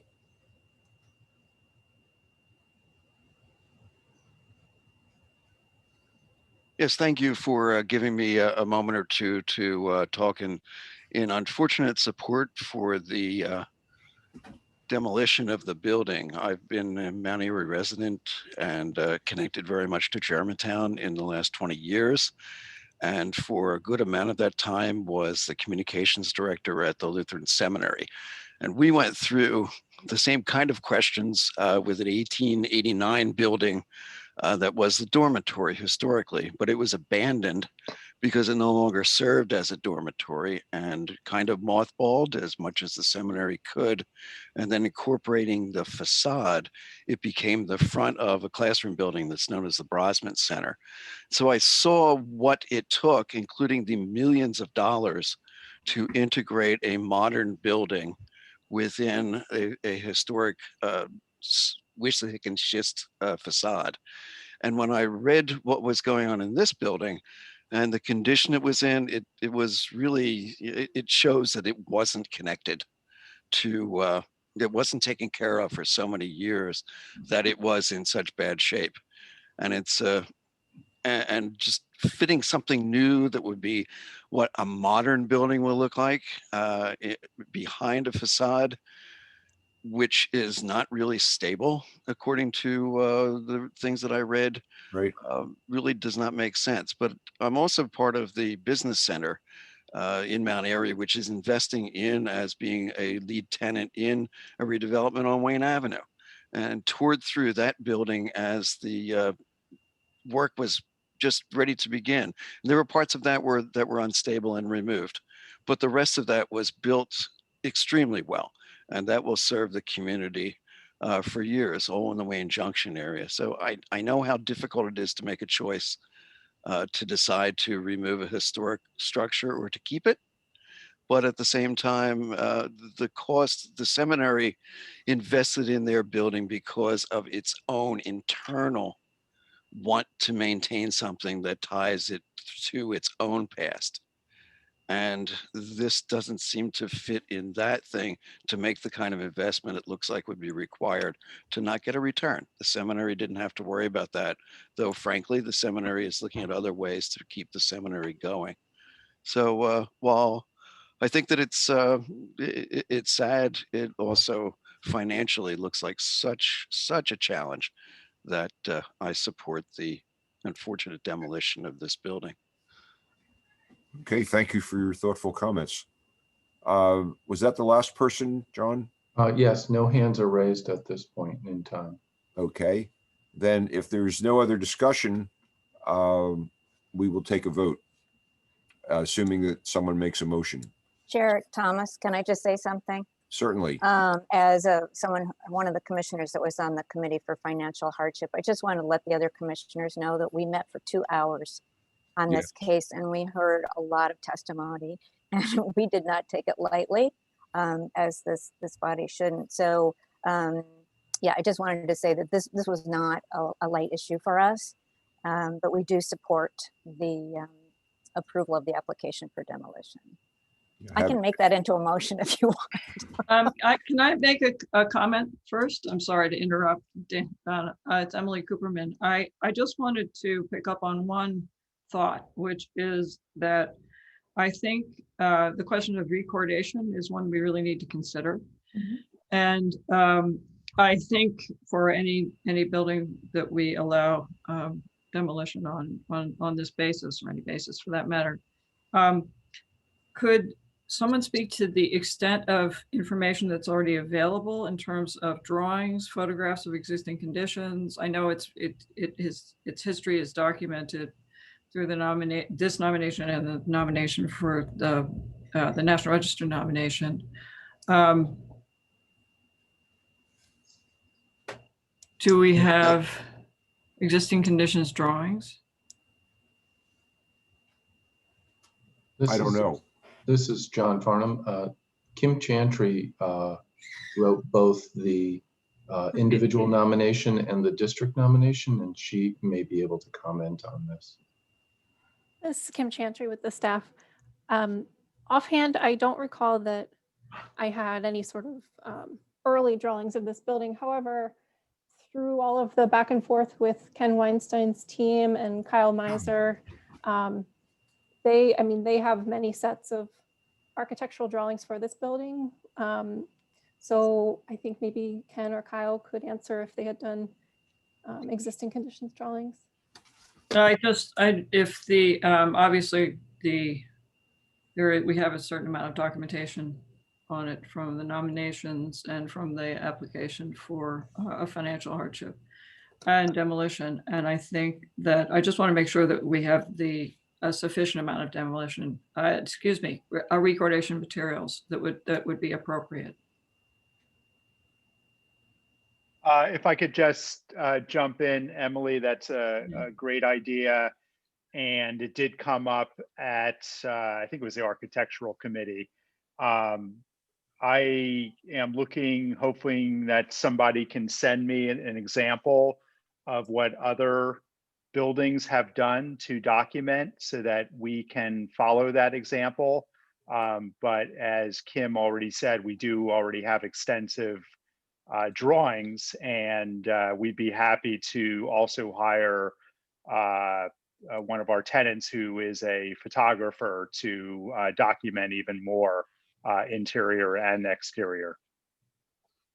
That's great.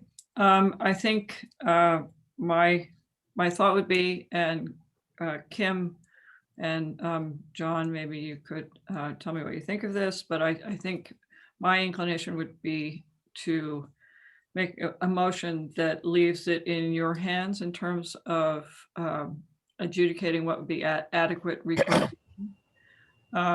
If that does not seem appropriate, please tell me. This is John Farnham. We'd be happy to work with Mr. Weinstein and his team to ensure that the building was documented before demolition. Okay, great. I think Okay. we've made that requirement in the past.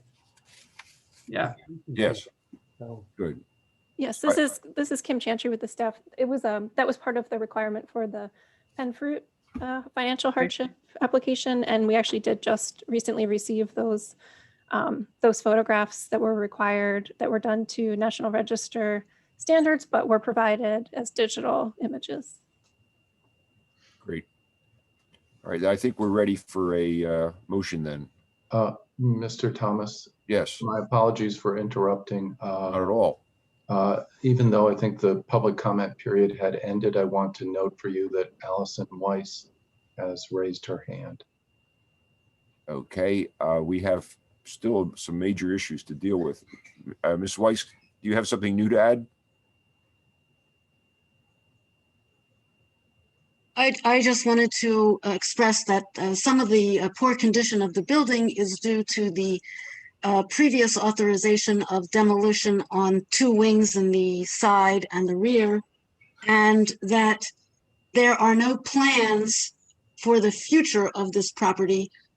So I would urge you to consider having this property mothballed until such time as there is some plan, and perhaps in that time, something will be done that can save this building, because there have been many other buildings in the city of Philadelphia that have been written off and have come back.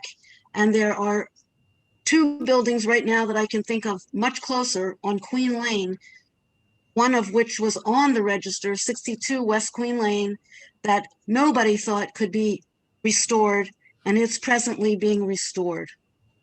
So thank you for your consideration. Thank you. Yes, and all of us have dealt with that.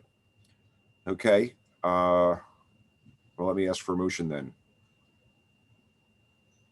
I will Uh, go. ahead. Mattione, I will move that we accept the recommendation of the hardship committee and to permit the demolition of this property, with the proviso that before demolition, the building condition and particulars be thoroughly documented by photographic and perhaps digital measurement as well. Do I have a second?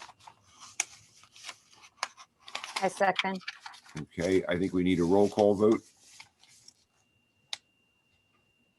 Yes. Thank you. Commissioner Cooperman, Yes. Commissioner Edwards, Yay. Commissioner Hartner, Yay. Commissioner Carney, Yay. Commissioner McCoubry, Yay. Commissioner Sanchez, Yes. Commissioner Lepori, Yes. Commissioner Mattione, Yes. Chair Thomas. Yes. Okay, the vote is 9-0. The motion carries. Okay, thank you. We have two matters left, Rex Avenue and Upland Way. I see it's 1:40. I think we need a 15-minute lunch break. We'll probably work faster if we're fed. So I have 1:40, so we'll be back at 1:55. Okay, thank you.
John?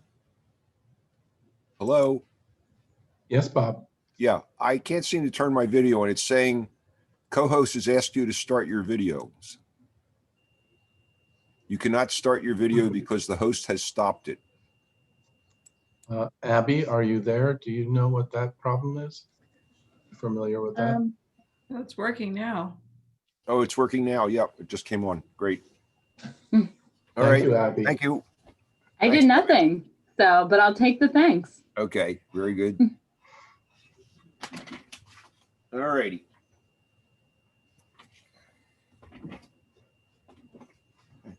Okay. All right, thank you. We're coming back now for the rest of our meeting. We have 208 and 10 Rex Avenue, report of the Architectural Committee, and after that, we'll handle 2048 Upland Way. So with that, our staff representative is Laura DePasquale. And thank you, Laura. Let's hear a review of what we're looking at here. All right. This is Laura with the staff. This in-concept application seeks guidance from the Historical Commission about potential redevelopment of a property just very recently designated. The existing property at 208 to 10 Rex Avenue features a large Italianate villa with an arts and crafts addition designed by H. Louis During, who was the owner of the property from 1919 to 1946. The historic property is surrounded by a large yard and features a semicircular driveway and has since at least 1876. The application proposes to construct 4 sets of 3,000 plus square foot twins and to create condominium units within the existing historic building. The new buildings would be accessed by a wide driveway, and the semicircular driveway would be replaced by a wide driveway for the new townhouses and a front yard parking lot for the condominiums in the historic house. The Architectural Committee voted to recommend denial as proposed pursuant to Standard 9, but approval of some new construction on the site, provided it is of a residential scale or character, is reduced in scale, does not obstruct views of the historic house, retains the sense of the curved driveway, and the overall amount of paving is reduced. Okay. Do we have the applicant here? This is John Farnham. Carl Primavera is the attorney representing the property owner, and we have, excuse me, architect Cecil Baker and Eric Layton here as well. Excellent. I don't know who wishes to start among their team, but happy if you could unmute them. Yeah, this is Carl. I'd like to just briefly start, and then I'll have Cecil and Eric take over. So I'm not going to repeat what we've been through already. I think a lot of information has been shared, so it's fresh in our minds. Just by way of background, this property has been owned, as you've heard, by the Baltzells for a long time. She's been trying with her brother, to market it because it really has become a burden financially. At one point, she had a few offers from builders before the property was nominated, and she was aware that that was a potential risk. All the builders said, let's take down the house. And then I think has been suggested by somebody, they said, well, the real build out should be along street fronts, Crefeld and Rex, which would be, an appropriate zoning format. Well, with the building there, there's no way to do that with the appropriate street frontage. So the reality now is some type of hybrid, saving the building by allocating space into condominium units, residential, and some infill that would hopefully be consistent with the surrounding neighborhood, which for the most part are twins, and then rows as you go up to the top of the hill, and then singles.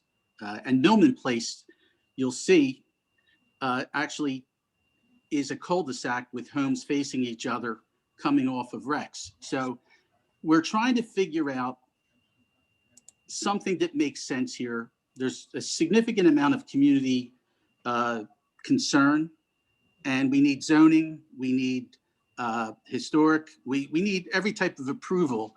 So we want to do this by consensus, but even at some of the committees, we were given inconsistent opinions And we need to get what I hope would be some general consensus so that we can go to the drawing board to the next level of design.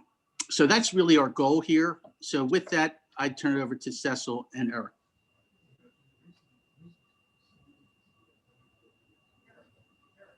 Okay, Okay.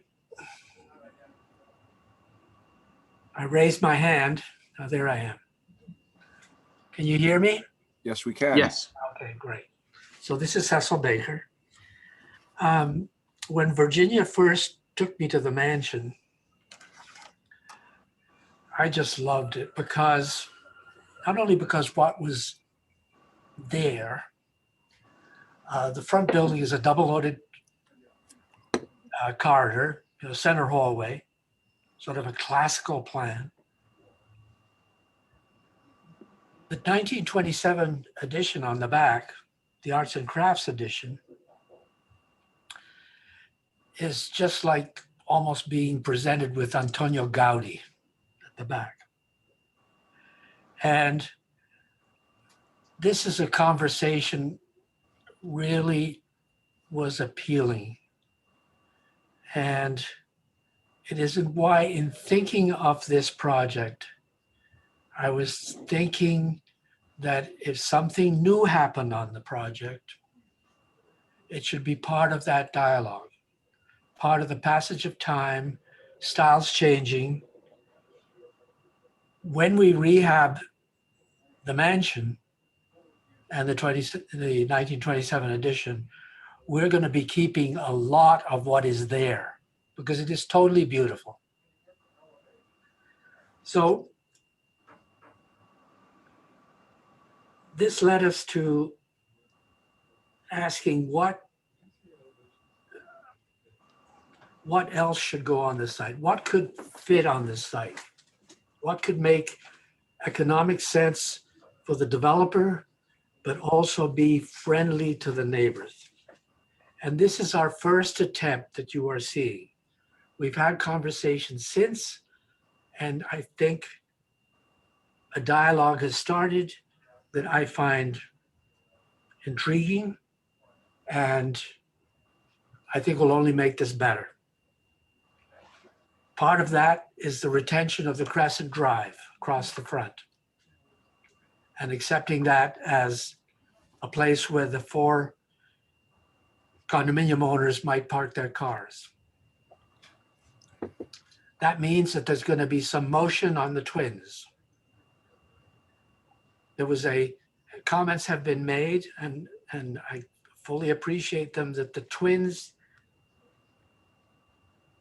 should perhaps be pulled back, that the fronts of the twins should, the elevation facing Rex Avenue should look like the front. So it sort of echoes the language of the twins up and down Rex Avenue.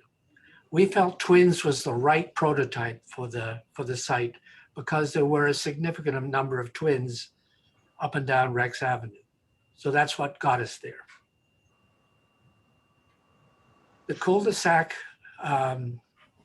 in putting up new housing, we felt, again, from a marketing point of view, is that each residence should have one enclosed garage. The cul-de-sac is more than 150 feet deep, and we can't do anything about that. And so the fire department will require you to allow, in having a fire truck come onto the site, it has to be able to turn at the top. And that's what's making the size of that courtyard at the top. But that was basically our scheme. There seemed to be 2 sort of design branches to go on, is to make the new houses somewhat reflective of the mansion, albeit of a contemporary reinterpretation. There's also another strong argument to be made that maybe if you have additional housing on the site, maybe it should be more responsive to the nature of the twins across the street and up and down Rex Avenue, again, albeit, in my opinion, of a contemporary vocabulary so that we keep with that original dialogue that was started in the mansion that went on to the dueling edition back. So that's what I sort of came down with. And there's nothing cast in stone here. We're looking to enter a discussion. And that's it. Okay. Not Thank you. me. Good. Are there any other, let me see, any comments from the commissioners or questions? I have a few, but I'll wait till my fellow commissioners give theirs. I think- Oh, Dan, go ahead. I was Sorry. just going to reiterate what the committee said, and the committee was not necessarily uniform in throwing out ideas, but I think there was generally a concern of the scale of these units, their size relative to the original house. There was a suggestion that they'd almost had a kind of an institutional scale to them rather than that of a house. And I think there was another concern about the particularly the unit facing Rex Avenue as occupying a significant part of what would have been the original front landscape, lawn and drive. And I would also point out that one, Rex Avenue changes at this block as you go west. It has a series of twins, then there is the mansion, and then there are a series of much more kind of larger lot setback houses surrounded by wooded landscapes. So I think the house or the twin that faces, or it's actually its side is on Rex Avenue, it quite severely impacts the original setting of the house, and especially as you view it from the west. There was a suggestion that maybe more could be done at the rear of the house. More of the building could be done there, and enabling more of the front landscape to be preserved. So those were essentially the architectural committee's comments. Also, the committee agreed that there's a lot of paving shown, and wishing that there certainly could be a reduction in pavement. But I think a fundamental concern is the position of the house, its original semicircular drive, and the way it sort of fronted its association with Rex Avenue. Yeah, I would, this is Emily Cooperman. I would echo a lot of that. I think the way that and particularly the twins question on Rex Avenue, yes, there are many on blocks closer to Germantown Avenue, but as Commissioner McCoubry was saying, this is a point where the lot size changes as you move down towards the Wissahickon and Seminole Avenue. And this particular house its experience from the street is one of its sitting in that landscape setting, and the view sheds of all of those elevations from the is a major aspect of the experience and essentially the public benefit of this design as it exists today. And in order to maintain that sense of a single house, that any construction, in my own personal opinion, would have to have a sense of deference to that open space and the view sheds, and also scale as much as possible. That new construction, that yes, it's true that those twins further up towards Germantown Avenue and some on the other side of Rex are right up on the street front, but that's not what we're talking about in this property. This property is a freestanding house set in a landscape, which is very much another important mode of the properties in the immediate vicinity, including the Jenks property, the former Jenks property, which went all the way through from Rex to Chestnut Hill Avenue, and then a number of other very large properties that are further down, that are very much part of the development that were really characterized Chestnut Hill Avenue, both on essentially in parallel to Rex in this part of Chestnut Hill, and on the other side of Germantown Avenue as it goes towards what is now the Chestnut Hill East Station. So my own feeling is that new construction should preserve this sense of a freestanding house that has important view sheds from public streets, from public rights of way, and that new construction needs to, in other words, give it a chance to continue to breathe. And it needs to be deferential to this sort of jewel set in this landscape.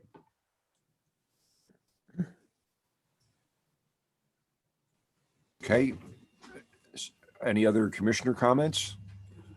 One other comment I think I'd like to make, and Dan McCubry, and of course we don't know what the financial implications of all of this is, but the twins that currently face Rex Avenue are quite small scale twins. They're two stories mostly. Some of them are 3 stories, and these are 4-story, very very large footprint twin houses.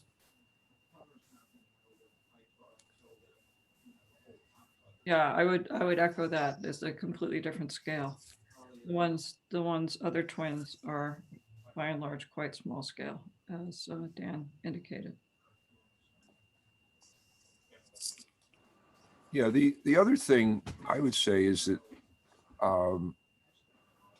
and maybe it's just not in this sketch, but there's typically this is a very walkable community, and there are sidewalks. And I think that also has an impact on how you see these properties. So there's always a fence, a hedge, a wall, something that delineates, the private garden from the public streetscape. Yeah. Yeah, something like, exactly. Is that what's there now? Yes, this is a current. Okay, photo. fine. Yeah, the other thing is you can see this if you go over to the Woodward Apartments, which were built, I think in the 60s or 60s, late 50s, 60s, off of McCallum Street.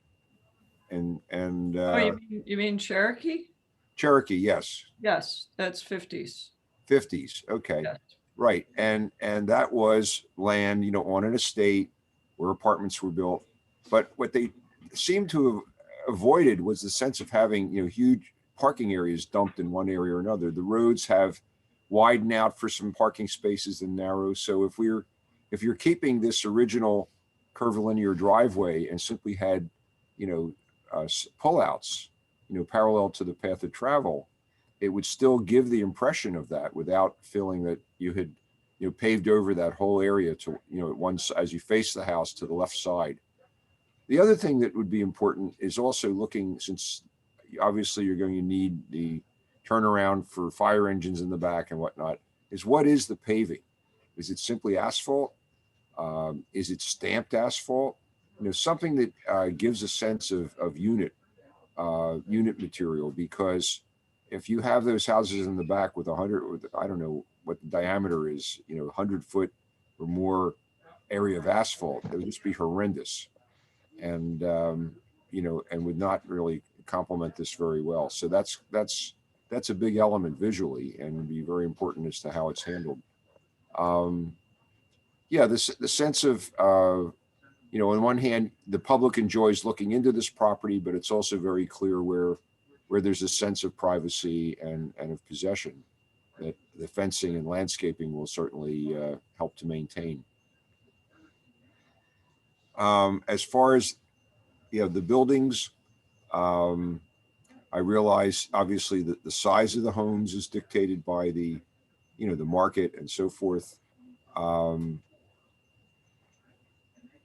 Certainly, sometimes I'm thinking when you have rows of homes and the home at the end has often a different orientation. I'm thinking the corner of 16th and Pine, you have that wonderful block of 4-story buildings. The last house doesn't even have a door that faces Pine Street. It faces 16th Street. And, you know, so it might be that the house that faces, that has the side facing Rex almost could have its front to that. You know, that it's just a thought in terms of making these things fit in. As far as going back and having houses to the side and rear, I think that's fine. They'll have a sense of privacy and yet enjoy the site. Okay, any other comments from commissioners? What about the public? Before you get to the public, Eric Layton, the architect, does have certainly raised. Good afternoon. I just wanted to, if Laura, if you could go to the slide that shows the plans of the twins. I just wanted to clarify, if we looked at the ground floor, this is the floor plan of the twin that's closest to Rex Avenue. And the front door, this is not apparent in the 3D view that we provided. Oh, okay. The front door of each of them actually is facing towards the side. So in fact, the door on that end unit is facing towards Rex Avenue. Yes. We, in the rendering, the paving that you do see in the lower right-hand corner is the sidewalk. We did not show the fence, and we put concrete as the paving, not the brick. So if we were to revisit that, I might not do it that way again. But the other slide, Laura, if you could go just to demonstrate the existing zoning. Yeah, this slide, thank you.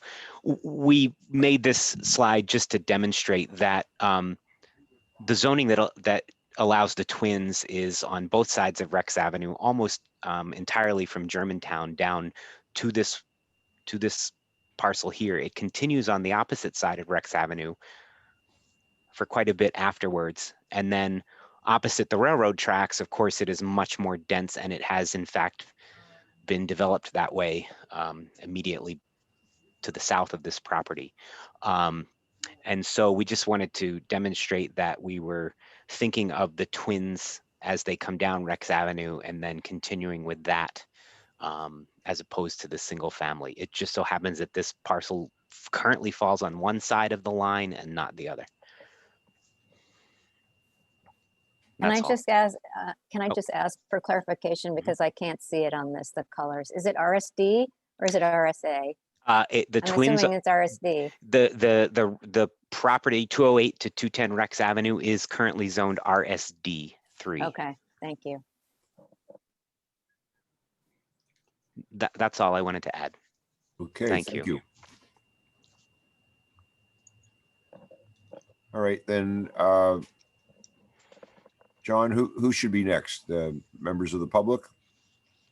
You have one hand raised currently. If you're ready to move to the public, Abby, you can unmute Eileen Javers.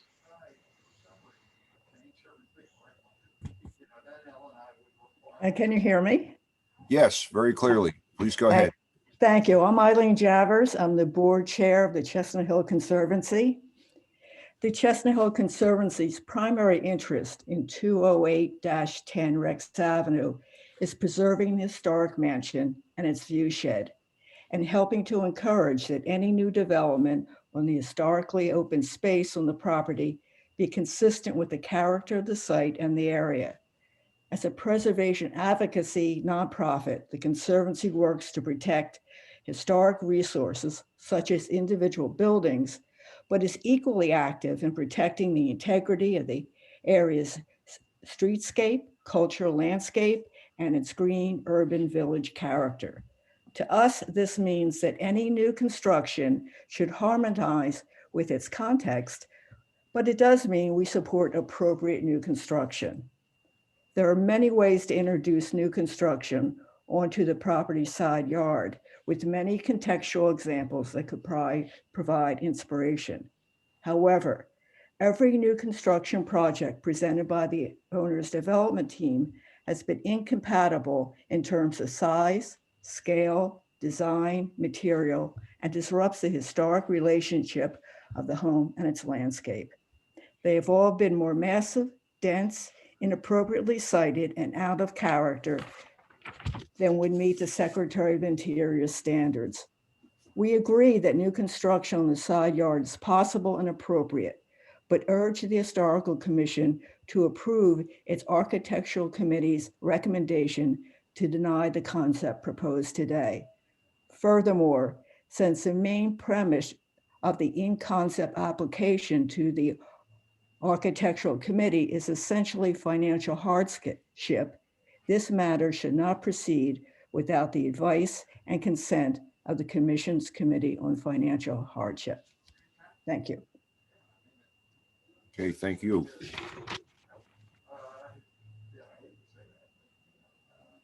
One other hand currently raised, Sergio Kosha. Yes, hi. This is Sergio Kosha. I spoke earlier. Yes. The previous deliberation. So again, as I'm an architect, I was retained by Veneer Neighbors to evaluate this proposal. And I think one of the things, just to add to the conversation that hasn't really been discussed, is that the piece of property slopes down from the train tracks that are to the back of the property down to Rex Avenue.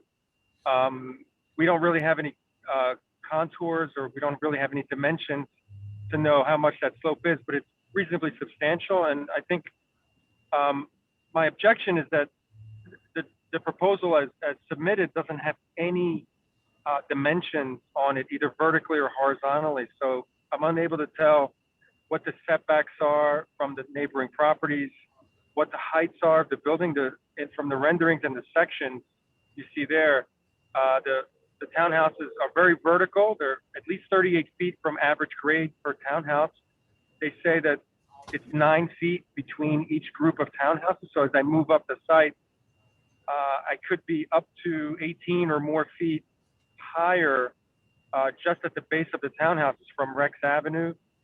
Those townhouses are 38 feet plus possibly a pilot house. I can't really tell, maybe not. But in any case, I calculated that the furthest most townhouse could be 56 feet above Rex Avenue, the top of it. So I think that just needs to be looked at and studied, especially in relationship to the existing house. So there's really no sense of context in this presentation. So it's difficult to know how to comment on it. So I think that should really be something to be looked at. The other point is, while these are twins, and there are twins up and down various streets in the neighborhood, these are much more vertical. I think it was pointed out that some of them are, these are 4 stories, while the neighborhood is 2 to 3.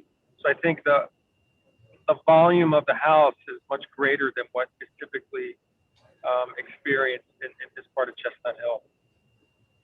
That's all I have to say. Okay, thank you. You're welcome. One more hand raised now, Bob Mueller. Yeah, hi. As a neighbor and as a former contractor and somebody who's very interested in architecture and design, as well as the good use of property, the one issue that hasn't been focused on hard enough, although indirectly when talking about the amount of blacktop that's shown on the plan, is these structures that were planned for these units are virtually all 3 and 4 bedroom units. And in today's world, that would suggest as many as 2, 3, or even 4 cars, depending on how the space is occupied. That kind of population density in this location would call on a need for parking, and particularly street parking, that simply does not exist. So I think in the development plans that are being considered, this is obviously not the final one. We have seen one that was even denser, but the plans that are being considered need to take into account that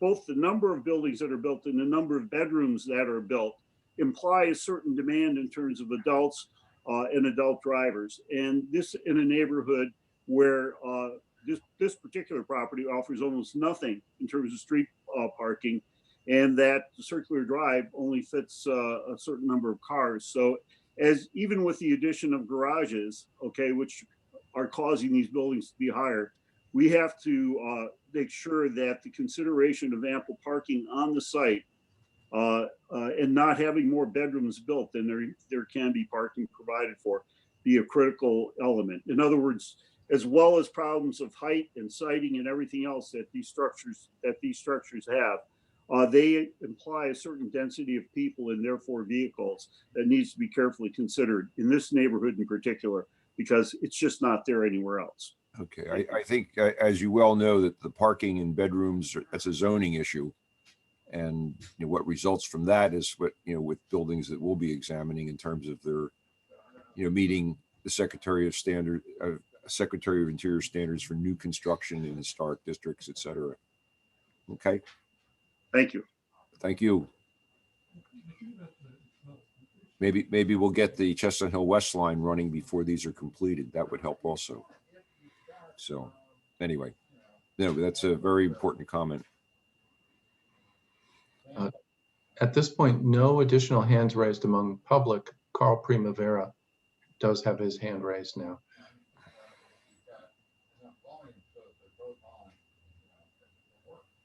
Thank you. Just briefly, what we're looking for has been said, is guidance, because the exercise, which has not proved fruitful over the past few years, has been the Baltzells are not developers. They own real estate, which they've inherited, which is interesting, but oversized lot with an oversized building, which quite frankly, the market has told us that all of the Comcast executives that are buying huge estate homes in Chestnut Hill have found this not to be of interest. And I think the reality is that the infill over the years shows smaller properties, delightful properties, but smaller homes on smaller lots. Also, the Hill House behind us looms and compromises a lot of the aesthetics. So the problem for the Baltzells is, how do you attract a developer? Because the market, Virginia's a broker. So she showed this place to 1 million people. And even though it's a great opportunity for someone to own a piece of interesting history, the taxes are high. The building needs $1 gazillion of work. So the options were to go to the hardship committee, which quite frankly would be throwing in the towel. And we may have to go that route.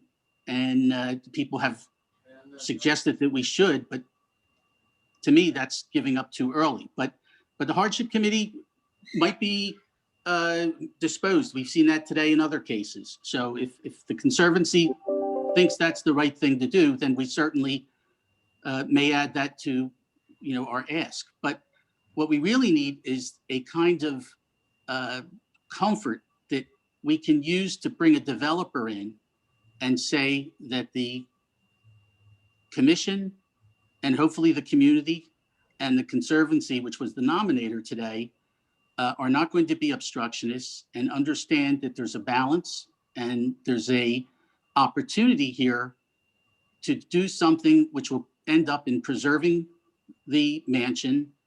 I keep referring, because I live nearby, the overreach on Greylock has been deadly. I've had 20 clients tell me, how do you unlock that? And it's just falling down. So you got to make a compromise at some point. So Cecil and Eric are open to direction and guidance, but the Baltzells are not going to put a lot of money into additional engineering and design and basically go through the same process time and time again. And certainly no developer has showed a willingness to do it without some level of understanding as to what will be approvable here. So any information from any of the stakeholders that would be some positive direction, and we heard a lot today and we've heard some before, will be greatly appreciated, because otherwise it's a distressed situation. Okay. It's a tough question. I guess the thing that I would start looking at, I mean, it's something I'd want to spend a lot of time on to really come up with a good answer or a good suggestion. But the one thing is, looking at how did, like the Woodward homes with their 4 squares, they work something in that has a fairly high density, very beautiful buildings. They've held on for close to a century or more. What other options are here? Also, the other thing you mentioned is, what other programs might work, or to get something that fits in better architecturally with the historic character of the site and the mansion. What other thing? I realize that the owner's working with zoning questions, and would these require a variance, for example, that's something that might work well in terms of being historically sensitive, might require, some more variances on the zoning side, but maybe that's something that would be supported to get something that really was ideal for everyone. There are 8 very large twin homes. Is that the program that works best, or is it the one that works best for zoning? I don't know.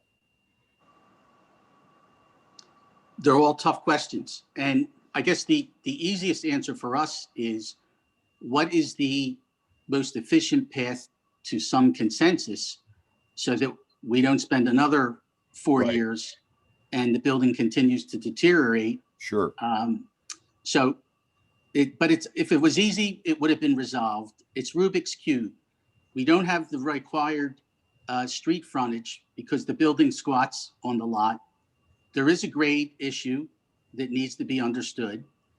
The house and the property, rather than being on a large lot like Gladwin, where somebody could take it over as a project, and Richard Snowden, who's been in the house, could spend a lot of money. It's not that kind of neighborhood. So I did the house for the CFO of Comcast, and he did an incredible job.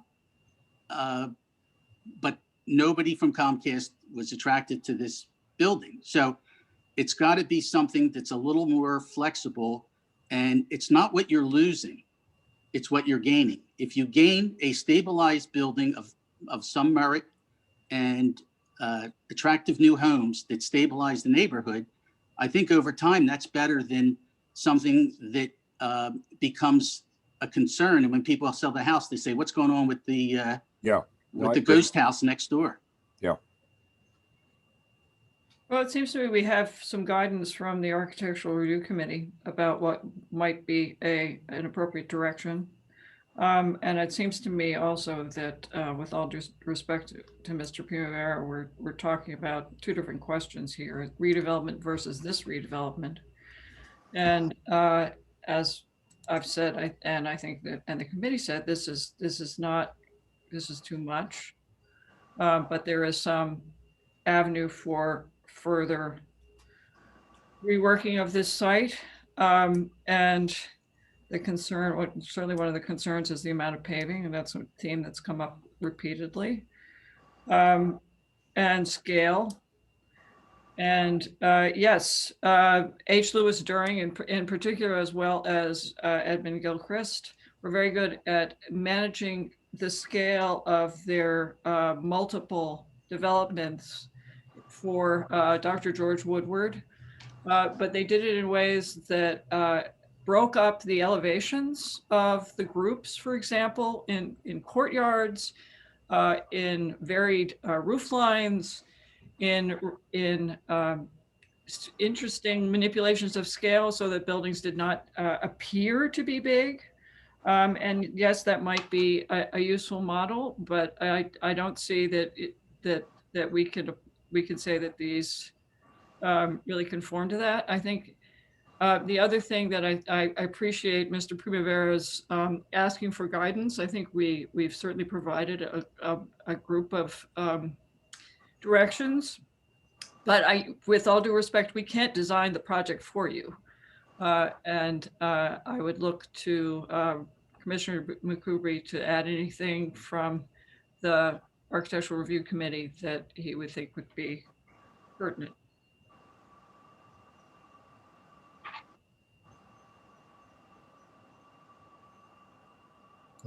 This is John Farnham. At the risk of stepping on Commissioner McCoubry's toes, if he is about to speak, there are 2 hands raised among members of the public, Michael Sklaroff and one person I can't identify from the login name. And just another note, it is about 20 of 3, and I have a concern that we may start to lose commissioners at 3, and still one item on the agenda.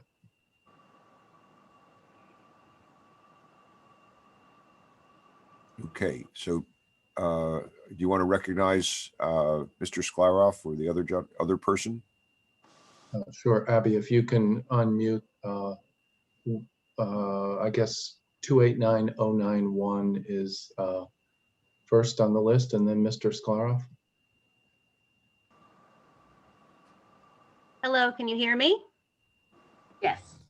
Hi, I apologize for my name as it appears on the login. My actual name is Kathleen Willits, and I'm a neighbor on Hilltop Road. I'm about half a block from the mansion. And I just wanted to go on record as saying I wanted to address 2 points. One being that I'm not sure how hard Virginia Balzac tried to market that home when it was on the market. I know I was interested in the property, and my real estate agent contacted her 3 different times, and I was never able to see the property. So I question that other people who might be interested in buying it and maintaining it as it is are not out there. And the second point I wanted to address is if they are interested in the viability of smaller homes on smaller lots, I would not consider these homes to be smaller homes. And speaking from someone who lives in a 1,200 square foot home, half a block away, I find these to be incredibly lot aggressive and not suitable at all for the area. And also, I just had a third point. There are properties within blocks that are the scale of these, private homes with very large lots. So it's not entirely out of fitting for this area to maintain that as its own property. Okay, well, thank you. I think what our business this afternoon is trying to come up with ideas relevant to the building permit application. But thank you for your comments. Okay, Mr. Primavera? Mr. Sklaroff. Mr. Sklaroff, I'm sorry. Thank you, Mr. Chairman. Just very briefly, about a year ago, there was a public meeting during which Mr. Baker made a presentation of a proposal pretty much the same as we saw it today and was presented to the Architectural Committee. At the time of the meeting, Mr. Baker said he was willing to come back with a different design, which would be sensitive to the concerns of the community. In that meeting, the community expressed various concerns. That was about a year ago. And we wrote back and right a couple weeks after that meeting and said, we'd love to see the redesign from Mr. Baker. The next thing we heard was this presentation, which is largely unchanged, was being presented to the commission. So I just want to say that for the stakeholder members of the community, especially the near neighbors, we would love to see Mr. Baker do what he offered to do, and that is present a new design that addressed the community's concerns. We have a lot of respect for Mr. Baker and would love to see the fulfillment of that promise. So thank you. Okay, thank you. I guess if there's no one else, I'll say a few words. And that is that I think the problems I'm hearing and that I have myself is I realize, I mean, these homes are, and looking at the figures in the brochure, about 11,000 square feet, something like that. That's quite significant. And I guess the point that I heard earlier with the Woodward homes was, you know, that some of them are quite large, or the overall structure is quite large, but they don't have that feeling of that size. So I think it's something that breaks that down, either in terms of how the site is arranged or how the buildings are put together, so that they fit in terms of the scale. That is part of what's important with the historic property. And in fact, you know, they might build up the way the four squares do. You don't actually, it looks like one large building, but it's actually 4 homes, and yet the scale of it, the entrances, you know, that all works. So I guess those are the comments that I have right now. Are there any, what, this is review and comment at the moment? Dr. Farnham? Yes, that is correct. So we're just in concept. in concept, we're just talking, right? And no other hands are raised at this time. Okay. You know, the other things I've seen are where you have a large house and then you have a sense of there being like a bit of a village or something. Also just how you get into and through the site.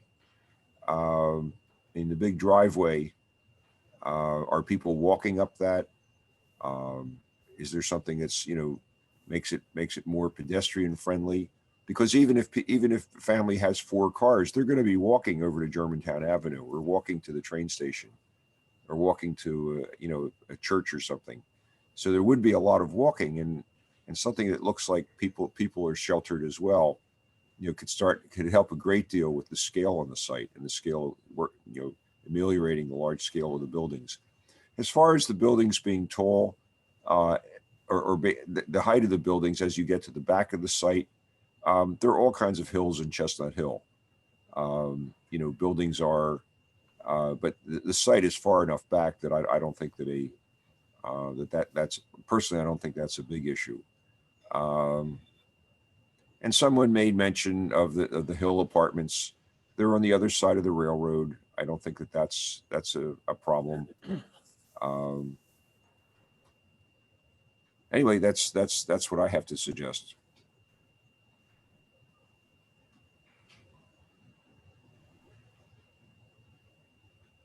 Any other comments or questions? All right, then that then concludes our review and concept. Mr. John Mattioni. I, at the risk of insulting all the design professionals and the architects and engineers and such, the problem I had in looking at every view we've seen is that the properties, the neighboring properties on either side show much more creativity, probably haphazardly over time. But this seems like just getting 4 boxes and throwing them on the property, and it doesn't. I suspect if I was a potential customer, I'd walk and say, well, "Where's the fun in this place?" It just seems to be leaves me kind of cold, and I think it kind of mirrors what you're saying about not taking advantage of the landscape, not taking advantage of the slope that's involved. It's there. You better figure out how to design this thing so you make it user friendly. This doesn't look that way. Yeah, you know what I think would be helpful if I were doing this. I would. There's several developments that I could think of that would be worth looking at. If you go 3 stops down the Chestnut Hill line to Allen's Lane Station, and then you go over to French Village, which I think we just put on the register. It is amazing how friendly that is, you know, and yet there's density there. There's also the Gate Lane part of it, as well as the big estates, but everything is walkable. Everything feels very welcoming, you know, the materials, and yet some of the houses are great size, and yet they're right next to other ones which are modest, and the whole thing works. That, and then also just Mount Airy Avenue coming south from the station. It's a dead end road going toward, that's where you have some of those quad houses, and just see how they work. There's no sense of there being, their cars are accommodated, but the first thing you see are the nice walls and the walkable places, the nice entrances, and the cars are not the primary thing. I realize, with the requirements for fire engines and all that, you have to have certain things, but somehow that has to be, worked in better or put behind or whatever. Yeah, I mean, see, get inspired by some of the other things that are there. Okay. I wish we could have a collaborative session, in front of a whiteboard with screens and all sorts of other things, and really, have a charrette, with everybody. That would be wonderful. It's very hard doing this this way, and it's also not the nature of our meetings. Well, let me reach out to Michael Sklaroff and see if we can make that happen. Okay, good. Thank you. Good, thank you. And there are enough people of goodwill who understand that there is an answer here and would like to see that far more than just seeing the building, come in for hardship. I mean, that's not necessary here. This is not a crumbling neighborhood. Right. No, I understand. That would be a defeat for everybody. Yep, exactly. If it would happen. Okay, well, thank you. Thank you. We'll get on to our last matter. Thank you very much for all your time and all your effort, and we look forward to more and to some good solutions coming out of it. Thank you. Let's go then to 2048 Upland Way, and John Farnham will give us the overview. Yes, and I will try to be very quick. So this application requests the approval of the demolition of house and garage at 2048 Upland Way in the Overbrook Farms Historic District, which was designated in November of 2019. The property is classified as contributing in the district. The application is being reviewed on an emergency basis without referral to the Architectural Committee. The Department of Licenses and Inspections inspected the house and garage on January 8th of this year and cited them as imminently dangerous the following day. The property was previously cited as unsafe. On January 21st, the Department of Licenses and Inspections informed the Historical Commission that the property is imminently dangerous and that the, quote, demolition of the property is necessary to protect the safety of the public, end quote. The current owner, a nearby private school, purchased the property from the former owner in February of 2020, so just about a year ago, exactly a year ago. At sheriff's sale, to eliminate a blight on its doorstep, an engineer working for the school issued a report concluding that the buildings represent a hazardous condition to anyone passing near them, and removal is the only feasible option to address L&I citations and make the property safe. I won't go through the sordid history of this property under its past ownership, but I do want to note that the former owner from whom the school obtained it did purchase the property in 1974 at sheriff's sale and started receiving violations related to the property as far back as 1978. In 1980, the Court of Common Pleas ordered the owner to bring the property up into full compliance with fire, electrical, and housing codes. Apparently that didn't happen. The city sued the owner over the condition of the property in 1997, in 2000, and again in 2006. In 2006, the court ordered the owner to bring the property into compliance and issued a $150,000 conditional fine. And between 2007 and today, the Department of Licenses and Inspections issued 55 violations. The city has had this former property owner in court repeatedly. There was some success with enforcement, but obviously, ultimately, those enforcement efforts failed. So the city has been trying since at least 1978 to compel the former property owner to maintain this property. It's finally gotten to the point where roofs have collapsed, walls have failed, and the Department of Licenses and Inspections insists that it must be demolished immediately. And the department also concluded that the two buildings cannot be salvaged. So the staff recommendation is first, note that the property was neglected for more than 4 decades despite city enforcement efforts. It's in very poor condition and was essentially in that condition at the time of designation in 2019. The current owner played no role in the neglect and purchased the property with the intent of alleviating the blight that it creates. The Department of Licenses and Inspections has determined that the buildings must be demolished, and the property will remain under the Historical Commission's jurisdiction, and any subsequent new construction would be subject to the Commission's review. There's no plan for construction at this time. So the staff recommends that the Historical Commission approve the demolition of the house and garage as necessary in the public interest to abate the imminently dangerous condition.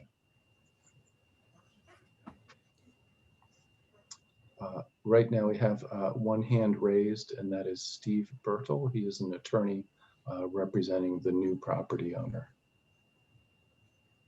Okay, Mr. Bertel, welcome. Good afternoon. Thanks for having me. Yes, we hear you very clearly. Why don't you go ahead? Thank you. As Dr. Farnham stated, my name is Steve Bertel. I'm here on behalf of the recent owner after recently acquiring the property, which is the Yeshiva of Philadelphia, which is a local Jewish educational institution in the area of Overbrook Farms. As Dr. Farnham stated, the owner purchased this property with the intent to immediately abate the dangerous situation that's going on with the property, as they own multiple properties in the area and in walking distance, shouting distance of this property. As Dr. Farnham stated, we've engaged with L&I to properly assess the property. We've engaged with structural engineers to assess the property, and I believe everyone's in agreement that the structures on this parcel must come down. In addition to that, we've engaged with community stakeholders. In fact, we've engaged with Overbrook Farms, which, as I'm sure many of you are aware, were instrumental in the designation of this entire district. And they have also expressed their support for having these properties removed to abate the dangerous situation, which we believe, and many people in the area believe, is an attractive nuisance and just a overall a problem for the community. Our intention, we have demolition contractors ready to go. Obviously, we needed to go through this process, and upon approval of this commission, we can immediately get started with processing our demolition permit with L&I. The intention is to leave the site clean for now. We don't have immediate plans for redevelopment. As we stated, it was the owner just wanted to make it safe at this point. And then we obviously acknowledge that the commission will have continuing jurisdiction. And when we do have a plan put together, then you'll see us again. In the sake of time, I'll keep it short and brief, but we're asking for the commission to approve this for the safety of the public and the community, and to recognize that basically all the stakeholders involved here are also in support of this demolition. With me, I have, well, I'm not sure if he's still on, but Rabbi Lando from the Yeshiva was here if there's any questions for the property owner specifically.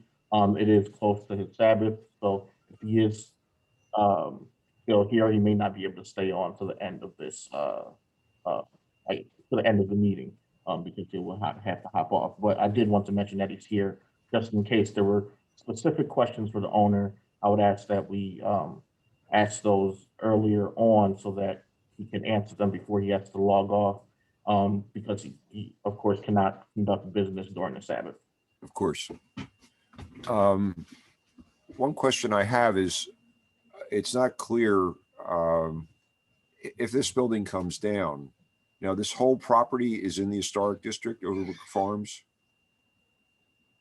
Dr. Farnham, can you? Yes, that is correct. Yes. Okay, because the question might be, if you build a building 100 feet away, would that be something that we would have to look at? And the answer is we would have to look at anything that's going on this property because it's in the historic district. Yes, that is correct. Any new construction would be subject to the Historical Commission's review for approval. Okay. Right, because it's not clear what would be considered vacant at the time of designation. You know, how far does that extend? You see what I'm saying? If we were 150 feet away, would that would part of the site be considered vacant at the time of designation? No, it's my belief that the entirety of the property, any new construction would be subject to the. Okay, all right, well, that answers that. Yeah, in looking through this and having worked with very deteriorated buildings, at least the information that I read or looked at in the photographs, this building is really far gone. Water has penetrated almost everything. I don't agree with some of the things in the structural engineering report, which talks about that this building was constructed with full-size joists made of old growth lumber, and you can't get that anymore, so you couldn't repair the building. That's not true. It's not that if you can't get that kind of lumber, you get other lumber. I mean, that's done all the time. Old buildings are fixed up. You know, if you have a full-size 3x8, you can make it out of two current 2x8s or something, or 2x10s. But be that as it may, that's picking at something tiny. The overall thing you can see is water has just really destroyed this building. Shame. And I guess the real question is, you know, in spite of all the efforts at enforcement, you know, nothing seemed to work. Chairman Thomas, I just want to check real quick. I think we might be losing a quorum based on the chat. Okay. We're losing 2 people in 1 minute. All right. So, well, yes, you run the risk, but I believe that with 7, you can still conduct business. Okay. Good. All right. Well, I'm seeing. Oh, I didn't see the chat here. Michael Sklarov would like an opportunity. I think he spoke already. Okay. Right. Sarah Lepori and Jessica Sanchez need to log off, but we're still okay with 7 at that point. We're close to being done. Yes. All right. Are there other comments from the public? None from the public at the moment. Nick Kraus, who is a preservation consultant working with Steve and the ownership, does have his hand raised. That would be helpful. Great. Unmute him or do whatever you need to do to get him on. All right. Thank you, Dr. Farnham. And just wanted to say I appreciate your help moving this through quickly on an emergency basis. Obviously, everyone can see the photos that we have here, and you know, the conditions are what they are. So we appreciate moving forward so quickly after the L&I designation. And Chair Thomas and the commission, it's been a long meeting, so appreciate your time to just work through one last one here. You have the photos in front of you. We documented the building, and just wanted to say as a practitioner in historic preservation and in this field, I walked through a lot of buildings, and I have to say this is one of the top 2, probably, maybe the top dangerous buildings that I've ever been in. You can see it in the photos. The photos don't adequately convey the sponge of the floors, the walls, and the rest. So it was one of those I was happy to get off, and that's not hyperbolic. All of you who have been in this type of building understand that statement. Very much so. Otherwise, if there's any questions, I'm happy to answer, but thank you for your time. Okay, thank you. I think it's pretty clear. If there are no other comments, could I ask for a motion?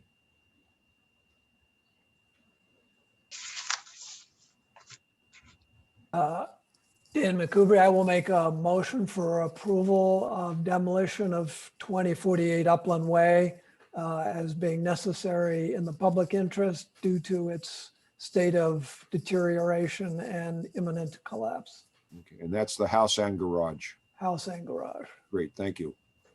Second. Second? Do I have a second? I second that motion. Oh, thank you, Mr. Mattioni. All right, unless I hear otherwise, by unanimous consent, the commission has voted to permit the demolition of the house and garage owing to its virtually irreparable condition. Very well. That concludes our meeting. I have a motion to adjourn. So moved. Second, Second. again, unanimous consent. We are adjourned. Thank you, everyone, for all your time and effort. It is really appreciated and very necessary to keep our city moving forward with preservation. Thank you again, and a good weekend to all. Yeah. Goodbye, all.